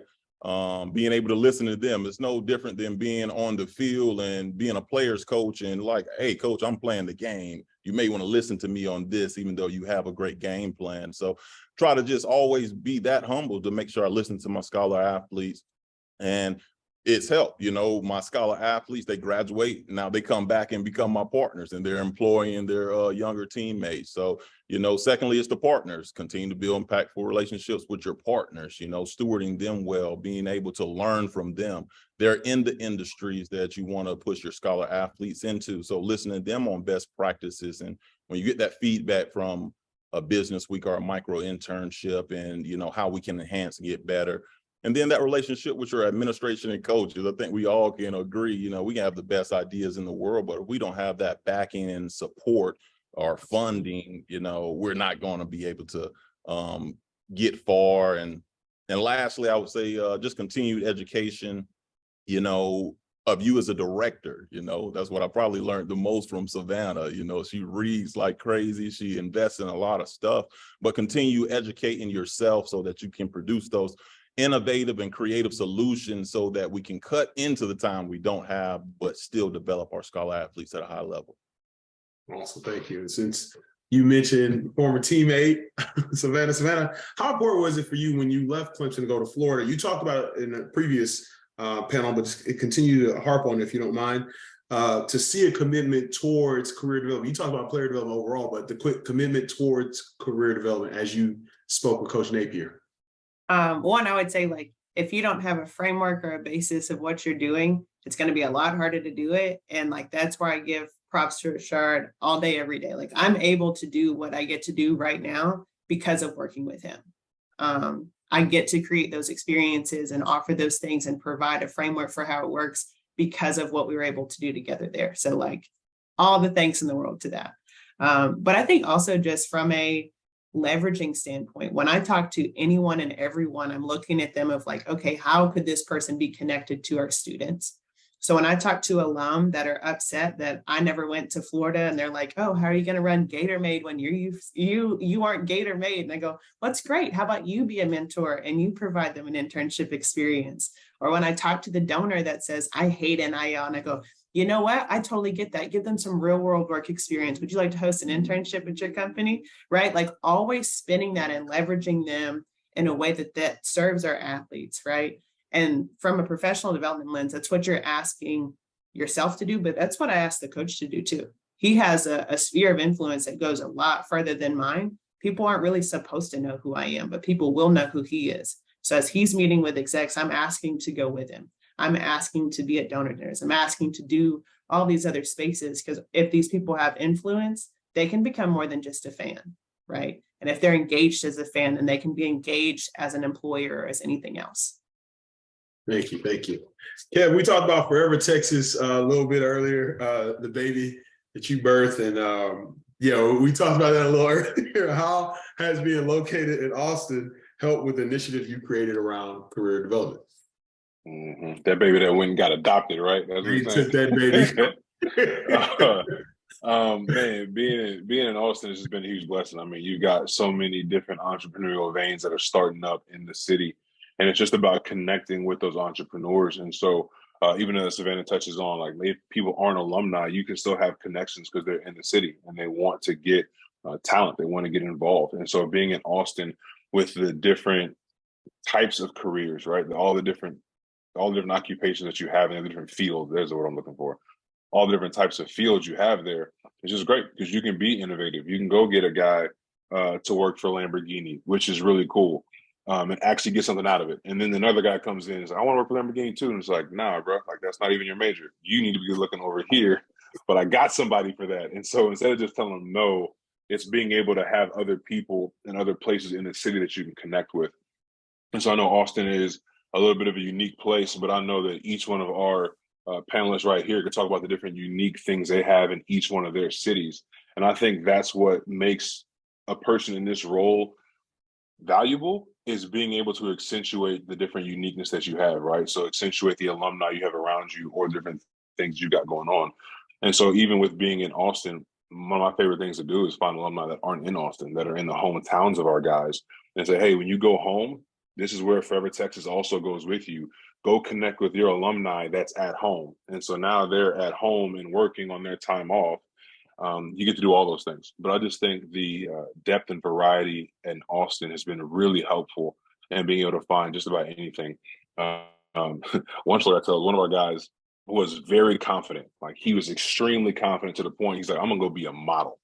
I'm like, bro, like I'm not here to crush dreams. I'll let somebody else tell you that you ain't it. But we actually had a modeling agency come through, and like he went to the career fair, he went over and kind of shadowed with them. I'm not sure what he did on this shadowing, but he did that for probably about a week and a half. And then afterwards, I was like, yo, when's your first shoot? And he's like, I'm not really gonna do that no more. I was like, all right, good. But just being able to find those kind of like weird, random, like one-off things is what's really been helpful in Austin. But I think that's not unique to Austin. That's really every city that you're in. You just got to be able to find it and accentuate it. Awesome. Thank you. Candace, in your experience with preparing athletes for careers outside of football, what has been the most effective way of communicating to companies the skills the athletes will bring to their organization? What's crazy is a lot of times the companies tell me the skills that they know our guys have being part of a football program that is an elite program like Ohio State, that they already feel is transferable in what they do. So, the attention to detail, being diligent, hardworking, willing to grind, all those types of things that our guys bring to the table in football, companies already see that. So I think it's more so being very intentional on what companies I'm bringing to our program and what guys I'm bringing to these companies, because you don't ever want to be in a situation where someone's time is being wasted, right? So making sure, like, if I'm going to advocate for you because you told me you're interested in this industry, back that up when I get you face to face with those people, because I want you to go and do a great job, because if you do a great job, then they're going to want to continue to bring people from our program through their company. So I will never lie to our guys. I'm very upfront. I'm very to the point. Like, look, you will not embarrass me, and you will not embarrass yourself, and you will not embarrass this program. So if you can't commit to it 1,000%, don't waste anyone's time. I love that. That's the quote I would have my guys. I can't tell you what you're gonna do, but I'm gonna tell you what you're not gonna do. You're not gonna embarrass me. All right. You will not. Yeah, will not. No. All right. So you all planning programming. People talk about the calendar. The calendar came up, I think 2 panels ago, the good old calendar. Which times in the calendar have you found to be the most effective for real life change when it comes to career development? And this is for anybody take it away. I mean, I'll go. For us, it is as soon as postseason, hopefully make it to the postseason. As soon as that ends, everybody gets some time off, and then we're hitting the road running, right? So for us, it's that winter, spring. And when I initially took this role, we didn't have our career fair until June.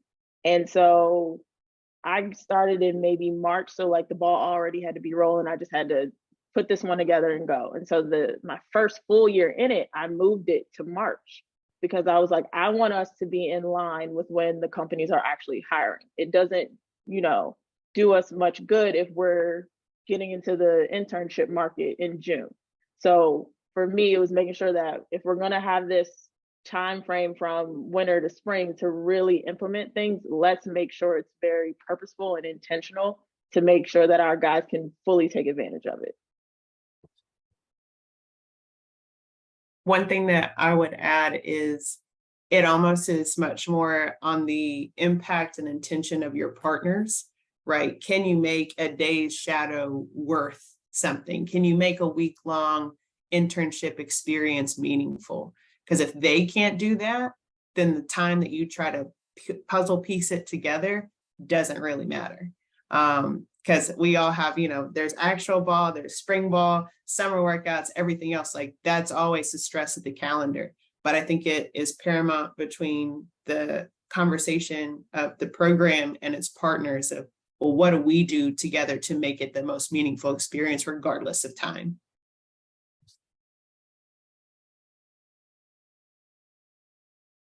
That's super good. Man, breaks, any breaks, daily, weekly, semester breaks, on a daily basis, even during, you got spring ball, you got the football season. So we got a 2:00 team meeting. So if we can capture an hour, still an hour, 1 or 2 hours before that, that can work on a daily basis. Weekly, not so much during the season. So we look at the season portion. So the fall for football is like our camp. That's our camp. Like we're preparing to play our game in the spring. So it's a lot of our time that we focus on pulling our partners together. But any breaks, on a daily basis, weekly, semester, spring break, Maymester break, in between, summer school, those kind of things. So we try to just take advantage of any break possible. Yeah, what they said. But for real, like literally that's it. Gotcha. I'll just add one thing real quick to that. Mhm. Being in the career space, the guys don't want to hear from us about career in the season.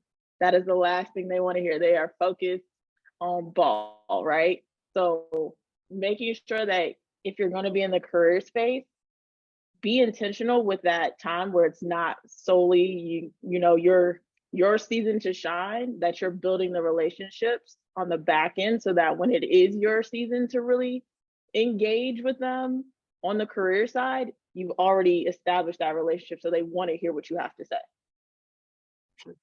Hey, Candace hit that nail on the head, but I wanted to follow up with just some small success we found at the season, but towards the end, after the, conference championship game or after your last game, that gap in between before you start heavy preparing for the bowl game, especially for your seniors that won't be coming back, we found success in that time period, really giving them their last time to connect with employers.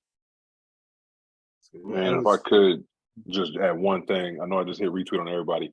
But what Candace said, like, in the season, like, that's a given. It's like, that's time. That's a really quick way for the coach not to invite you to ever do anything with his team ever again or lose a job.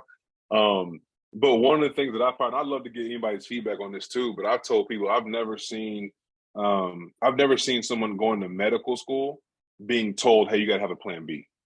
And the reason I say that is because a lot of our guys want to go to the league. So for me to interrupt them trying to go to the league in the season is me telling them, like, hey, what you have chosen for a career path is never going to work.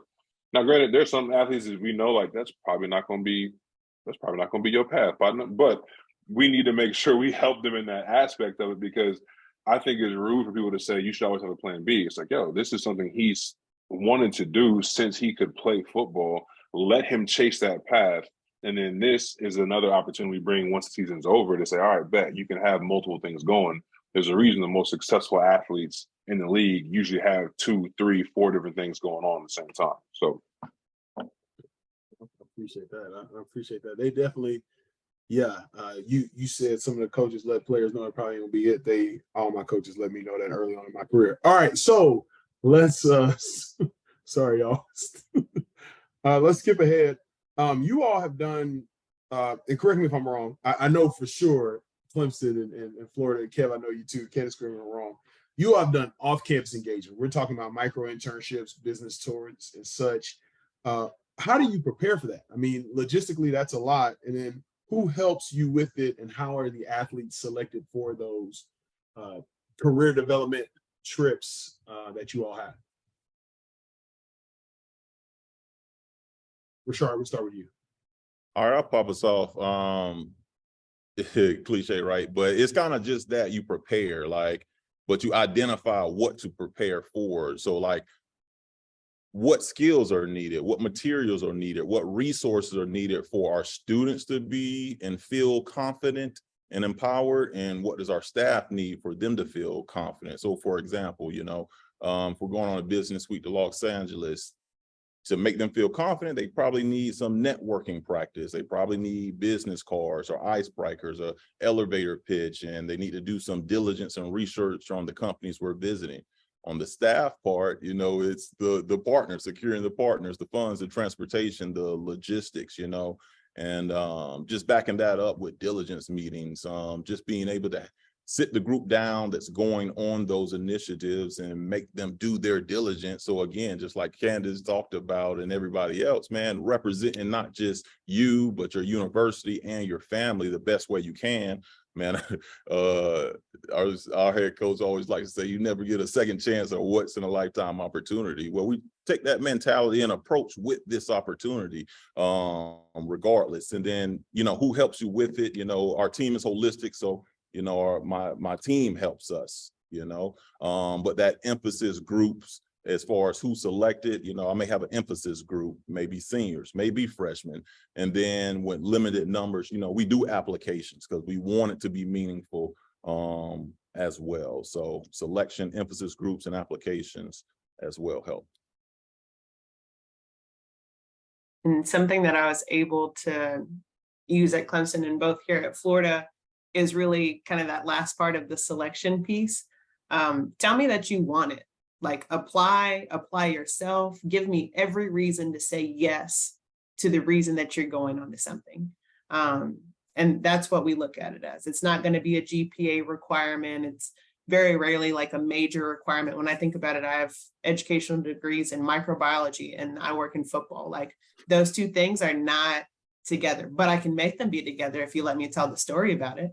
You know, it's one of those kind of things. What other pieces can you help them connect to make sure that it's an earned opportunity always? I know when it comes to internships, it's inviting the corporate partners out to conduct the interview. So whether it's the 5-star, the walk-on, the senior, whatever, it doesn't matter.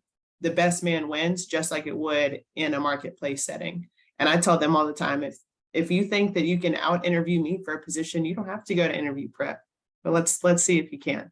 And, you know, small things like that, right? Increase that competitive nature. If they're going to be competitors on the field, let them be competitors in the boardroom or anything else. And use something that they know, right? And help them grow in those areas. Thank you. Yeah, for sure. I'd say same thing with everything they just said. Obviously, I'm talking with our partners, whoever we're going up there with, to say, hey, what specifically are you looking for? Are there time frames? So we set a schedule beforehand, like well beforehand, just so they know, hey, this is when they're going to be there. This is what they're going to be doing. And we make sure we have the parameters and objectives, like, yo, this is what they're trying to get out of it. And I've started probably a couple of years ago, like, yo, I want an actual project. I want an actual initiative that they're going to be doing. Like, I don't want them there to just sit there and walk in a room, let somebody tell them about their job and they go to the next room. Because we've had a couple before where I was a little too loose with it. And I was thankful because they brought them out there. But it's like, bro, like, you could have done this on a Zoom and our guys could have just got dressed up here instead of going to a different city and all that stuff. And so it's give them actual work to do. Now, you ain't got to use it because I'm not guaranteeing it's going to make them any money, but they need to actually get a piece of the work if they're going to do that kind of stuff. And then beyond that, I mean, I'm just making sure I'm staying in touch with our compliance folks because I want it to be as beneficial as possible, but I also want to make sure we don't trip anybody up from our alumni, from our players, from our program and stuff like that. And so I'm always typically trying to figure out how far can I go and also be safe with it, not to get anybody in trouble. I want them to have a great experience. So I'm always touching base with compliance. And I typically know the ropes at this point, but every now and then, you know what I'm saying, I still try to think outside the box. So I'm like, hey, I got this idea. And don't say no, but, and then, you know, we're going to have a conversation. For us, first person I really have to talk to when I know guys have internships is Mick Marotti, who is our head strength coach, because I need to work around his schedule. Like, he takes over in the summer. he's kind of running the show. So knowing when their workouts are and knowing that whoever we partner with and explaining to our guys also that you can do an internship. These people understand that you're going to have workouts and things like that. So don't try to use that as an excuse not to get that experience. And we also work very closely with our athletic department. So they have Bucks Go Pro. So the guys can come to me and see who I know in different industries and things like that. But I also funnel them through our athletic department because they have like a 1.0, which for the new guys, you're young, you're trying to figure it out, get a feel for it, and you intern in our athletic department or on campus. And then 2.0, now you're out in the Columbus community at a company somewhere. And then we also have the micro internship. So if you still haven't figured it out, that's okay. We can dibble and dabble in a lot of different things so you can get the experience, see kind of the lay of the land, and then we can move forward from there. So just making sure, like I said earlier, using those resources because you don't have to do it all by yourself.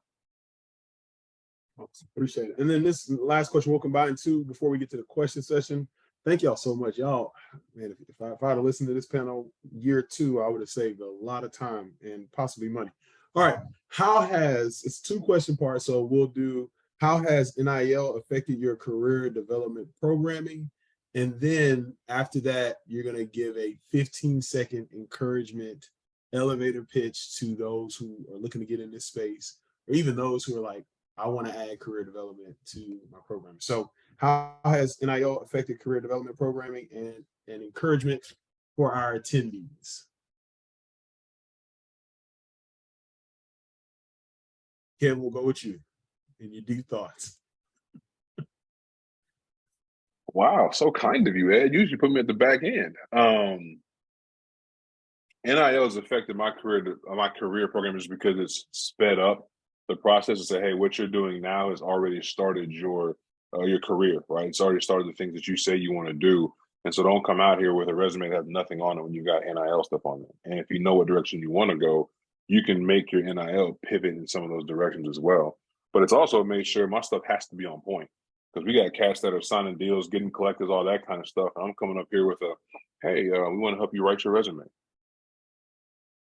Yeah, like that silence through the mutes is what I get from our players too. They're like, really, that's it? Just a piece of paper and that's it? And so it's got to be interactive, engaging, make sure they know what's going on. So NIL has just made me really be on point with that, but then also has really just pushed it up because they don't have the opportunity now to wait until they graduate to become businessmen, right? You have to be the business now, and this is going to help move you towards that area.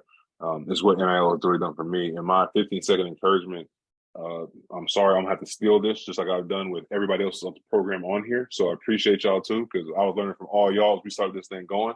But Savannah, what you said in the beginning, like this is the skill. If you do this right, then you're helping them gainfully get employed for the rest of their lives. So that's why we do this, is so dudes don't end up like Louis Miles in the car saying, what I'm gonna do besides play football. Like, nah, man, football is just a launching pad. And if we get this right, then you're going to understand you're going wherever you want as far as you can. Thank you. Thank you. NIL definitely changed how we do things. Like I said earlier, we added it to our career fair. So that became the Career and NIL Expo, because when it first hit, I know for us at Ohio State, we couldn't offer them any advice about anything regarding NIL. So we kind of just were watching them and they're asking questions, but you can't really give an answer. So once our institutional rules changed, I was able to add it in there. And that I added it because it took away the gray area. Because for a lot of our guys, they just had people sliding in their DMs and trying to make these deals and things like that. And they're trying to figure out, are these people legit? Should I do this? Should I not? So that created this space where I'm taking the gray area out of it and I'm putting the decision makers right in front of you so that you're now face to face with the people who are the money, right? And so it was also adding specific programming that ties into NIL, like taxes. We hadn't really had any programming in regards to taxes, but now we have our guys that are making, some of them are making millions of dollars. You know, you are outside of my tax bracket and my, knowledge, right, on taxes. So bringing in people that can speak to them about those types of things and give them that education, because we were all just trying to figure it out, right? All together, we're just trying to figure it out. So what could I do that was very purposeful to make it a little bit easier for them? And making sure I told them, like, all money is not good money. And the people that you're choosing to tie yourself to now with these NIL deals, are you willing to say 15 years down the line, this company has a scandal and now you're a big name, right? You might not have anything to do with them at that point. However, you will still be tied to that company in some capacity. Are you willing to put your name on the line for this money and this deal? So making sure that whoever you partner with, their values match up with your values, and will you ride with them for the long haul?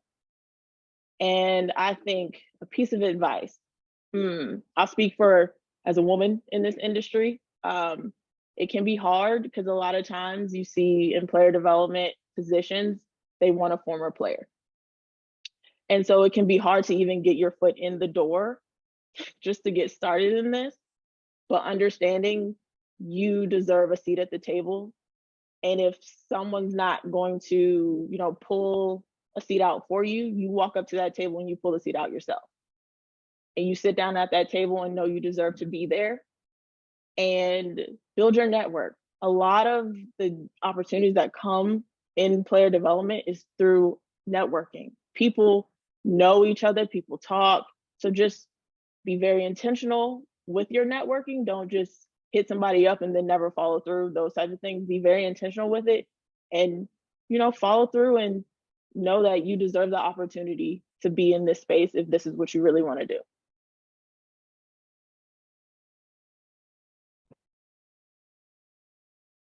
I'll go. So kind of to echo some of that, we have a much more sophisticated scholar athlete coming in than we ever have had before, right? These are folks that are asking questions, whether it be from whatever they watched on TikTok about Rich Dad, Poor Dad, or anything else, right? You're just getting a better jump start in a lot of those conversations. And so when I say like NIL has changed what we do, it hasn't changed too much of what we actually do. It's just caught everyone up to why it matters. And that's the way that I always like to frame it. Like, this isn't new for the people that have been doing player development. We've been talking to them about jobs and bad actors and contracts and all kinds of stuff like that, just in different capacities. And if you've been doing this work, you know what I'm talking about. So I think just kind of meeting them where they're at, whatever that looks like. I think kind of teaching financial stuff is almost like wealth is a behavior, not that fast money type stuff. It's the longevity and the philosophical pieces.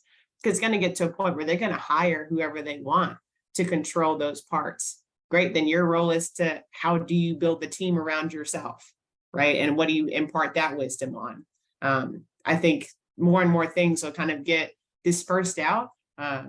But that doesn't mean that our role isn't to still advocate and look out for their best interest and to help them invest in themselves as to why they should be paying attention to the people that they bring in or keep out. I guess my closing advice, I think, well, not the fact that Kev stole mine that I already said, but but it is just one of those things. Like, if you get it right, you'll never regret it. And if you don't get it right, then what are you doing? And when it comes to advocating to a head coach or to anyone about why this staff matters, why the work matters, say, are you trying to build a winning team or a winning program? Because anyone can have talent for a year, good luck for a year, enough transfers to come in for a year. But if you want a program that has a winning culture that actually does something for years and years and years for its alumni and everyone else, that's why you hire these types of positions. Rashard, close this out. My bad. I was trying to finish up some notes on Sav, man. I couldn't agree more. That was so good. I agree. It hasn't changed a lot of what we do in the career space, just because, on the origination of name, image, and likeness, it's kind of been interweaved, but it has changed a little bit as far as financial literacy, taking that extra. We're blessed with, an NIL coordinator and a space that they work out of. So they do a lot of our NIL, but man, I was giddy when NIL came into, I said giddy, came up, because now they can be an entrepreneur. Like when I was a scholar athlete, like I was the guy who wanted to find time to start that business or write that book or do something. But now I just encourage them, look at NIL not as just what you can receive and, partnership deals to make money, but now I got the right. I'm standing on the shoulders of millions who never had the rights to their own name, image, and likeness. So don't just limit it to what I can receive and make money, but what can I create and how can I empower my brand to be able to make money for me years after, my playing days are over. So, that's kind of how it's at least touched and opened up new opportunities for us in that career area as well. And Ed, I might have forgot one. Was I supposed to end with encouraging someone in space? Continue to be the who. Like honestly, if you put some educated people in the room, you say, hey, how do you develop some scholar athletes in the career space?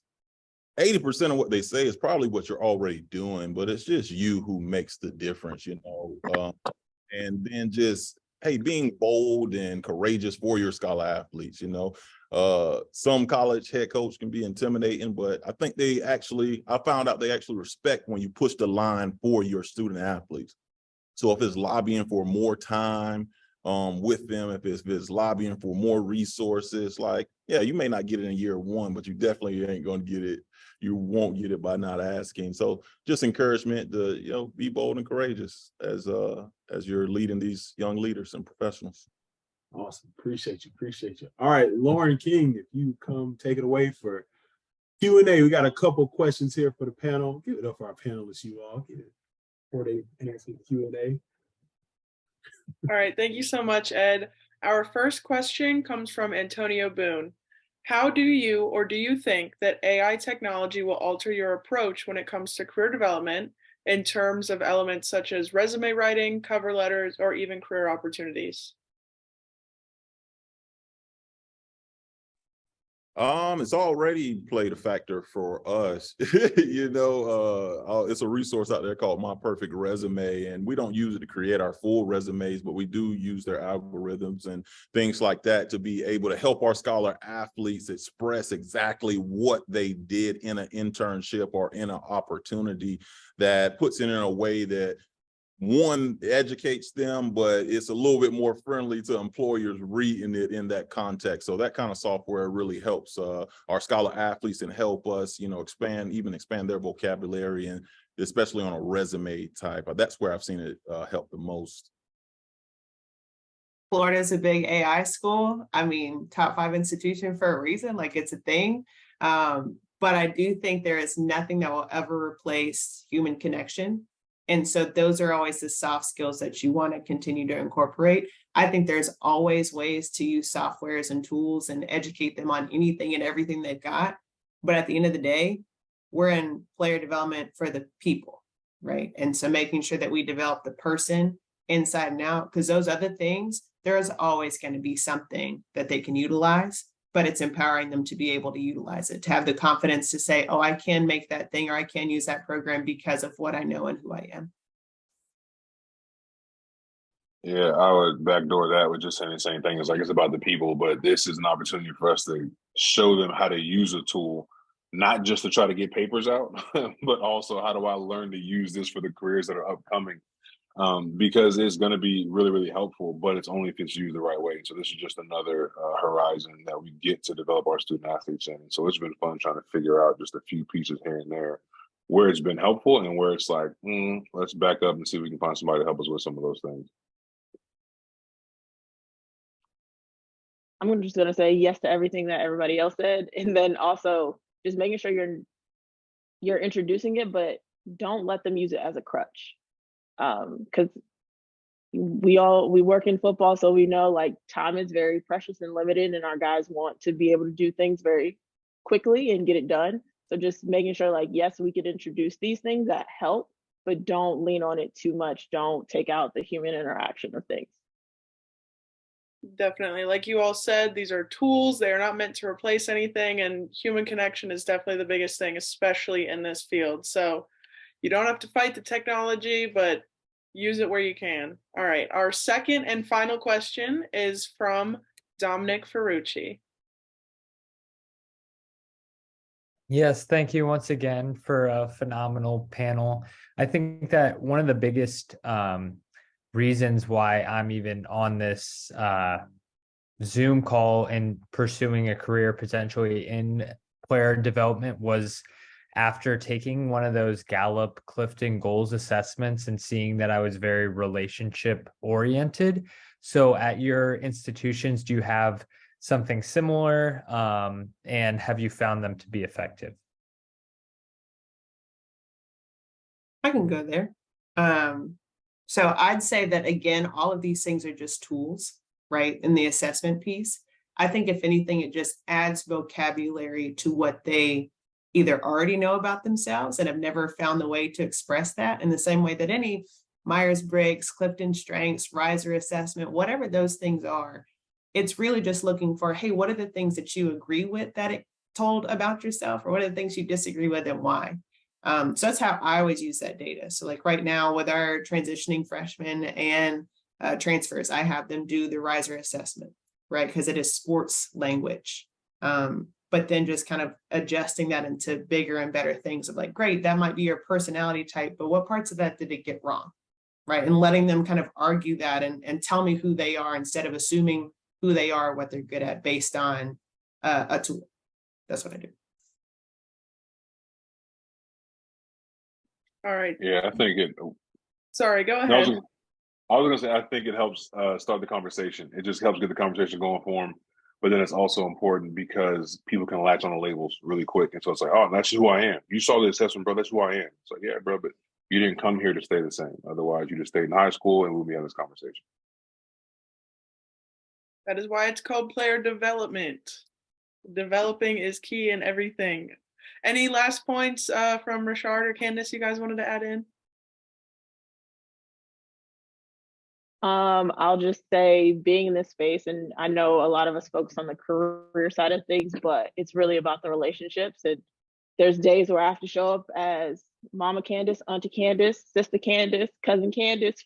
It depends on the day, it depends on what they need. So really pouring into the guys, figuring out who they are outside of football, because football is something they do. It's not the totality of who they are.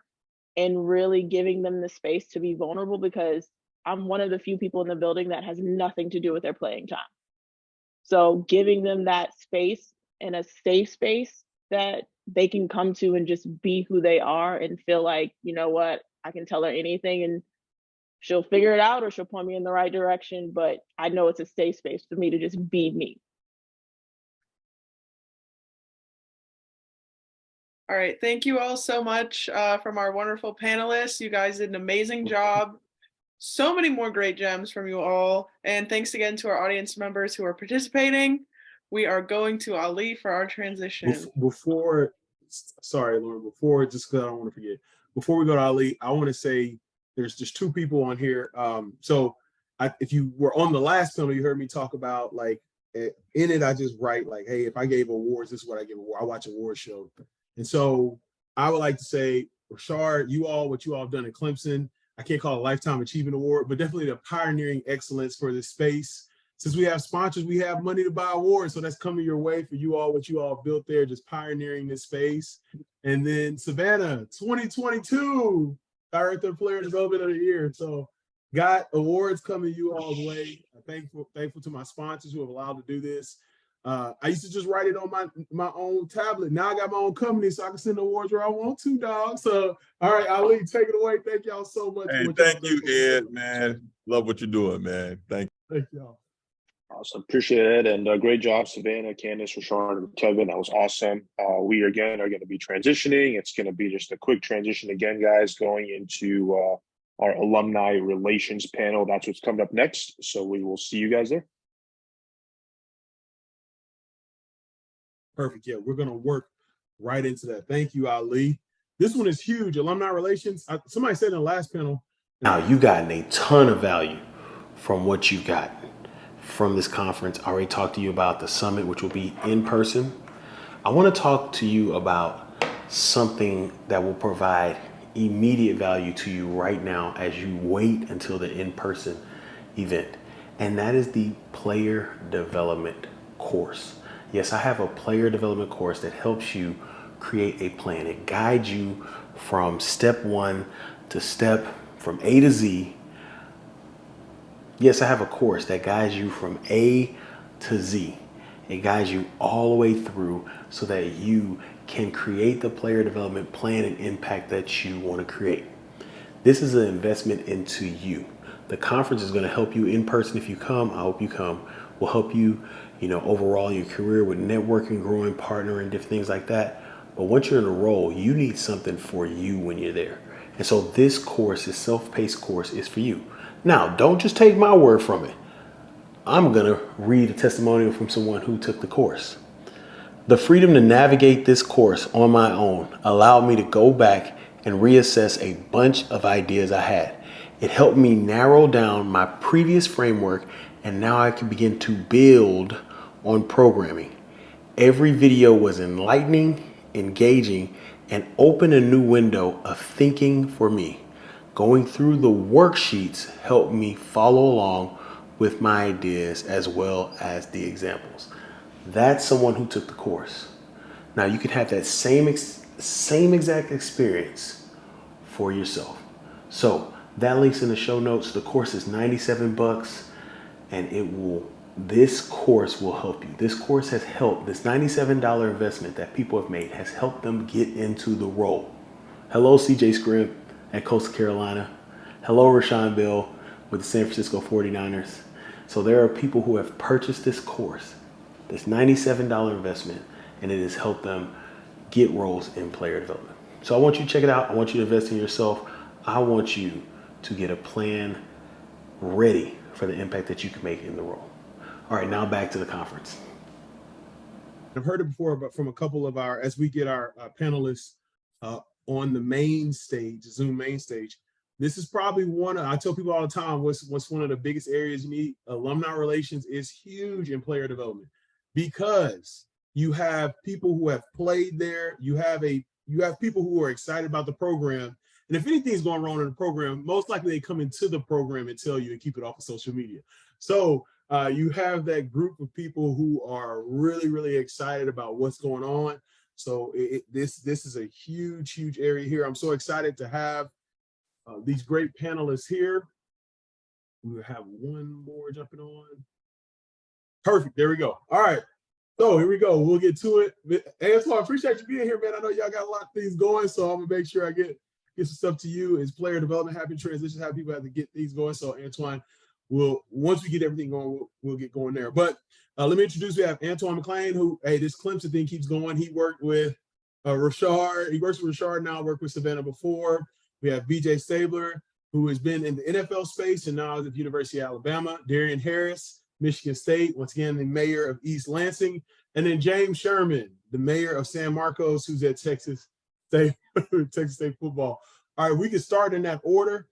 Give us your hometown, your current role and responsibilities, your favorite. Still lunchtime. People probably people got their cameras off munching on lunch. Favorite lunch item and your greatest accomplishment. All right, cool. Again, my name is Antoine McClain. I am from Anniston, Alabama. My current role now is I am the director of former player engagement and development for Clemson football, Paul Journey. My favorite lunch item, finish playing football kind of changed my diet to be more healthier and eat things in moderation. So I go with a veggie wrap. And I use a salad bar because you could make many options, so I won't get bored making the same thing every day. It helps me with discipline. And my greatest accomplishment, man, well, I know I won't be cliche, but where I come from, a lot of my friends and colleagues didn't make it to see 21, 18, 25. So my greatest accomplishment was to listen to my parents, listen to myself, and manifesting my dream of playing in the National Football League and being a role model for my nieces and nephews. Thank you. Thank you. BJ. All right. Hometown, first of all, let me introduce myself. BJ Stabler, Director of A Club Alumni Association here at University of Alabama. I am from a small town in Alabama called Grove Hill, Alabama. Well, that's where I went to school, but to be more specific, called Fulton, Alabama. My current role, as I said, is the Director of A Club Alumni Association here at University of Alabama. Favorite lunch item? I don't really particularly have a favorite lunch item. Just typically use lunch to help me get from point A to point B, or for more so for social settings. So if I'm actually trying to make a connection with someone, I really just use it to energize me to get to my next point. So I'm sorry, sounds bland. I really don't have a favorite item particularly. And my greatest accomplishment, more so personal, is I have an 8-year-old son. I'm a father, so that is one of my greatest accomplishments. The other, from a career standpoint, was I was able to, if you could say a bullseye in regards to career-wise, I was able to become a director of player development at the age of 25 when I was with the Kansas City Chiefs. So I used to do player development with the Chiefs for 8 years. So that was one of my greatest accomplishments from a career standpoint in regards to pinpointing what I wanted to do and actually achieving it. Darian? Darian Harris, Director of Player Relations and Program Advancement, Michigan State Football. And then as it pertains to this panel, I also serve as president of our Michigan State Football Players Association, which is our alumni organization. Originally from the DMV, was born in Washington, D.C., raised in Silver Spring, Maryland. Favorite lunch item, I'm a big leftovers guy for lunch, so whatever dinner was the previous night is probably going to be lunch the next day. And then greatest career achievement, or achievement in general. Again, personal, professional, anytime, I can just harp on being a dad, being a father, it's always going to be the greatest achievement for me. And then professional, again, as it pertains to this space, being able to create a tentpole event for our former players every summer was really, one of those big vision items that you have that you don't know how you're going to pull it off, and you end up pulling it off. And now we're going into our third year having it last weekend of July, our Spartan Dog Con. So was really excited when we first pulled it off, and now going into year 3, it's been awesome. James. And then my name is James Sherman. My current title is the Assistant Athletic Director for Football Operations down here in San Marcos, Texas. Came here from Montgomery, Alabama. So joining 2 other Alabamians on the call. So that's pretty exciting. Could just call this the Alabama panel. Sorry, Darian. But yeah, it's good to be here. So I played at Texas State from 2014 to 2018. I was really fortunate right after that to start working in our athletic department for alumni relations. And I worked there for about a whopping month. And then our previous coach Jake Spavital, hired me to do player development. And I just kind of continued to rise up. And now I'm working for Coach TJ Kinney, doing football operations for him. So excited to be here. Obviously, lunch is a massive place to eat. I'm a big Chipotle guy. I'd be kind of embarrassed if I showed you guys my receipts from Chipotle over the past few years. Get a lot of rewards points there. My biggest accomplishment, I just checked the participants to make sure my girlfriend wasn't on here. Future accomplishment, going to get engaged here pretty soon. So God willing, locked her down a few years ago. We're going to lock it down here in the next few weeks for life. We're going to be good there. But so far, I would say the biggest accomplishment I have is finishing my 3rd degree. Yeah, being from Alabama, being able to come out here, play football at Texas State, being able to grow, and then get a master's here is really exciting for me. So excited for this panel. Excited to be with you guys. Awesome. Yeah, we have filters of people coming in, so she didn't get in, James. She had the link, she did not get in. All right, so we kind of talked about this once again as we go through this conference, talking about player development, not necessarily being linear now and having all these different experiences. I know, Darian, I know you've been on the panel before, but if you kind of could start us off with talking about what you were doing before you got into the role. Yeah, so I mentioned it before, but was in the corporate America.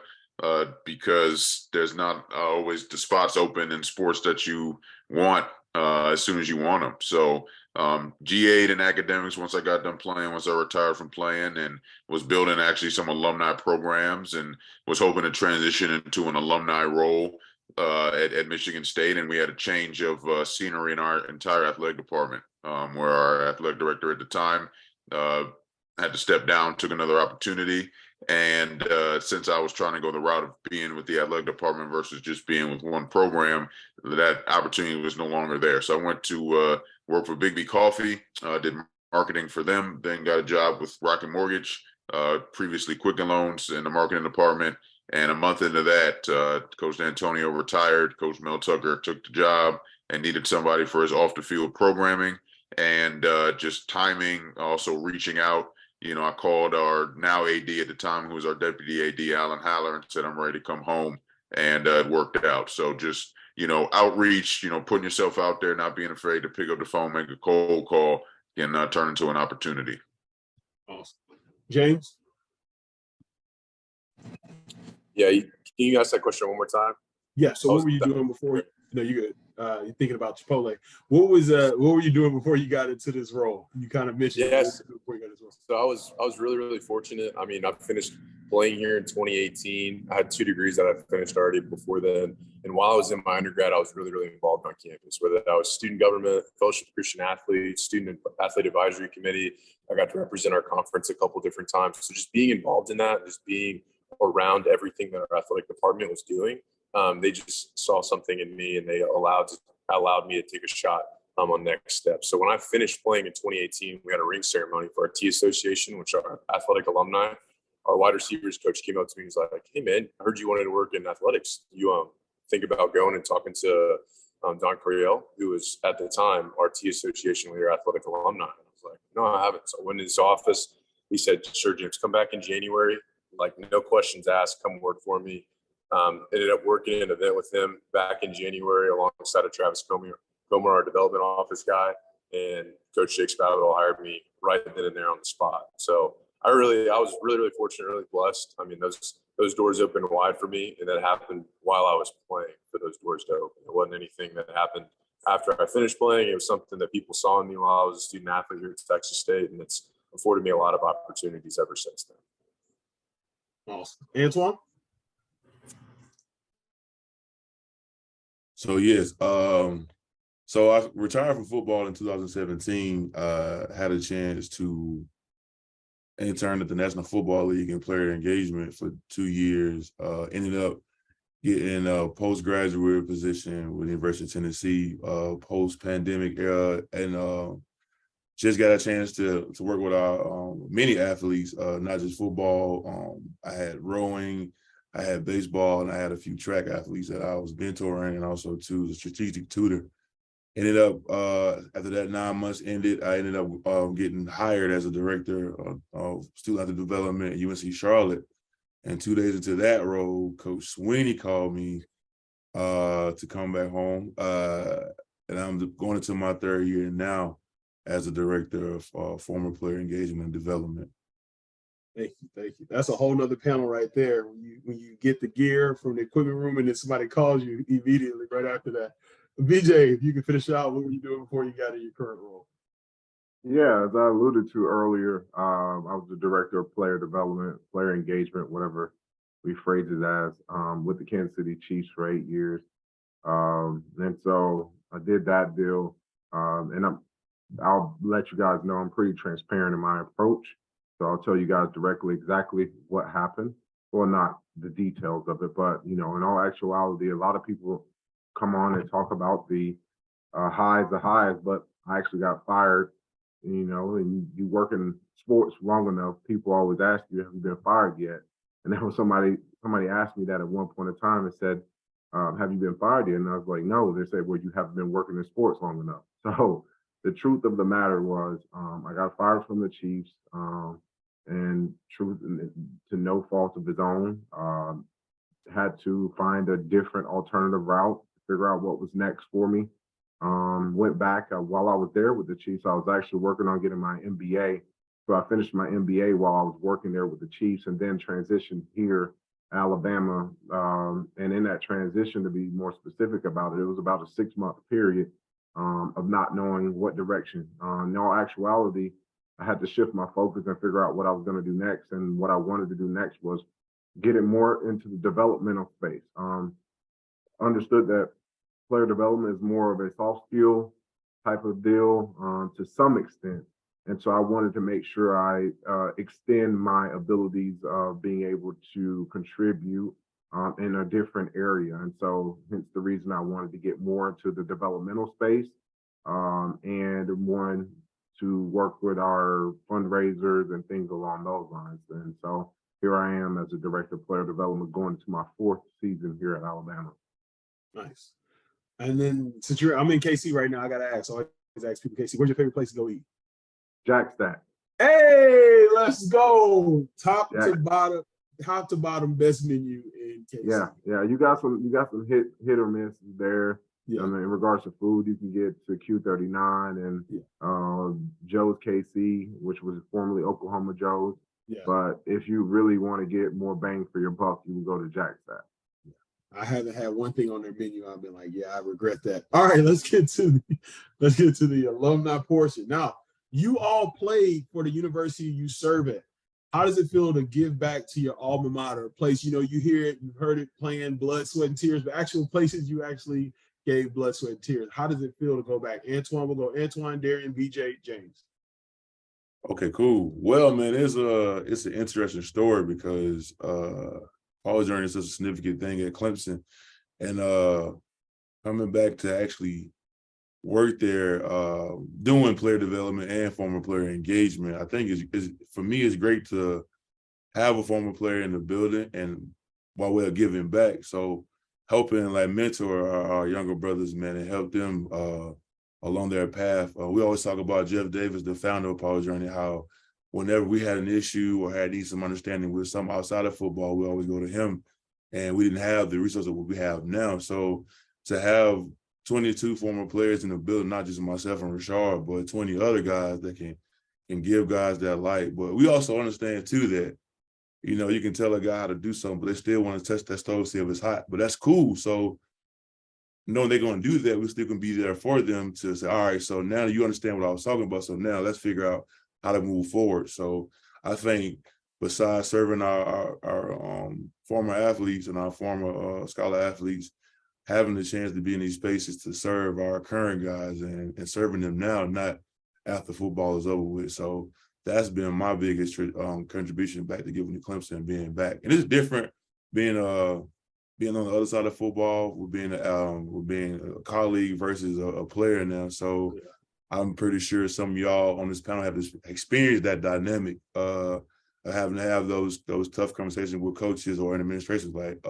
from being an 18-year-old to now being a grown man in this space. So it has its pros and cons, but it's more pros than there are cons, in my opinion. Thank you. Darian? Yeah, first word that comes to mind for me is that it's an honor. I think it's one of the highest honors you could have is being hired back at the school that you were at.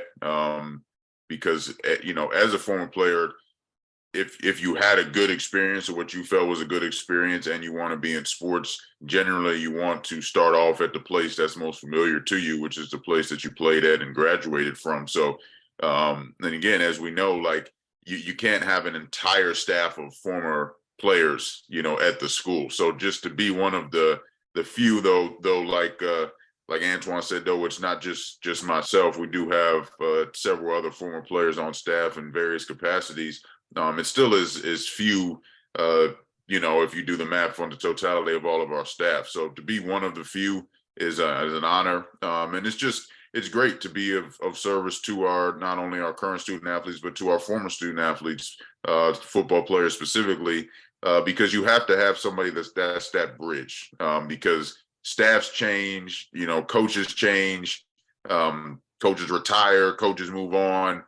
And when you're thinking back in history to these players that played, we still have a surviving member that played in the 50s. We have members of the 60s team, which is national championship teams. And obviously up to now, what's their connection to the program going to be? How are they going to get the information that they need? How are they going to feel comfortable being around to have been able to kind of right that ship and ensure that they always have a home at Michigan State. It's a really good feeling to have. BJ? All right, so I'll piggyback off of what Darian said. You had it goes back into the way that I was raised, right? You leave something better than you found it, and for the fact of them being able to reach out to me, it wasn't, in all actuality, I didn't want to come back because I was wondering if this would be a step back in general sense of my career with me being in the NFL, then coming back and working in college and things along those lines. So, it goes to show that I did leave and I haven't had a positive impression on the organization or institution that I'm in currently. And so, me being in the space that I'm in, I can tap into the fact that I was here and me being here, understanding what I thought that I needed back when I was playing, and being able to provide that type of mindset to what I can do for the future, right? The guy that was there for me did a fantastic job. He was here for 37 years. And so if you can imagine, this role has been somewhat in similarity here for 37 years. And it's a great opportunity for me to leave my impression and my handprint and my fingerprint on something, again, like I did previously in every step that I've been, better than what I found it. And so I enjoy the task. I enjoy the challenges that are before me. And I look forward to making sure I grow and continue to learn from the guys that are on this panel. Truth be told, even in my time prior to in my previous jobs, I've always learned from other people. So I'm here to take all y'all's ideas and apply it to what I will be doing here. So thank you, guys. Thank you. James? Yeah, and I want to go off what BJ said too. I think leaving it in a place that's better than you found it's the best way to say it, right? I think it's a great expectation and a great service to the university to be able to be in a role like this, especially working with student athletes. And for me, not being very far removed from being a student athlete, being able to step into that role, being in that role with guys that I played with, being in a mentorship role where there was never any expectation for that role just yet. The ability to do something there was extremely overwhelming for the first semester. Being plugged in with Ed, being plugged in with K-Wash, and those guys helped me out an absolute ton. So being able to step into that and knowing that the expectation was massive was also met by what I had for my university and just that passion and love and how much I knew it allowed me to grow and what I wished that I had when I was a student athlete. So when I take a step into a tough part of the year, whether that's official visit season or whether that's nine weeks deep into a season that's not going as well as we expected to, that's something that I like to think back on. It's just, where have you been when you were a student athlete and how it was, and how much better is it now, and how much better should it be moving forward? So the ability to plug in our guys now with that, and then plug in those guys with those alumni that have been in the same seats we are, because we get to stand on their shoulders. So we try to get our guys to take those next few steps, maybe leaps, so that the next generation can stand on their shoulders and see even better and see further. Thank you, James. Thank you. Before we move to our next question, I want to give a shout out to Sam Kahn from The Athletic, who's covering this. Thank you, Sam, for taking time out to cover this space with these incredible professionals and people. So shout out to my guy, Sam Kahn, who is also a UH grad. Go Cougs. All right. So how is an alumni? Then this question is to everyone. We can go reverse order. So we'll go James, BJ, Darian, and Antoine. How is alumni engagement retention how was alumni relation engagement when you played? Did you have interactions with former players? For our general student athlete population, I think that it was very minimal. It was something that we didn't really pay attention to that much. And a lot of that comes through the connection of our university. So Texas State changed their name about 15, 20 years ago from Southwest Texas to Texas State. And with that, they lost an absolute ton of relationships with their alumni, donors, supporters, fans, whatever it may be, because they didn't have that connection with that. So for us, and when I was a student athlete, I didn't realize that, right? It wasn't something that we talked about tradition. The tradition and what we talked about was rebuilding it and making something completely different from scratch. So for me, I thought that was something that was kind of wild thinking back on it, hindsight 2020 now, because those guys left this place and they built this to be something special.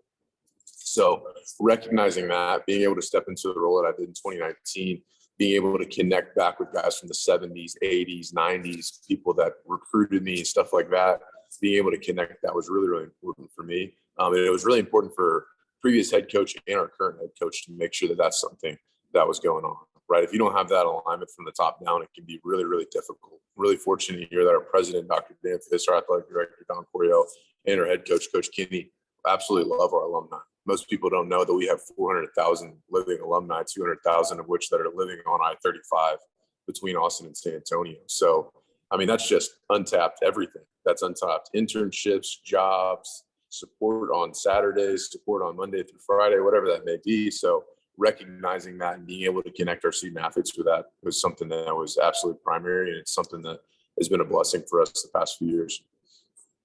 Awesome. BJ, same question. How was it as a player? How was the engagement with alumni? Did you chance them?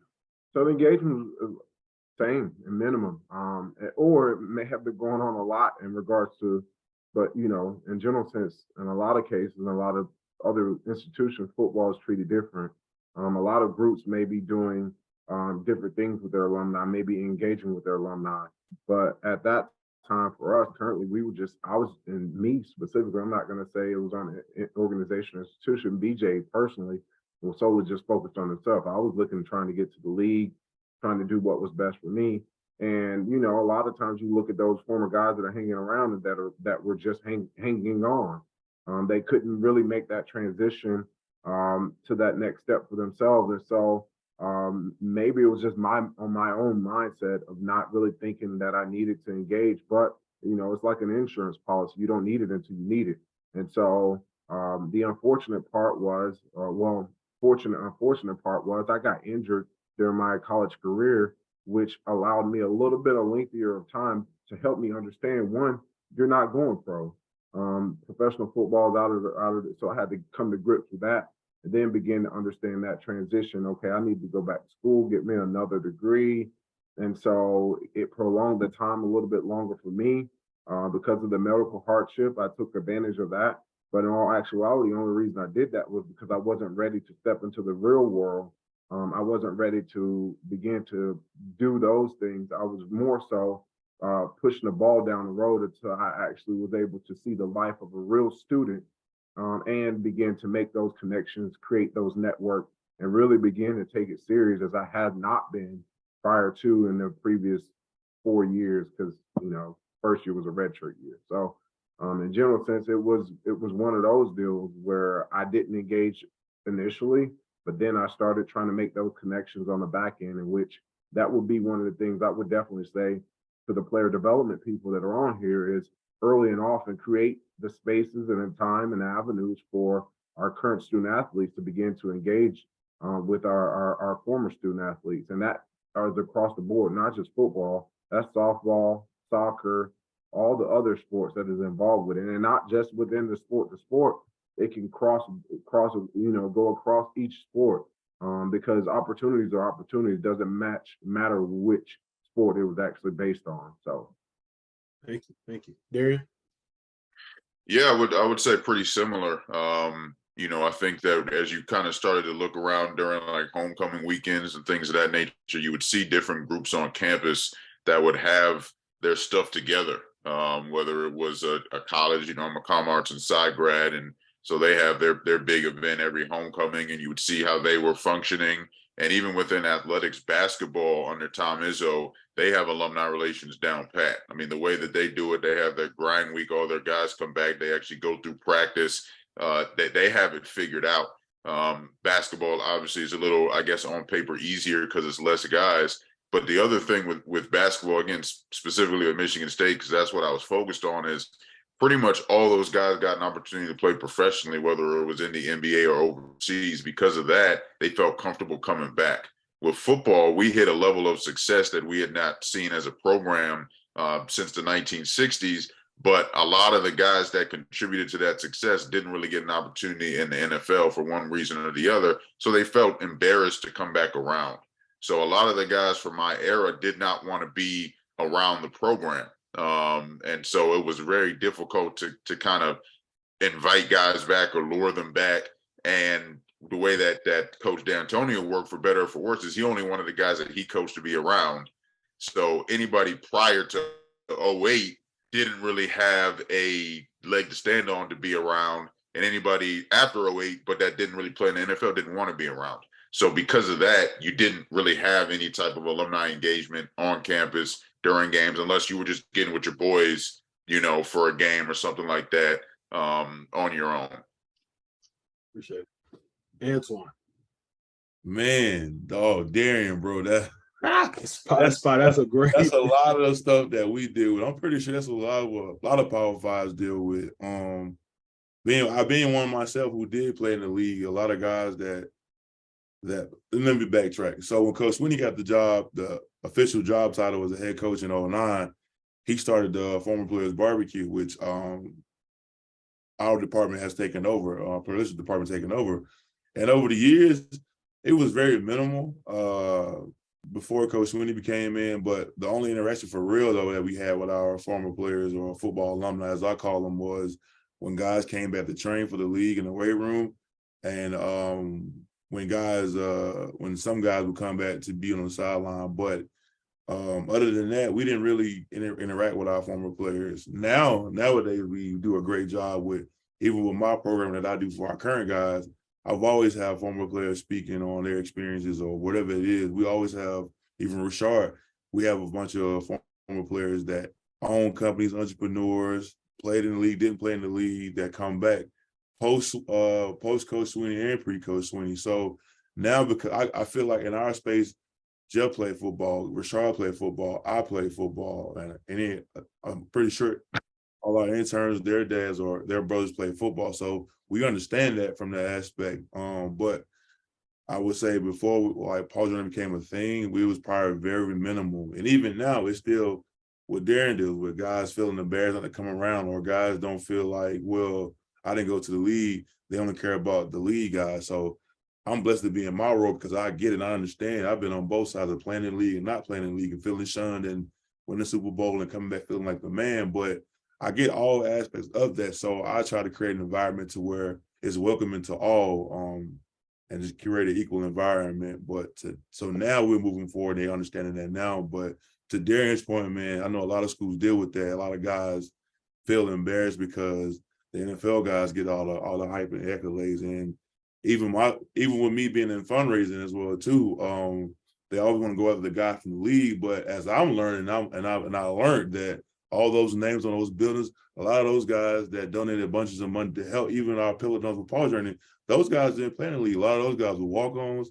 A lot of those guys was just a guy on the team, but they understood the dynamic of what we like to call life at the football, or figuring out like how do I propel myself after I graduate and utilize my degree. So from all that, you can burn that count for each end. But Darian, man, you speaking the gospel, brother. So let's stay there, Darren. Let's go back. You brought up a great point there. So how do you create engaging interactions with, former players now? You say current and former, but in light of that, that reality that you all have in the football program. Yeah, for sure. And it's always good to hear that. good and bad to hear that everyone's kind of going through the same problems, but also finding solutions. That's one thing Coach Tucker always says. He says, don't bring me a problem unless you have two solutions. So we've been looking for solutions. And again, it always starts at the top. With anything we're talking about in this entire conference, it has to start at the top. Your head coach, your AD, whoever's running the show has to sign off or be comfortable with what you are willing to do. And it just so happens that Coach Tucker believes that former players are the backbone of your program.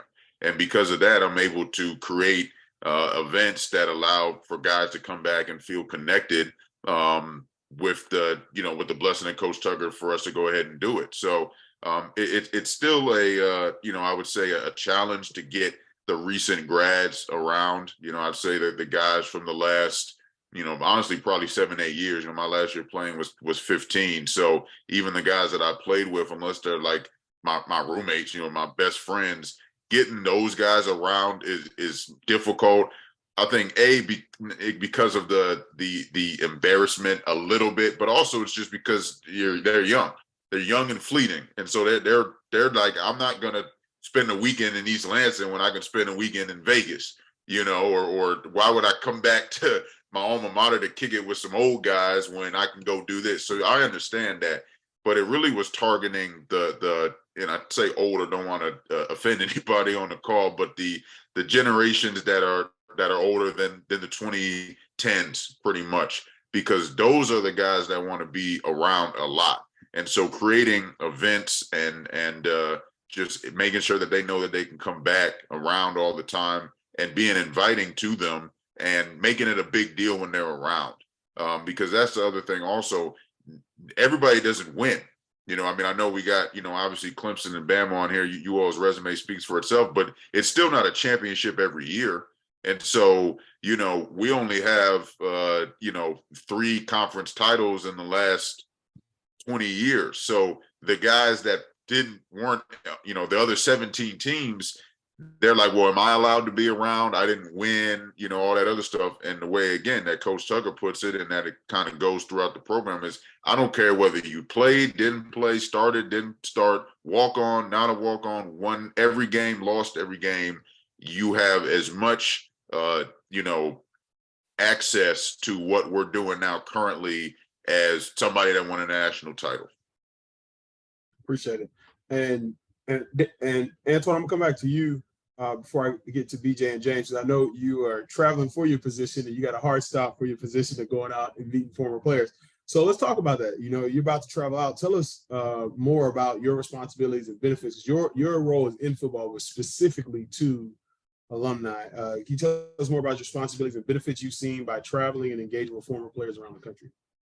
Okay, cool. So I wear a lot of hats in this role.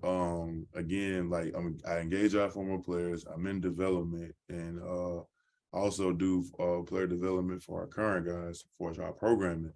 So in the development space, they always talk about how our football alumni never give back, and the biggest thing with that is there's no relationship there. It's always, hey, you played football, so now give back. But who is this guy calling me and why he asking for money? I don't know who he is. So I'm kind of the liaison with creating opportunities for guys to get their return on investment versus them giving money. Also, I do a lot of events with engaging our former players with Ball to Bag panel, where we talk about their career experiences post Clemson. NFL transition panel, we talk about guys going into the NFL.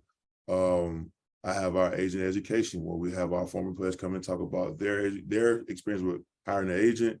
The NFLPA comes in and talk to our guys about selecting an agent and just creating a safe environment to ask the questions for them and their parents.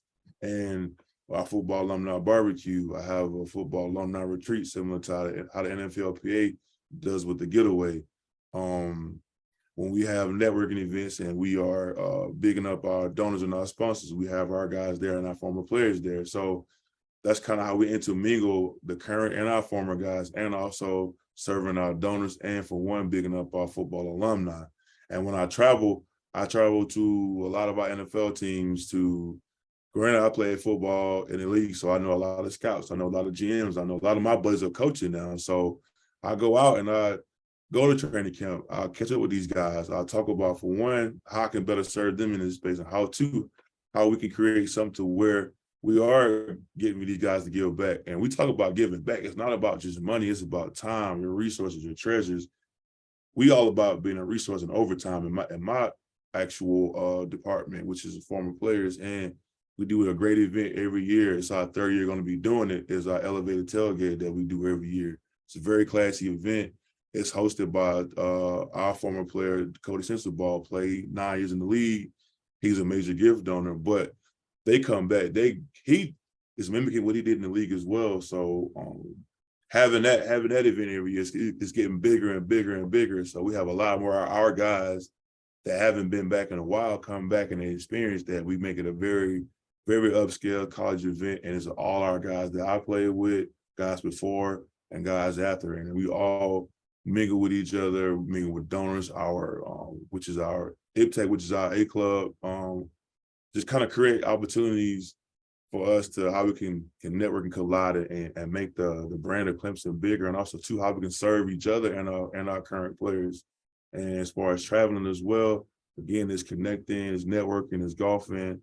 I go to training camps, I go to OTAs, I go to combine, I do all these things for one, because our guys that are seniors and juniors now, they're gonna be former players one day. So I'm with them, and I took a pay out of Ed book with the alumni, with the exit meetings. That's been great for us too as well. So make sure we have that information in their data, because a lot of guys, you send information out, oh, I didn't get it because they still have their school email. So I'm just trying to be capitalizing on the low-hanging fruit, man, and just using my past experience to help with resources now, and also too just continue to connect the dots, man. It's never going to be an ending job, because you have to reach this generation and the older, because the older guys feel slated because, well, I didn't play for him, he don't care about us. And the young guys are like my man was saying, why am I coming back for? I'm married and I got a kid, or I'm playing in the league. Why am I coming back to Clemson when I can go to Vegas, when I can do X, Y, and Z? So me being a young older guy, I kind of get it from both ends. So I think that makes it more beneficial in my role, because I played in the league, I worked in corporate America, I understand development, and I understand where guys are right now as a student athlete, or sorry, scholar athlete. Appreciate it. Thank you so much. And I know you got to travel. Thank you for being here on that. Derek, back to the question. Thank you once again, Antoine. Back to the question Darian answered, BJ, and then we'll go to James. How do you create those engaging interactions with current and former players? Was that to me? Yes, BJ, yes. Okay. You know, we just try, we host a lot of events that are not central to here in Alabama.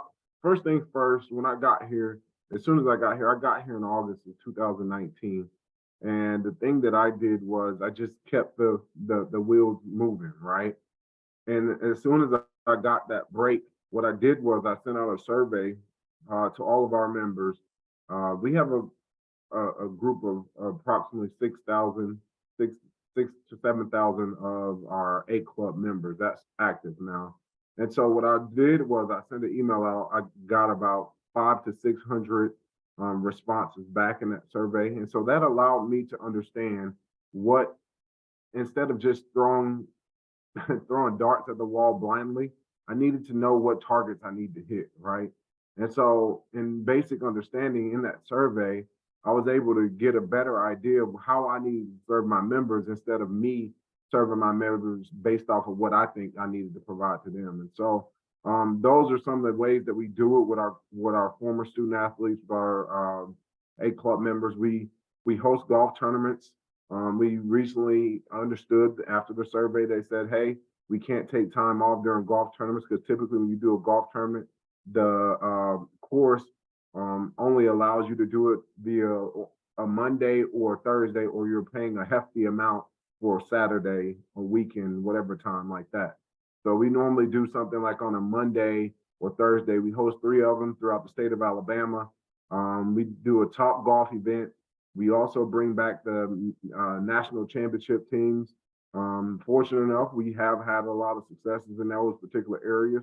But on the bad side of that, a lot of guys in specific, more so like my time, they don't get honored. So we're looking at doing things like bringing people back that really didn't have those level of success. Now, they might not get a chance to get on the field and, you know, being honored on the field, but they'll get a chance to come back and hang out with their teammates. And those are things that are more recent.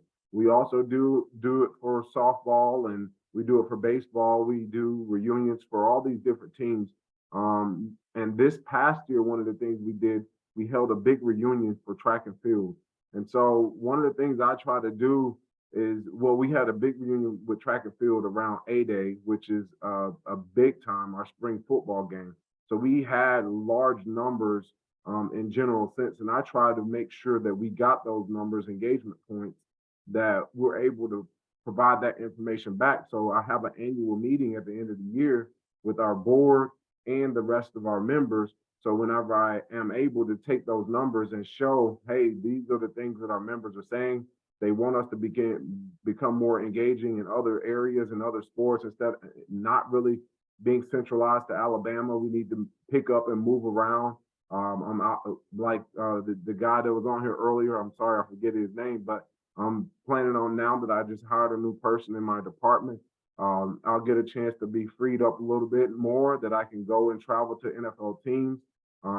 Good thing is I have a relationship with a lot of good in those teams based off of my previous experience there. And so it's in general sense, it's more helpful. And this is for those that even going in the player development role.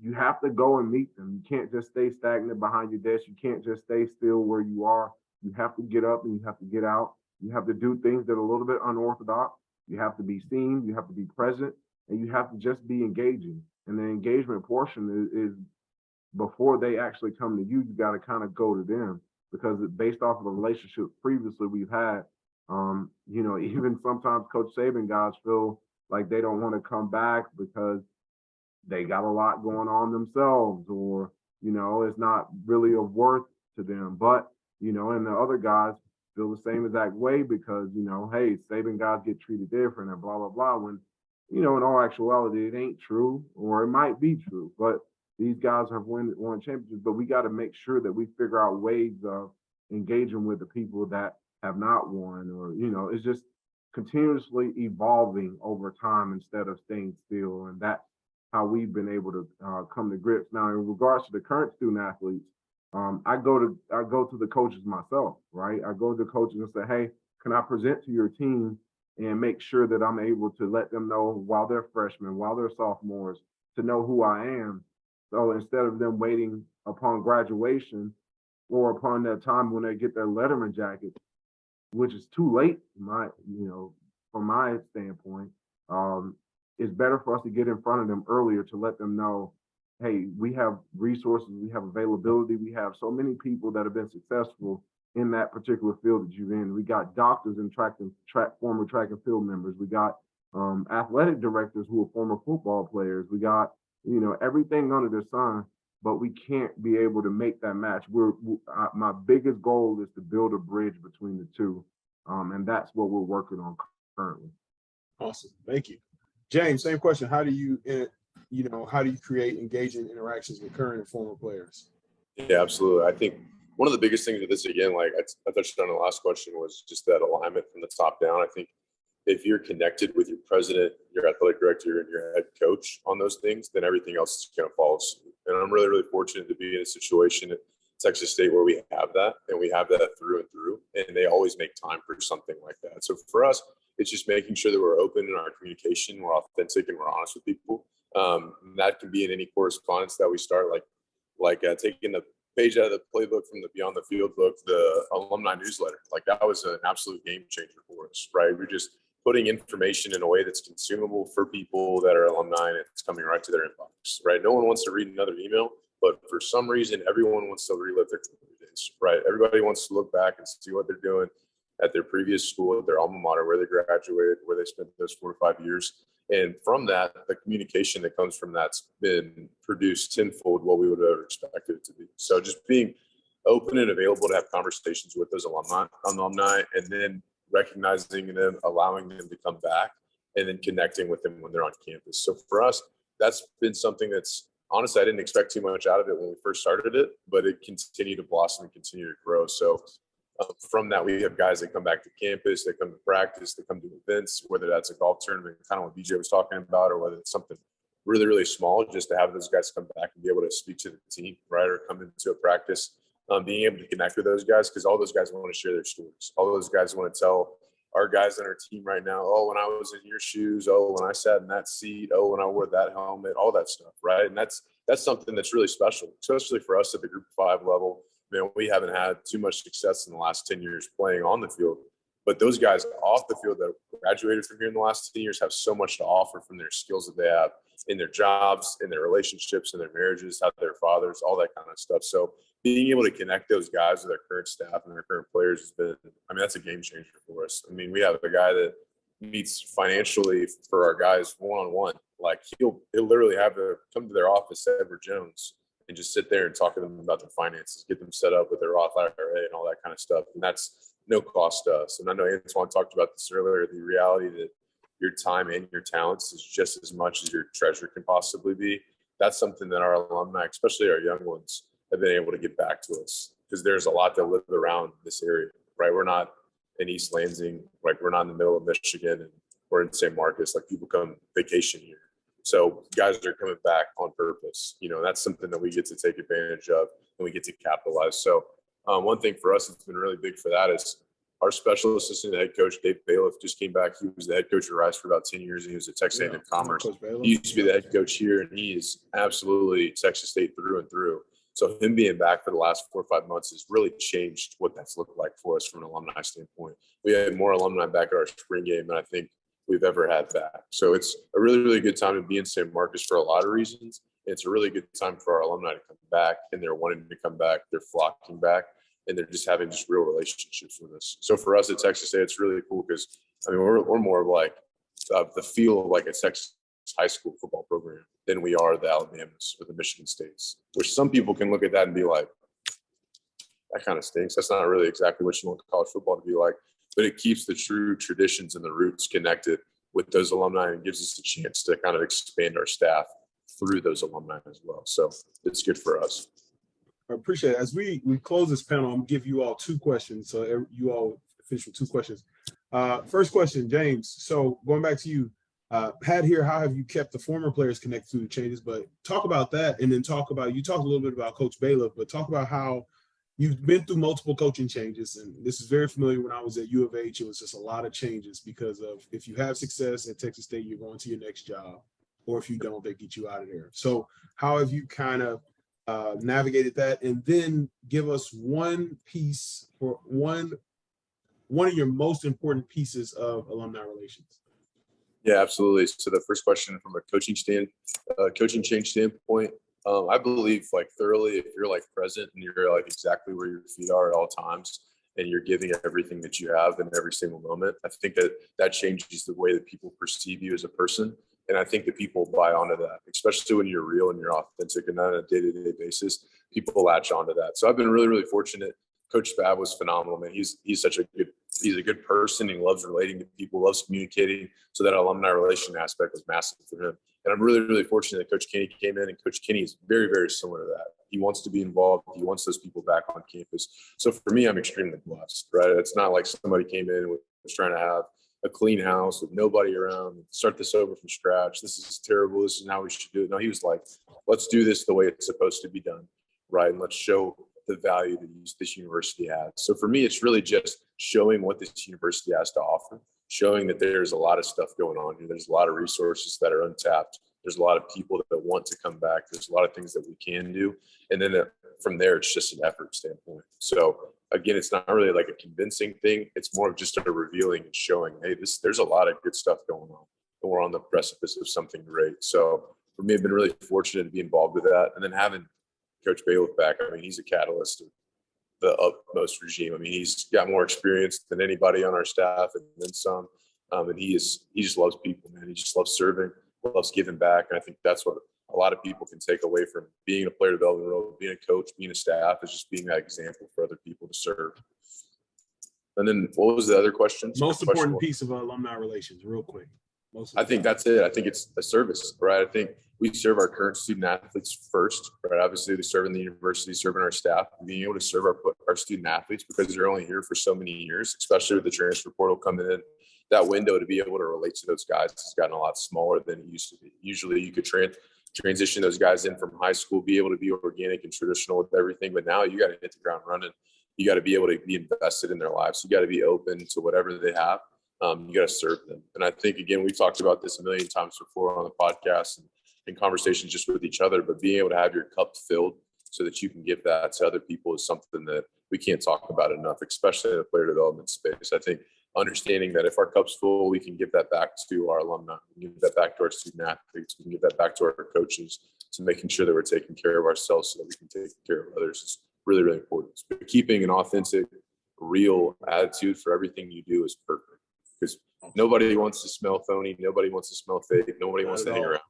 So if you're real and you're authentic, it's going to attract some real and authentic people back to you too. So that's going to give back time, talents, and treasures. Thank you. Thank you. Darian, you talk about Spartan Dog Con. Can you talk about that a little more in detail? You don't have to give all the secret sauce away. And then you will also tell us your most important piece of alumni relations. Yeah, for sure. And no, I don't mind giving away secret sauce. I think that's the beauty of being on this side of the aisle when it comes to being in athletics. There's really no competition in the development space. So yeah, we started Spartan Dog Con 3 years ago. That's 2 years ago. This is going into year 3 now.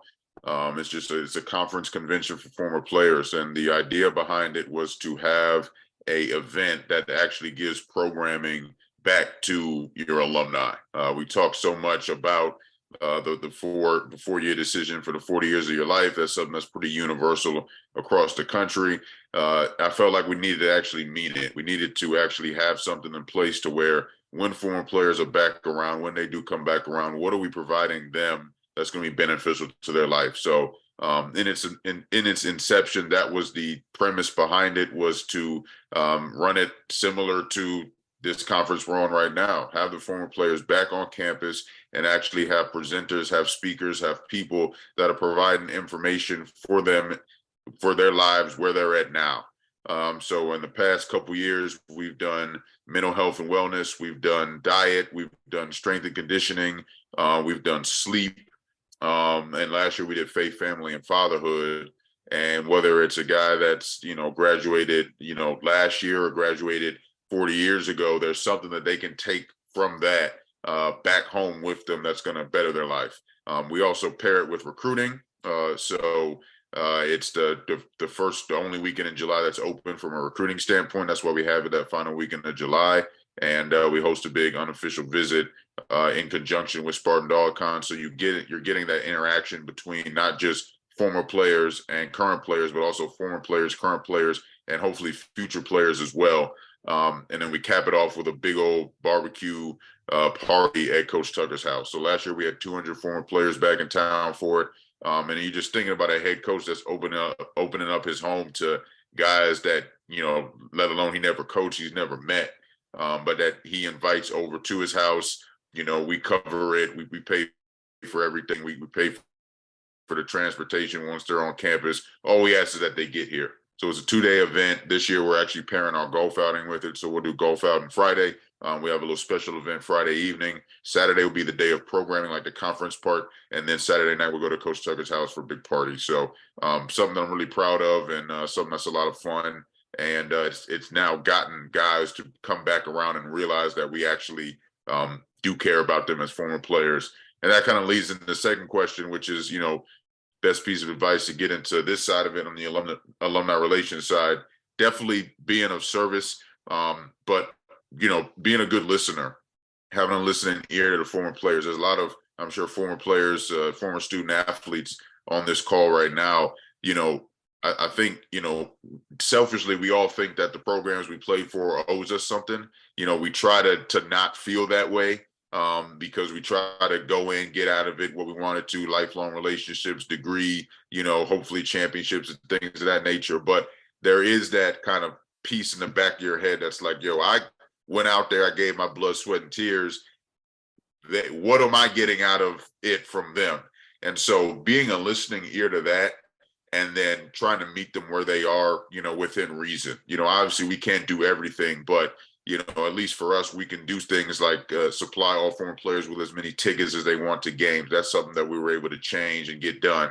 Having events like Spartan Dog Con, former player days at spring practice, propping them up, making them feel important and feel seen at the end of the day. And if you're able to do that, if you're able to make them feel seen, make their families feel seen, give one more example and then pass the rock. But our former player day for spring practice, we allow the guys to bring as many guests as they want.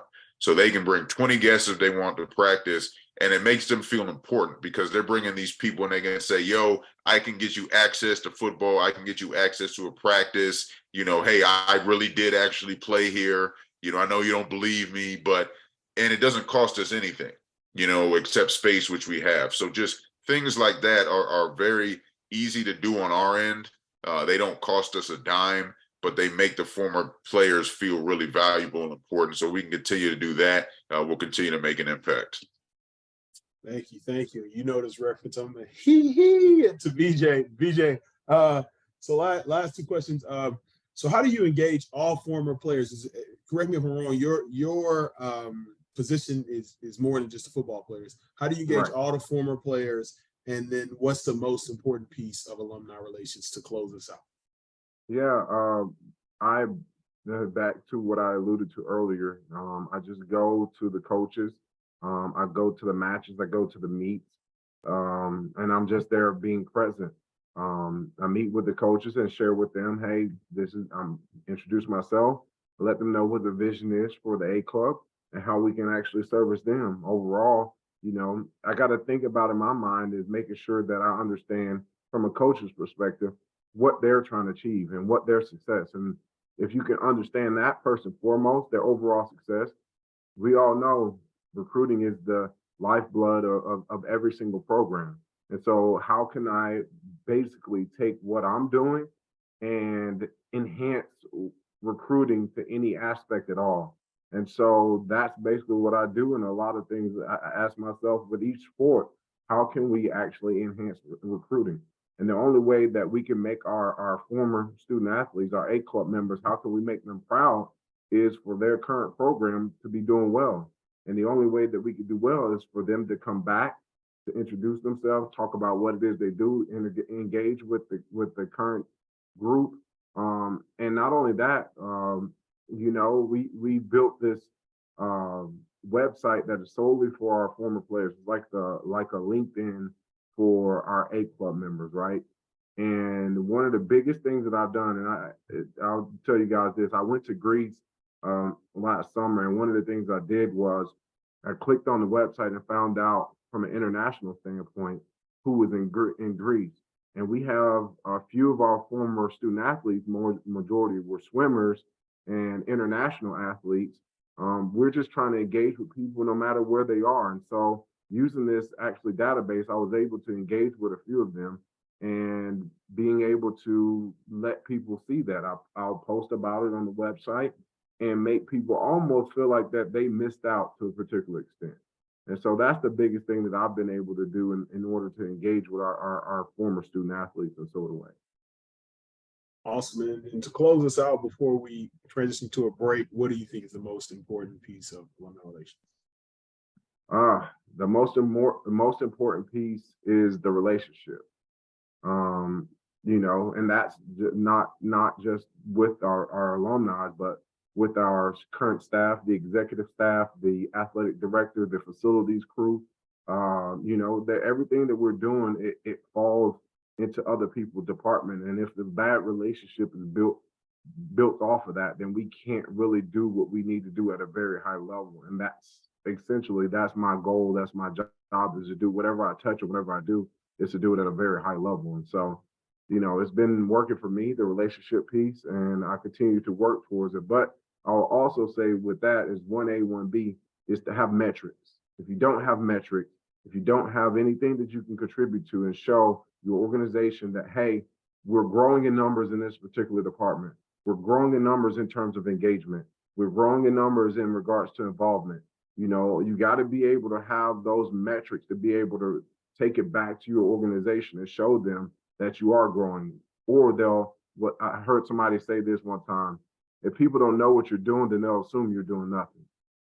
And so you got to be able to be in their face and share with them, although it's probably not with us in this area of player development, alumni association, it's not a part of our personality to talk a lot about what we do.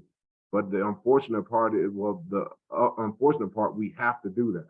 You got to be able to have those numbers and share back with your group and with your unit, and then tell them, yeah, I see somebody saying that. You got to talk about the ROI and let them see the return on investment.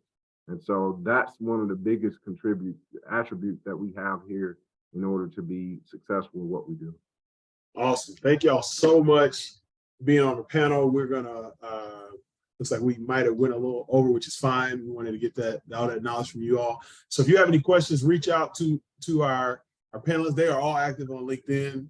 Me and VJ, we connected. VJ actually was there for y'all's golf tournament. I saw Warren Moon at Hotel Capstone. Like, whoa, that's Warren Moon. So I got to meet VJ in person, met everybody in person. I don't think I met Darian in person or James. But anyway, reach out to our panelists. Thank y'all so much for sharing alumni relations. And before we transition to our break, got another award. So once again, you all who heard the last two panels, I was just writing down in my tablet who I think the best person player development was in 2021, and it was Darren Harris. And Darren, because we have sponsor money, you will get a trophy sent to you. So appreciate all you do. We're gonna go into a 5-minute break before our last session of the Player Development Conference. We did it. Thank you so much, Darren. Thank you so much, BJ. Thank you so much, James. You all dropped a lot of knowledge in a place, in a segment that I think gets overlooked a lot in this development space. So thank y'all. We will go into a 5-minute break, and then Darren, that trophy's coming your way. I appreciate you, man. Much love. Much love.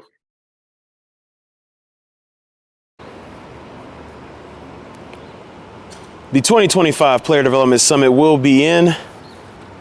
Yes, you heard it correctly. The 2025 Player Development Summit will be here in Kansas City. We are so excited to take this to an in-person event. We've enjoyed 2 years of having a virtual event, and I'm so excited to have it in person for people to just be together, for us to take this thing to the next level. So we have 4 goals for the 2025 Player Development Summit: for you to grow, for you to network, for you to partner, and for hiring opportunities to be there for those who are interested.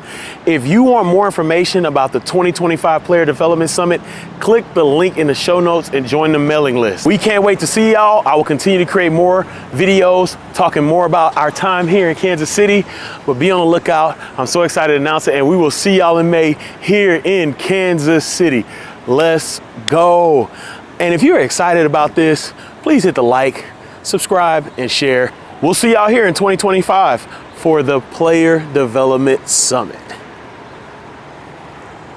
And as I always say, go out and create generational impact. Don't wait, create that generational impact today.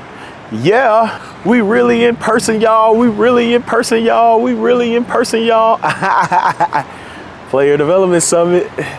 You see it. You see it. Yeah. I've got to know.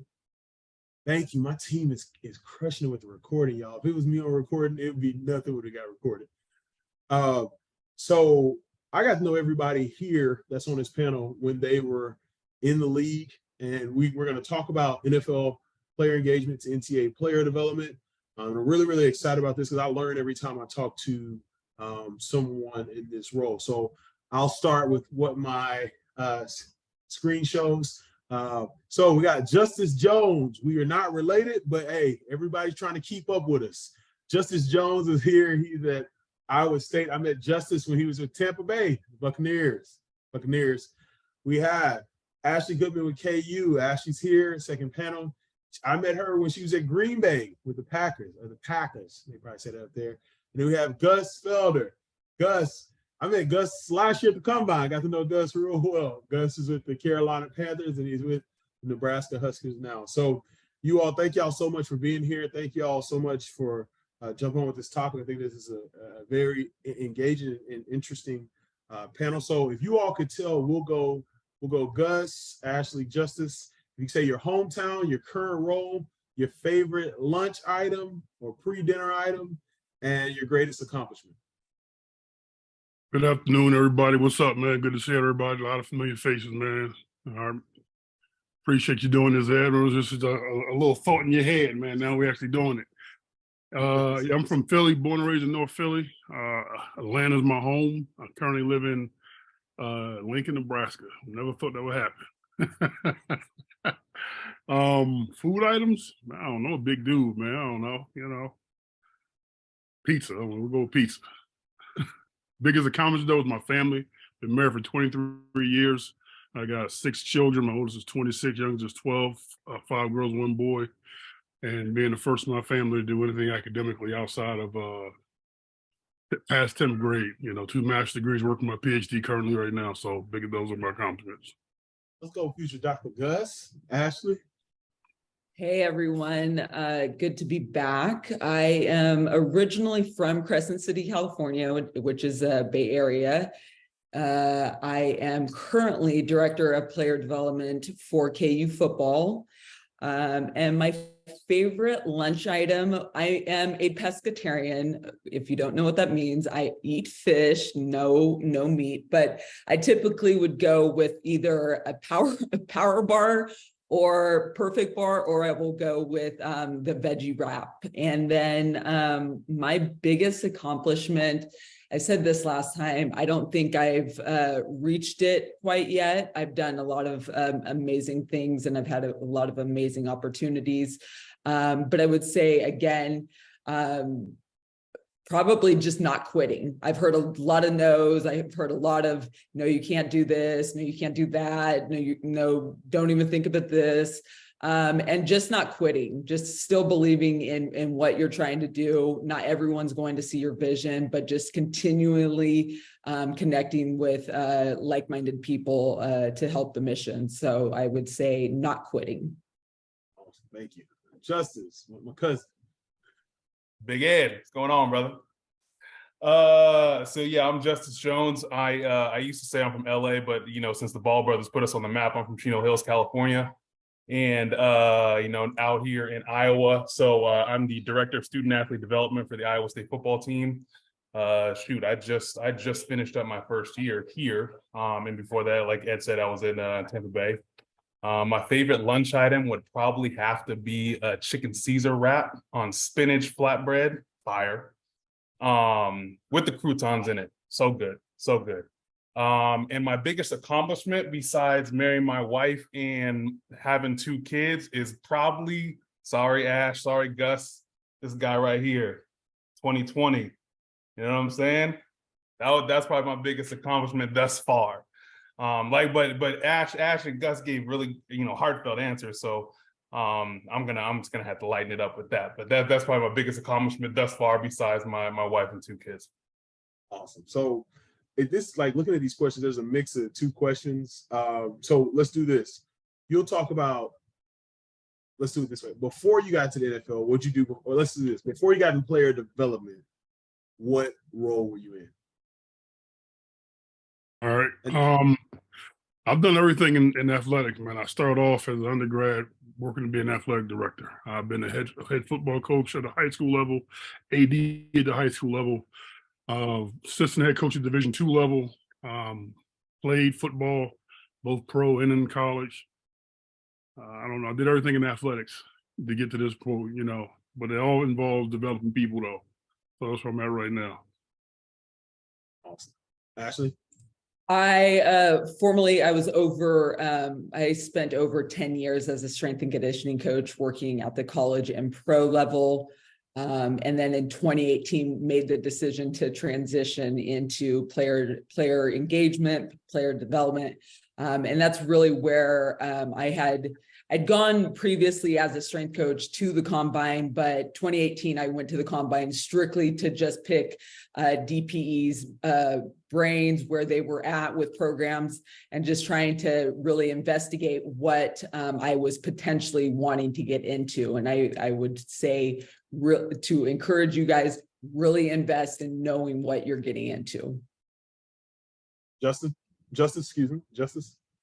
Yeah, so honestly, I played football at Bowling Green from 2007 2011, and then from 2011 to about 2018, I was outside of athletics. I mean, I sold insurance, I sold cruises down in Miami for celebrity cruises. I worked in the tech industry, and then right as I got into the tech industry, I felt like I was getting called back to football. So I got my master's in sports administration over at Liberty, and then I got my first internship, my first kind of like taste of the athletic world. It wasn't even really player development that much. Kind of recruiting and compliance really was my first thought at Wake Forest. And then I got my first kind of crack into player development, really my first chance in Tampa. Awesome. So then based off that, let's get to it. You brought it up, Tampa. Going back that order, so we'll go Justice, Ashley, Gus. Which team did you work for in the NFL, and how long? And what was, I didn't put this in here, but so 2 of y'all have been on the podcast. Just we got to get you on the podcast. Y'all know I'll throw a curveball. How did you get to that place at the NFL? What was you just talked about getting an internship. How long were you at the Buccaneers, and how did you get that opportunity at the NFL? Yeah, so I was with the Buccaneers for 3.5 years. And I got that internship. So I started out as an intern with the Bucs, and it eventually turned into a full-time role. But I got that just kind of shooting my shot, and it wasn't even about asking for a position. I always feel like, and this is a shout out to Gus too, like guys who, or people who played their sport and trying to pour into the people that now play into their sport or play their sport, you know, the kind of like paying it forward. I always really had respect for that. And so Duke Preston, my boss, or my former boss, he was our DPE. He played in the NFL, 5 years with the Bills, and had a cup of coffee with the Packers, and then ended his career in Dallas. And so he was the DPE at Tampa. And I reached out to him over LinkedIn and just said, hey, like, you know, I really appreciate what you're doing as a former athlete yourself, and I think this is a really cool space. Like, can I, you know, just pick your brain, really, just pick your brain about what you do and how you got into it. And shoot, he kind of ghosted me for like 4 months, but then like he reached out to me randomly. He was like, hey, I actually have an internship if you're interested. Are you still at Wake Forest? Are you still down in Tampa? Like, what's the deal? And so shoot, that was kind of how I got into that space, kind of randomly. Again, like it was one of those things where I saw someone that I wanted to kind of model myself after a little bit, and I just reached out and wanted to pick his brain about it. Ashley? So like I had mentioned, when I was going through that transition of trying to see what I would do if I was not in the weight room, I went out to the NFL Combine, and like I said, I just did my research. I contacted, I believe at that time, 13 different DPEs from different organizations. And I really just, again, was not seeking a job. I really just wanted to understand the space. If you don't understand the space, then you don't really know how to fit or bring value to it. So within that, one of the people I met was Gray, who is a DPE for the Green Bay Packers. Very similarly, he had spent some time as a strength and conditioning coach after he was done playing. And so within that, met Lamont during that time, who was like the godfather you heard earlier. So I really just did my research on the space.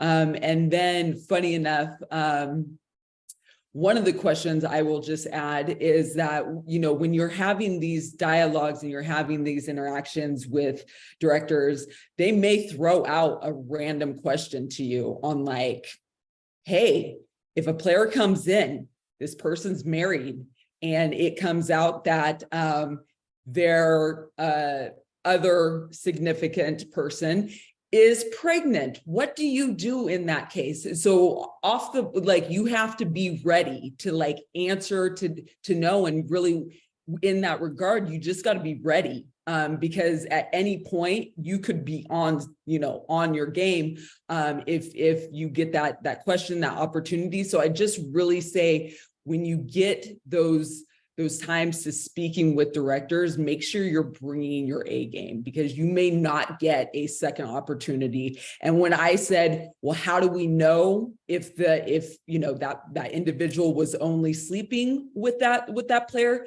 He looked at me and said, correct. Who do we know that, we need to get more information before going down that rabbit hole? So again, just honestly knowing and being ready for anything that comes your way is really going to help you get opportunities, because that was in 2018. In 2019, Gray called me up and said, hey, Ash, can you present in front of the rookies a presentation about healthy versus unhealthy relationships? Bam. That's another opportunity where you had to go and bring your A game. And so little by little, it was just really when you're called, when your number's called, when your name's called, it's just be ready. And so that's how I got the opportunity. 2019 was a consultant, so wasn't in Green Bay, was doing a lot of the programming, and the second career transition program that I brought to Green Bay was a lot of that 2019. And then 2020, COVID, I was in Green Bay. I was in the building where it was wild, and no one was really prepared for any of 2020. But again, it was just the opportunity to put your work forward and showcase what you could do. Awesome. Gus, same question. Which team did you work for? How long? Yeah, this goes back before they even had these positions available, man. So I spent 6 years with Mark Rick at the University of Georgia in Miami. And back then we didn't have player development. We had guys go around checking classes, and from that, I too am from the strength and conditioning world, if anyone didn't know that. So back then, like the strength coaches would always bring in the guest speakers. We would hire who was coming and talk to the team. So I come from that world. So I've been in strength for a while. Every place I've got into, any job I applied for, I never got. I got called. We knew a lot of former people. It's a blessing to be on that side of things when people are calling you for jobs, and it's always good to get a job when you have a job. So they always call you when you have something you like and you love. It's just knowing the right people and doing the best that you can wherever you are, being where your feet are. Doing these things. Everything I'm doing now, I'm doing it at a higher level, but I did it when I was at Clarkland. I did it when I was at Simon Gratz High School in North Philadelphia. So developing people, something you just have to have the passion to do. And back to piggyback what Ashley was saying, hope to answer your question. A lot of people reach out on LinkedIn, and I've been hearing this over and over again. Have some detailed, specific questions you want to ask, because it's real easy to find somebody who's going to hit you up to read their resume to you, and it's not fun. It pushes it away. We want to help everybody we can, but don't reach out to us just to read me your resume. Reach out to build a genuine relationship. Ed hit me up, and we've been friends since, because he had a genuine passion to teach the space, to learn about the space. And I challenged him. I said, all right, meet me at this place, such and such at this time. And he did. And we hung out the whole night and talked, smoked cigars and talked the whole time. And I just want to see what it was about. And that's what it's about. So I'm going to go off a tangent about that. But yeah, I got where I'm at now here. I was working with Rule at the Carolina Panthers for 3 seasons. Prior to that, I was at AD. He tried to hire me at Baylor, tried to hire me at Temple. It just didn't work out, because I was with, I think, who the greatest head coach of all time, with Mark Rick. And when he retired, I kind of got out of college and went to high school level, tried to get on the front of that. Now I'm back here at the college level. And it's different, boy. So we didn't have NILs and transfer pool and all that when I was here. So I'm learning the last 4 months. Well, you bring up the next question, and I appreciate that. I remember that we at the combine. And I'll tell the story. So literally what Gus said. So I show up to the combine. I got the blazer, the button up. I got my resumes there. And Gus, he took time. He came out the DPE meeting to talk to me. And he said, hey, man, you everybody, like, he kind of, people know who you are. But he's like, you're very formal right now. He's like, hey, meet me at the cigar bar. And I came, and it was awesome. We've been friends ever since. And it's been great. So there is that aspect of, like, I got to know people, and that helped me, and it continues to help me. I got to know a lot of people there, and that's been great. So thank you for sharing that story. That was fun too. We had a lot of deep discussion. I learned a lot from you in player development at night. So yeah, I called you. Hey, I called you a while back. Say, hey, I got something for you, but you turned me down. It's all good though. We back again. That is true. That is awesome. I wasn't gonna bring that up. All right. So, Gus, we'll stick with you. What are the similarities and differences between both levels? The biggest difference to me is just the business side of the National Football League. But people are people. I mean, if you have a passion for loving and caring for people and building genuine relationships, that don't change. What's your work? If you're working academic, you're working as a custodian, you're working as, it don't matter where you are. But the biggest thing from National Football League and college, too, is, of course, a college, they got academic schedules. That takes up all your time. And the second part, just the business side of the National Football League, which can push a lot of people away. And every ball club is very different. Every single organization is different, but the business side of things don't change. All right. Appreciate it. Ashley? Yeah, I would piggyback what Gus said. I mean, at the end of the day, I'm sure you've gotten the same answers from every panel. You got to connect with people. If you do not connect with people, do not get in the space. It's not going to work.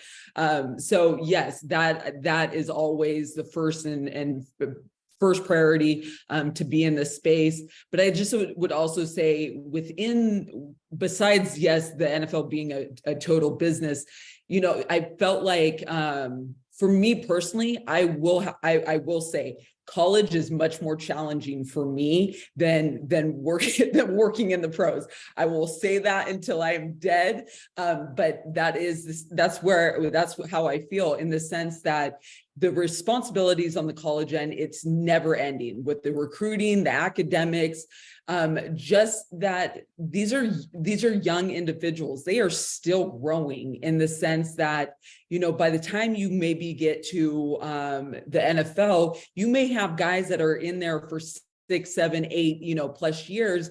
And you're really honed in on those incoming rookies. You may have, IR guys that you are really focused on. But I would say you were just spread a lot thinner in college than you are in the pros. But I say this as a strength coach too. I worked at both levels. I think there's aspects to getting both level experience will make you that much better. And I say, as a coach, I had a mentor that always said, because I always wanted to work with elite athletes, and my mentor goes, Ashley, you can't always just think you're going to work with elite athletes, because at the end of the day, if you can't connect with 9, 10, 11-year-olds on your coaching cues and identifying, then once you get into working with those Power 5 and those elite level athletes, you're going to be that much better, because you really honed in on your ability to coach, to connect with people. And so I would just say the biggest difference is the time commitment within college.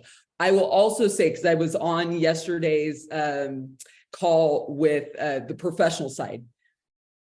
And yes, the glamour and the professional and the budget that they have, we would love that budget. Understand also what you're working with at the different levels is going to also play a part within how you're managing day to day. Awesome. Thank you for that. Actually, that's probably why I made my D-line coach in high school a better coach, because he had to deal with me, who was not an elite athlete. And after me, he had like 9 guys go D1. All right, Justice, same question. What are similarities and differences between both levels? I would say, kind of to piggyback off Gus and Ash, shoot, man, like the biggest difference is the time commitment, right? But to Gus's point, I mean, people are people. When you're dealing with 18 to 22-year-old men or young men, they're gonna be erratic. They're gonna do things and things of that nature, right? So you just got to be prepared for that. But then, kind of to Ash's point about the budget and working with things, that the athletic department is a little different than the NFL, right? Where it's like, okay, I want to spend this much, and you already have an allocated budget. There's a lot more red tape, that you have to go through at the college level. And in the NFL, you don't really have to do that sometimes. It's like, okay, well, if you stay within this amount, then it doesn't matter what you spend, right? So I would say that's one of the biggest differences. But outside of that, I mean, like Gus and Ash said, like, people are people, and like, if you can connect with anybody or connect with people, it makes the job that much easier. Appreciate it. We'll go real quick. Hold up, Ed. They had that budget at those teams because they won. All right, we didn't have any money in the NFL. We have more money now than we did at the Panthers. So it's a flip for me. But y'all won though, so y'all had all the money. You're right, Gus. You're right. My fault. You're right. That's a good point. All right, so Justin, we'll start with you. We heard about this yesterday. The reality, we had 2 people go from college to the NFL, and they talked about the reality of cut day and how every week you're like, hey, this team is never complete. How did you navigate developing athletes at the professional level when transactions are continuous? Cuts, trades, retirements, different things like that. That's a tough one, because I would say it's tough in regards to like dealing with it mentally.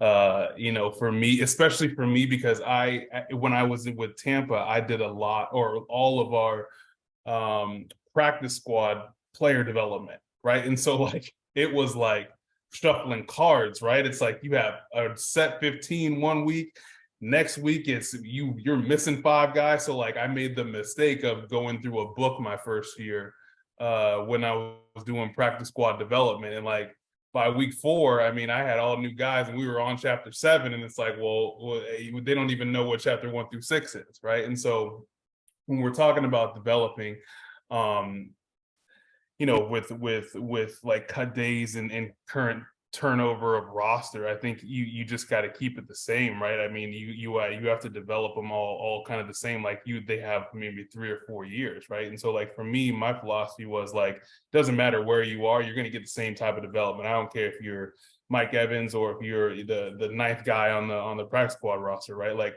I'm going to still help you the same way. Doesn't matter. And like for me personally too, I try to continue that because I view it as a continued lifetime relationship. I don't care if you've been in with the Buccaneers organization for a week, right? I still talk to a lot of the guys that we had in our practice squad continually, right? I would say every month, right? Usually once or twice a month, I'll kind of search my list and talk to a couple of guys. And then I think they really respond well to it. I just got a text the other week from Cody McElroy. He was our, practice squad tight end for like 2 years.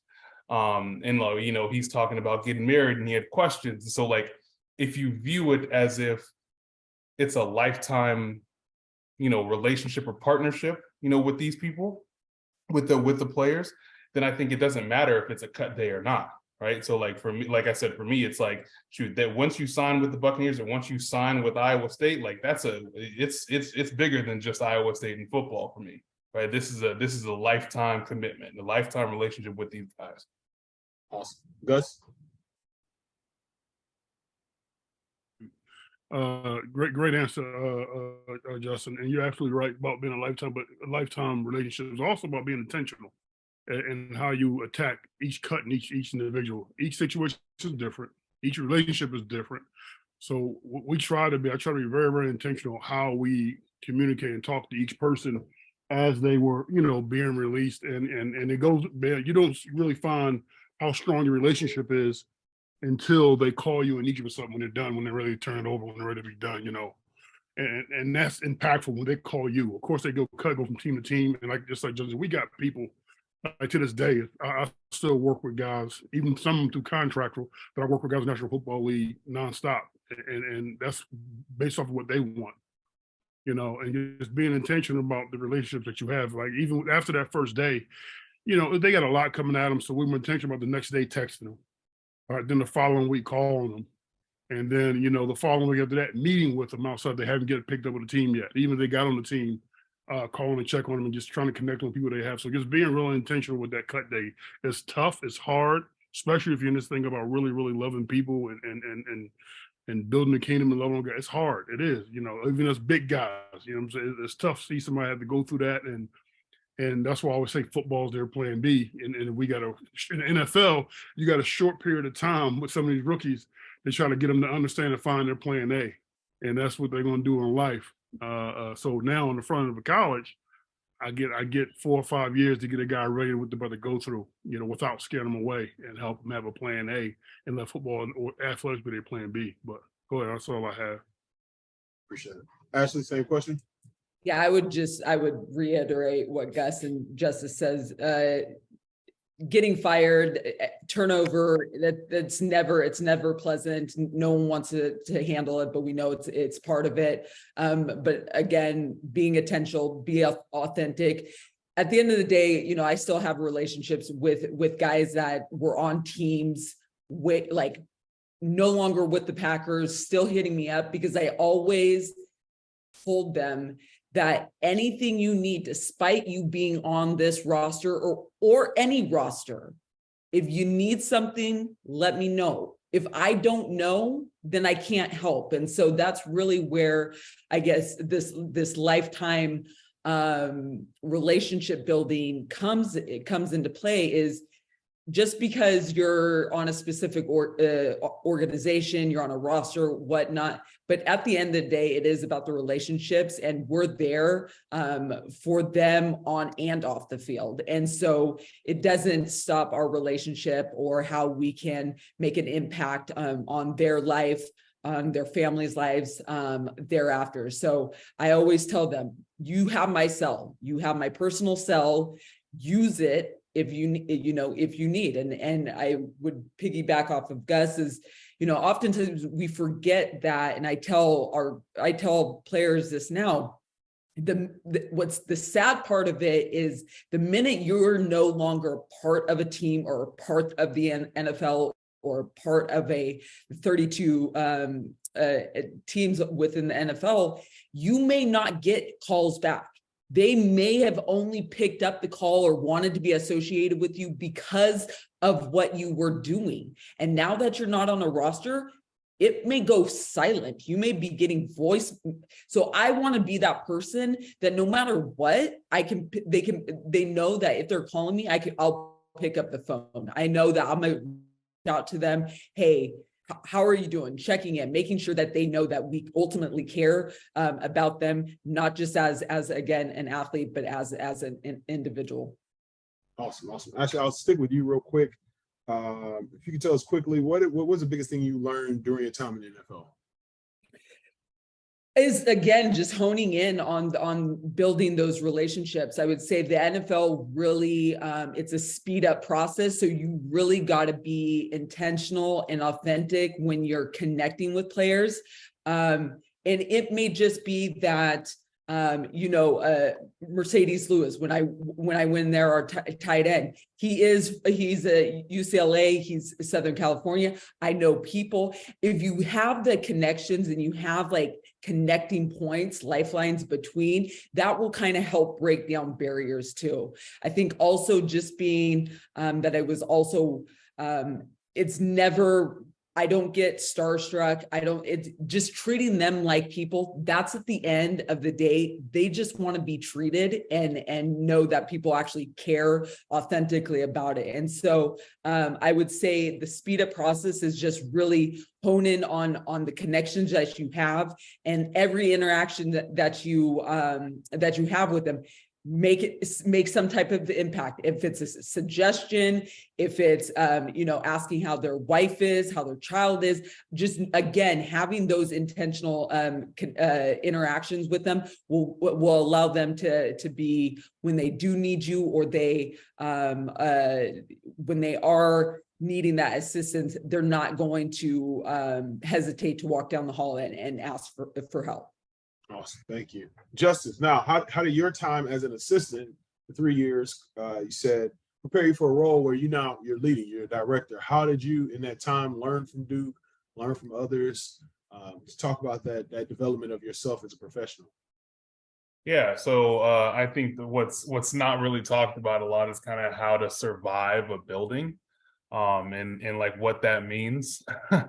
I learned a lot from Duke when it came to surviving and thriving in a building, and the relationships you need to make, the game behind the game that you kind of have to play, right? And so like that's one of the things that I learned from Duke a lot.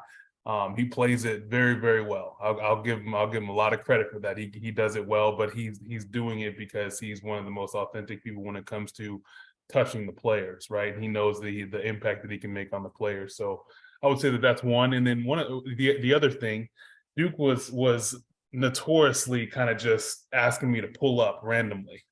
Like, hey, can you be there here in 5 minutes? It's like, oh God, okay, I live 30 minutes away, but all right, I'll try it. Like, whatever.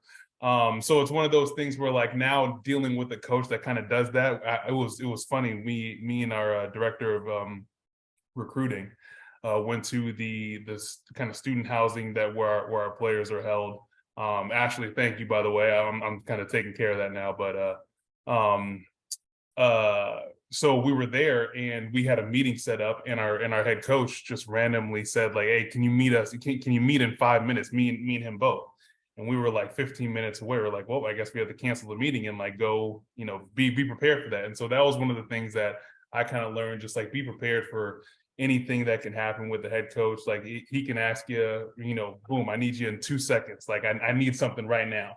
And you might be dealing with a player, you might be doing something else, but that's one of the things that I learned. Just always stay on your toes when it comes to the dealing with the head coach or GM or whatever it is. He might need something right away, and even though you're in the middle of doing something, he expects it or she expects it ASAP. And so just kind of being on your toes and being ready for that. Appreciate that. And then Gus, this is something you mentioned on Player Development Pod. Once again, if you're not subscribed to that, you need to subscribe. I think 15, maybe 12 of speakers here on the Player Development Pod. But you mentioned this in the episode, and it's also in the chat for you all that need it. You talked about engaging NFL players outside the building and how important that was. You talked about, where you had a player who had, I believe it was Shaq Thompson, had a charity event. You made sure you took a picture so when he, because if y'all don't know, these players will call you out. If you, hey Jones, where were you at, or wherever, you took a picture and you showed, hey, I was there.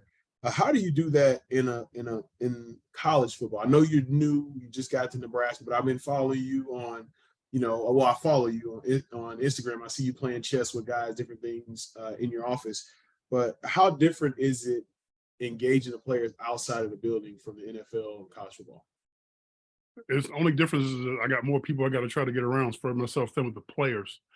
I don't, so that's the best part about it. It's not a bad thing. I just meet them where they are. Like I like to talk to them, and that's every player from the walk of the earth, from every walk of the earth you can think of, and that's why I think it makes a lot of us unique is that we can talk to every single person that walks through that door. That team, and here in Nebraska, we're dealing with here, man, and it's right up my alley. I love it. I'm embracing it. But just meeting them players where they are and just finding out what they like, and then once I found they like, is more than one that likes that thing. Like going to a rodeo. I'm 44 years old. I've never been to a rodeo, seen a horse, anything like that up close until just now. But it was fun, you know what I'm saying? And they love me and respect me for that. But I had a blast, you see what I'm saying? So just meet them where they are and just, like I said, having genuine conversations, trying to build and foster real relationships, get these guys to really buy in and know that I'm really there for them. And one of the guys actually in the league just 2 days, Austin Pleasant, he's a former offensive lineman, transitioned into strength. And he said, Gus, everybody always tells me, if I'm here, if you need anything, what does that look like? I said, well, me being here in Nebraska on FaceTime with you, helping you get your strength certification. That's what that looks like. Me just sitting there listening, and that's what it takes. Just every guy that walks in that office. Now the difference now is I get parents calling me, telling me, thank you for playing chess or hanging out on my son. I'm like, you don't thank me for that. That's what we're supposed to do. Why you're not doing that, or meeting a guy, leaving the building. Don't sit behind your desk either, man. Go out and meet these guys where they are. They got different class schedules. Take some time, sit down, have coffee with a guy, go golfing. I don't golf, man, but I walk the course with them. You see what I'm saying? So, and white, black, green, what color they are. Find what they like, go meet them, get them behind your desk. You're not doing them. Don't go there to be seen. Go there to develop and engage with players to help them be better, man. I'm sorry, I didn't make it off a tangent, but yeah, I'm going out to PJ Morris camp in Chicago. All right, I'm going out to Philly for my man PJ camp. So but here it is, they flying me out there though. One day in and out. No, this is why I love it. I mean, this is things that people need to know.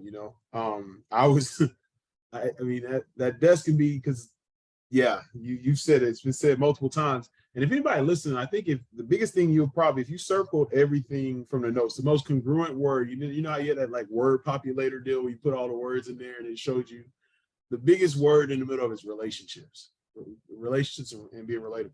All right, so here's a question. I'm gonna combine these two because to me they look the same in a sense. But so two-part question for you all. So in the NFL, you all had league mandated programming. Do you think that model could work in college football? And if it did, what are the non-negotiables?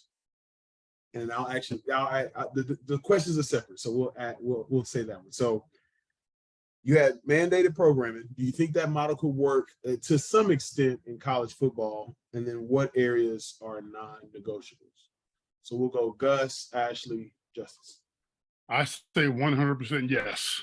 You know what I'm saying? Make it fit for where you are. I mean, the topics they cover in the National Football League for the mandatory programming is needed.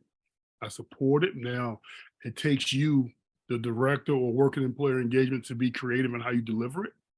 All right. But 100% yes. And I think a lot of guys that when I was in the National Football League coming in as rookies were lost and had never heard of information before, even talking about investing or financial education. They never had it. So yes, right now I'm saying yes because guess what? I was there. I'm utilizing it.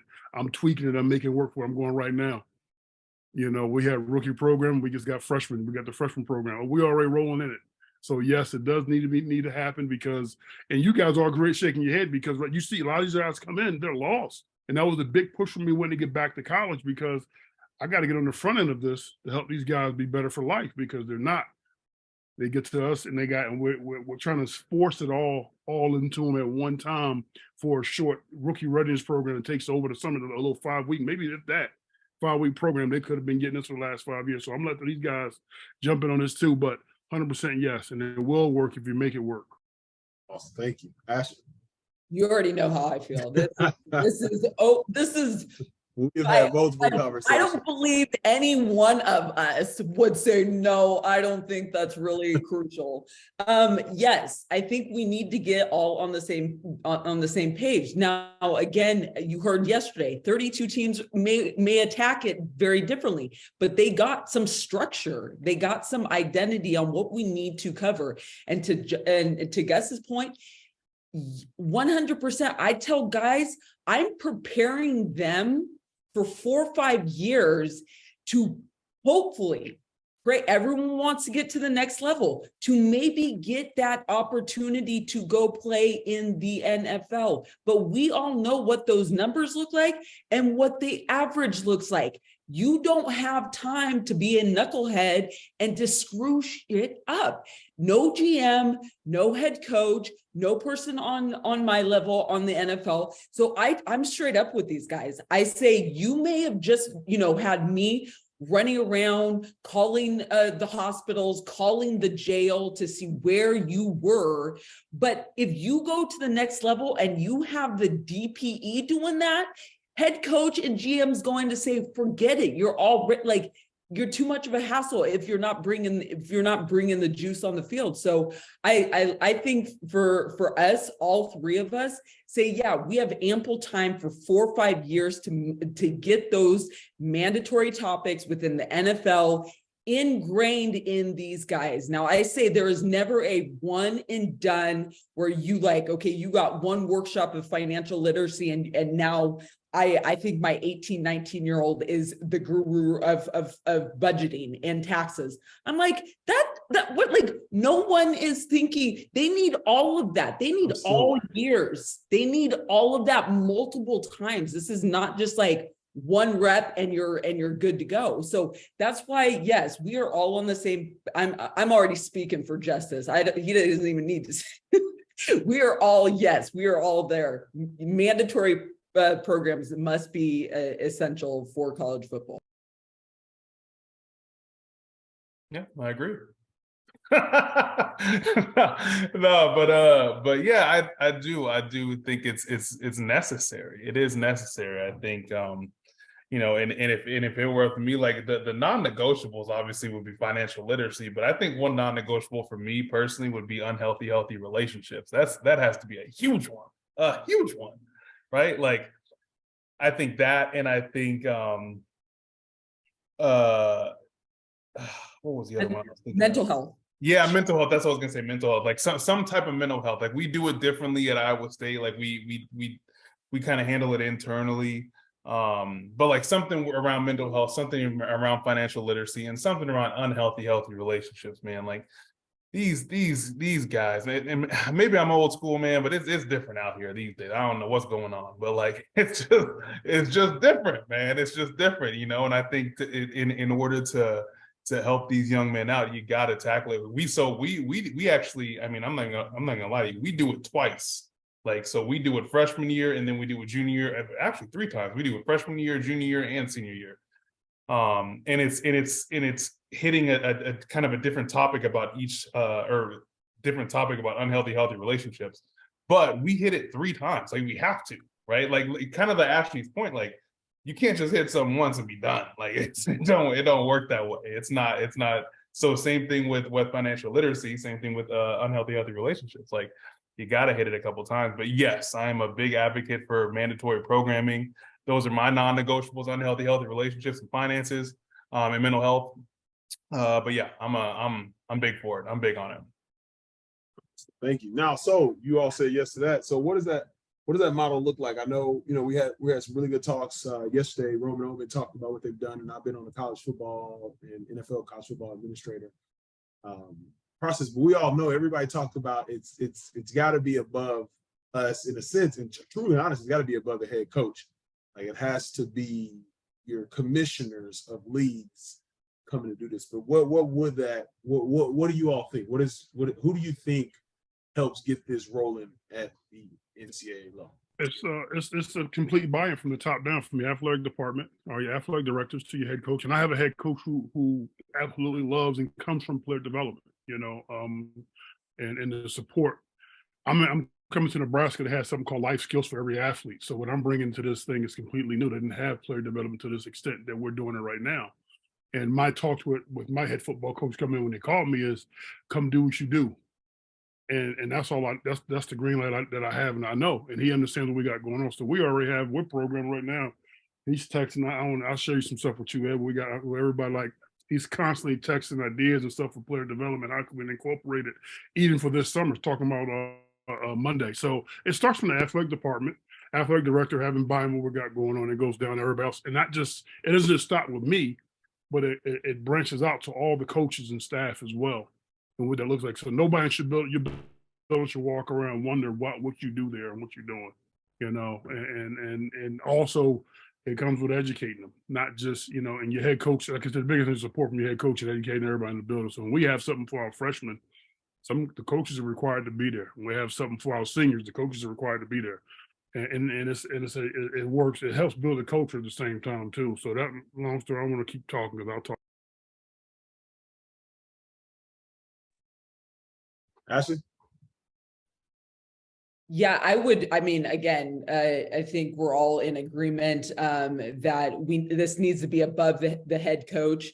Although, I said earlier, my head coach never had my position, my role, but GM and my head coach, Coach Leipold, has really given me the green light. They trust what I'm going to do is going to overall improve the program. So they've really given me a green light to execute what programs, what workshops we are going to do during the spring and summer. Of course, Coach Leipold will have bits and pieces. I put together one example is, we have 9 players that have a child.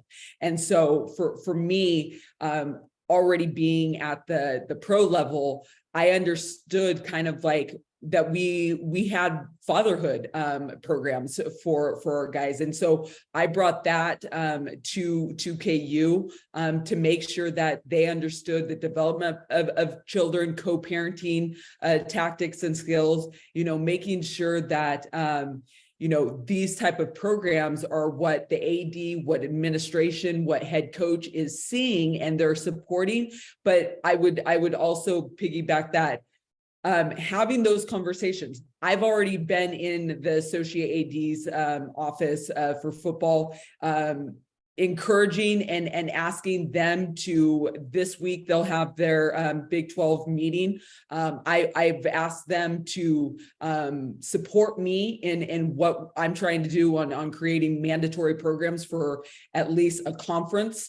So Big 12. So I have the AD, I have the associate AD on board, and SWA going to bring this up to Big 12 committee next week. And so I think, again, having those type of dialogues and conversations of pushing the envelope, and they know that I have support from Coach L, but like I told them, what if I was with a head coach who didn't believe in certain things of that? Should it just be that the head coach just has overall say when, there could be really a solid benefit for student athletes to engage in these type of mandatory topics? So I say we just have to be intentional and taking it up the ladder to say, okay, if you support us, then take it to the conference, take it to those who are going to make change.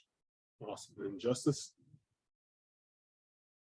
Yeah, I would agree. I mean, I think one of the things that I'm trying to do, or that I started doing, was I had breakfast with our senior associate of athletic director, what's his title again? Hold up. senior associate athletic director of student services, right? Every Wednesday, just to kind of tell him that what we're doing and to again, kind of like get into his ear, right? About, okay, this is the programming that we're doing. This is what we're thinking about. Kind of get his feedback on it. And then kind of start to tease out a little bit like, hey, this is something that I think we should do all over the place, right? And so first it starts with the player development professional, right? Then I think you go to like kind of Ashley said and Gus said, like going to the head coach, but then also going to the higher ups, right? And so once you get the higher ups, and then you have to be a good salesman about why this is important for the aid, or like why this is important for the university, and or why this is important for the Big 12 or the Pac-12, whatever it is, right? And so as long as we're starting with us, right, about how we talk to and how we get in front of those people of influence, I think that's where it kind of has to start. Awesome. Now, before we get to Q&A with Lauren, I know you got a question for us. Last thing, a quick, you got an elevator spill. You walk in, this conference is in person in Lincoln, Nebraska, and you're getting on the elevator. You all have a tag that says panelist, and one of our attendees gets on it and says, hey, real quickly, I know you got to go to your panel. As you're going on the elevator, what advice could you give me getting into this role? So Ashley, we'll start with you. We'll go Justice and Gus. Again, get in for the right reasons. I think across the board, you picked up that relationships is key. Don't do this for the glamour, for being around, high achiever, elite athletes. Do it for the right reason. Be where you're at. Your work is going to showcase, what you bring. But at the end of the day, I would also say, have a solid support team. And what I mean by that is you're going to be rejected or can be rejected quite often. Now, I've heard a lot of no's throughout my career, okay? And I've had a lot of hardship on just getting opportunities and getting a foot in. I know it's hard. I'm not going to even sugarcoat that this is going to be a challenge, but if you're in this for the right reason, and this is really what you feel your purpose is, keep on chopping away, keep on meeting people. I always keep this in mind. I don't need everyone to love what I'm doing. I don't need all 32 teams to want me to say yes to me. All you need is one. All you need is one to get the ball rolling, and kill it when you do. Justice. No, I think that's fantastic to piggyback on that. One thing I would say is be authentically yourself. Don't try to be anybody else. I think one of the blessings that I had was when I did both interviews now for the Bucks and for here. It was probably one of the easiest interviews I've had, because I was just I wanted to leave it all out on the table about who I was, right? What type of man I was, what type of father I was, what type of husband I am. And so it was really easy for me, just because I felt like I was just having a conversation. So but in order to do that, you have to just be your authentic self. That's number one. And I would say number two is never stop trying to be the best version of yourself. Because we're all here in the development business, right? And like Ash said, I'll kind of piggyback on that, make sure you're in it for the right reasons. But trying to be the best version of yourself only allows you to be the best version of yourself to all the players that you're trying to guide, all the coaches that are coming in, right? So I think to be the best version of yourself only allows you to be the best director of player development or player development professional you can be, right? But it all starts with who you are internally. Gus, finish us off before we get to Q&A. Yeah, man, they had some great answers right there, man. So I'm gonna be sitting in the back, just letting everybody talk to them, because that was outstanding, I'm hiding back. No, just like I said, don't stop learning. I heard you guys yesterday talking about, I'm not getting my master, I'm not doing it. Man, go learn. Don't stop learning, because the more you know, the better conversations you can have with the people around you. So Ed, go get your paperwork, man. If it's free, it's for me. All right. NBA. I'm not. I'm a Yes, high school I dropout. I got all these degrees. Ain't pay for none of them. So get them. I already know which school. It's UMKC block. I already know the executive MBA.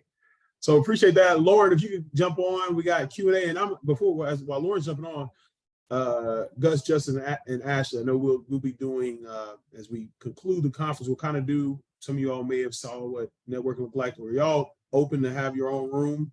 We won't go long. As long as you want to stay, we'll go. Okay, perfect. So we'll get that set up. And if you all could just, I know Evan said, so all three, we got 3 yeses. So Evan, I know you're taking care of that. So we'll take one question here, Lauren, because they're about to go in rooms and people can jump in their rooms and ask them questions. So Lauren, take it away with Q&A. All right. So since we only have time for one, I'm going to pass it to the person who has been trying to get in all day. Kayla Duman. It's the same question I had for an earlier panel. With the profession being revolved around the athlete's development itself, how do you upkeep your very own professional development to continue bettering your skill set and effectiveness as a student athlete practitioner? Touched on it. You just keep learning. And like I said, doing things like this. Yesterday I was free for the first time Friday, and Ed, tell you, I sat in every session yesterday. Like, I want to keep learning. Keep finding books to read, keep finding, just find a way to make yourself better. And I enjoy these things. Not that I'm looking for a job. I want to meet people, and I'm looking for people right now. I told Ed yesterday, I want to see who's in here, see what they're about, and try to build some relationships. Because I have a staff. I have room to make a staff. Some people don't have that ability, not knock anybody else, but I want to meet people. So you got to do these things here. You got to come into these events. I've been blessed tremendously throughout my life, but I'll never stop learning. I'm gonna steal whatever I can. And I was taking notes on this thing as we were talking, just like y'all were. Everywhere I go, have one of these and keep growing and learning. That's how you do it. So I can get back to these kids and the coaches I'm with. I'm also big on staff development too, not just players. Yeah, I would piggyback off that. I decided once I made the transition out of strength into this, I decided to go back and work on my second master's at University of Florida and their sports management program. And yeah, I think continuing to be that learner, striving to always hone in on your craft, what you don't know, find out. I think that's the answer to always being good at what you do, is just continuing to realize you don't know everything. That's so true. I would say, I'll piggyback on both of them. Like, you have to continue to learn, right? And grow and develop yourself. Like, one of the things that I did, this is gonna be embarrassing because it was terrible. But one of the things I did was I recorded let me take a step back. I struggled to speak in front of people before I got here. I would say I wasn't great at it, right? And so one of the things that I read was, if you record yourself and see how you interact, see your mannerisms, and you listen to it 3 times, you listen to the content, you listen without the volume and see how your mannerisms are, and then you do it with both. So that helped me tremendously, but you have to be vulnerable enough to kind of see yourself in not the best light, right? And so, like, I think that's one of the things that I'll piggyback on those 2, right? Just trying to develop yourself. Awesome. Thank you all so much for another amazing panel. And thank you to the audience for sticking around all day. Going ahead and pass it to Ed to finish us off for this session. All right, I'm going to transition to my guy, Ali. If you are a panelist, I see a couple of panelists on here from yesterday. Maybe you're listening, but if you want to engage with a networking room, Evan has set it up to where we have rooms. So if you're a panelist from earlier today, I see my guy, Ira, who's in Senegal right now. If you want to jump in the networking room, please let Evan know or someone on our staff know. Ali, where you at, man? Let's talk to about this next transition. Yes. So once again, thank you, Justice, Gus, and Ashley. That was great. First and foremost, I want to let you guys know Ed dropped the day 2 survey in the chat, so please fill that out.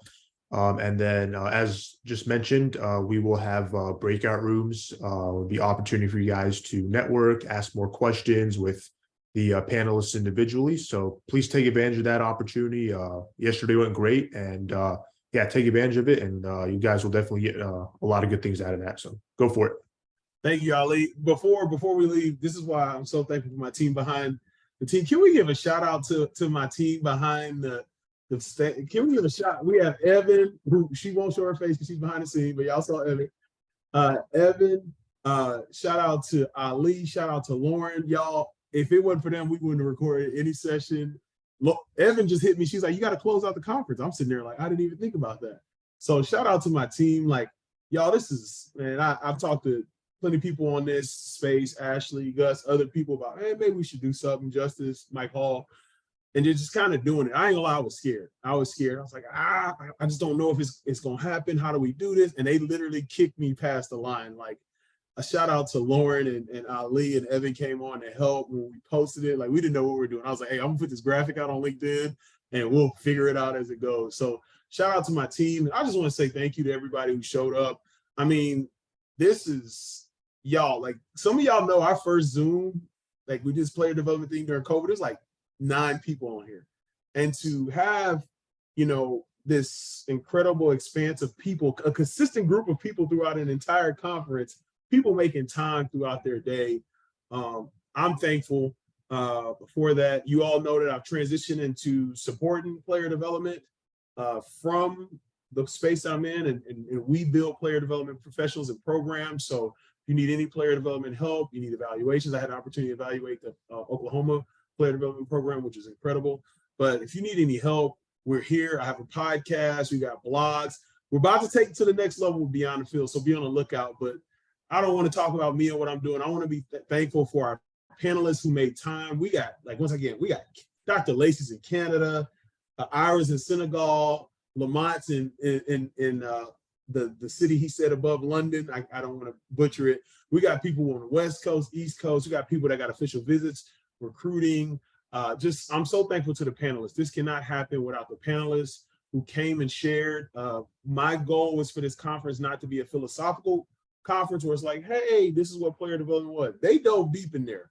They dove deep. They gave you things. I think there's a lot of people that could build if you do it the right way. So really, really excited about that. This is just, y'all, I'm like, I feel like a kid on Christmas. I'm not gonna lie to y'all. Like, this smile might not go anywhere. I might fall asleep immediately once I go upstairs, but I feel like a big kid on Christmas. So I'm so thankful for you all, and please fill out the surveys. We're gonna we need the surveys filled out so we know what to do next as we kind of transition into in-person. That'll come at another date. We'll let y'all know. But hey, if y'all don't fill out the survey, it can't happen. So that's enough of me talking. I'm loquacious. Y'all heard me say that a lot on my podcast. We will set up networking there, but just thank y'all. Thank y'all so much. Look around this room. Let's look. Where's the gallery view? Just look. I mean, look at this. Look at how many people are excited about this field. It's going to grow. We're going to have 300 people next year. And then the next year, it'll be 1,000. And then the next year, we'll have sponsors like Pepsi or Coca-Cola. They told me to go Coca-Cola because it's black and red like my emblem. But anyway, so we're really excited. Thank y'all so much from the bottom of my heart. Really, really enjoyed this. All right, Evan, I got to stop talking.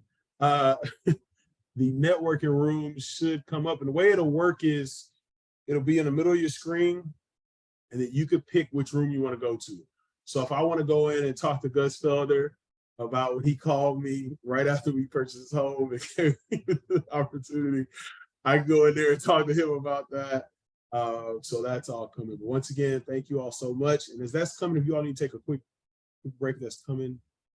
It's going to come up in a second. Just to explain, we have the rooms we have are Ed Jones, Ira Childress, Damon Williams, Tobrook Blaine, Alexander Martin, Savannah Bailey, Ashley Goodman, Justin Jones, and Gus Felder.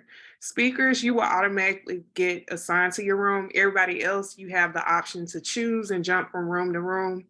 Ed, I have to get you in there because you're the host. But you will see that open now. Oh, let's go. Do I join my own room? Or do I make? Thank you, Evan. Evan's setting that up. Let's go. Yeah, you're going to have to go. I think because you're the host, it wouldn't let me assign. I'm going to make you the host. I'm going to make you the host. Okay. And then, okay. And you can make me co-host, and then I'll go in.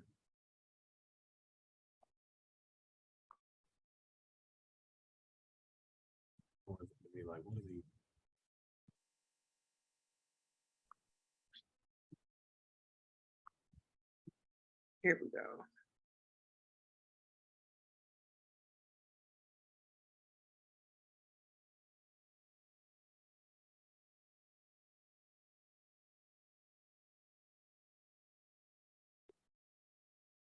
Does everybody see the option?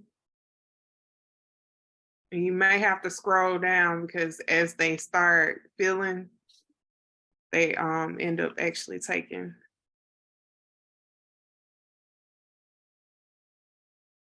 Okay, so it should be like a square icon in the corner. Or if you'll tell me what room you want to go to, Rod, I'll assign you the room.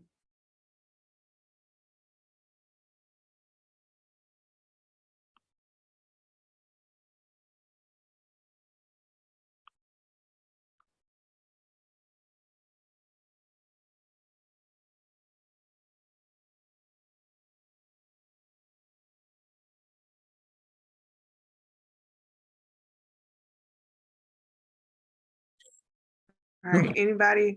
Rob, which room did you want? Okay, let's see.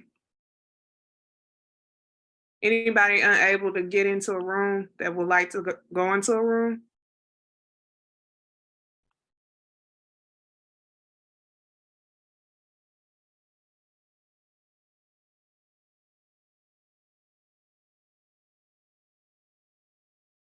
Oh, Damon, you didn't get, let me get you in your room.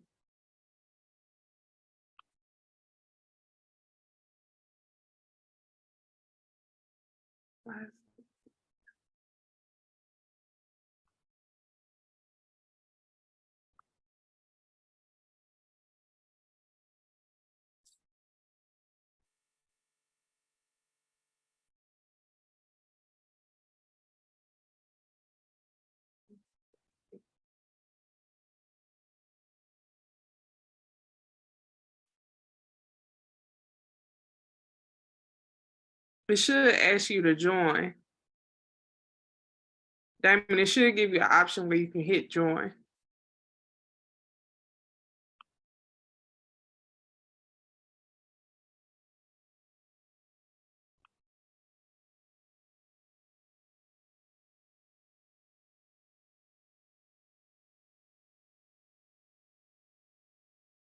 Okay, okay. Thank you, Damon. Orlando, which room would you like to go into?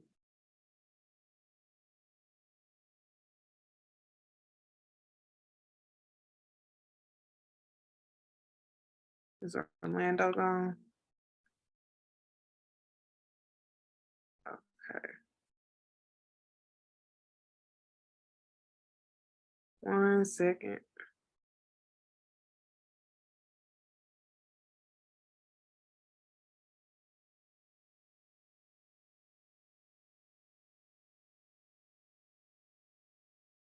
Anybody else need help getting into a room?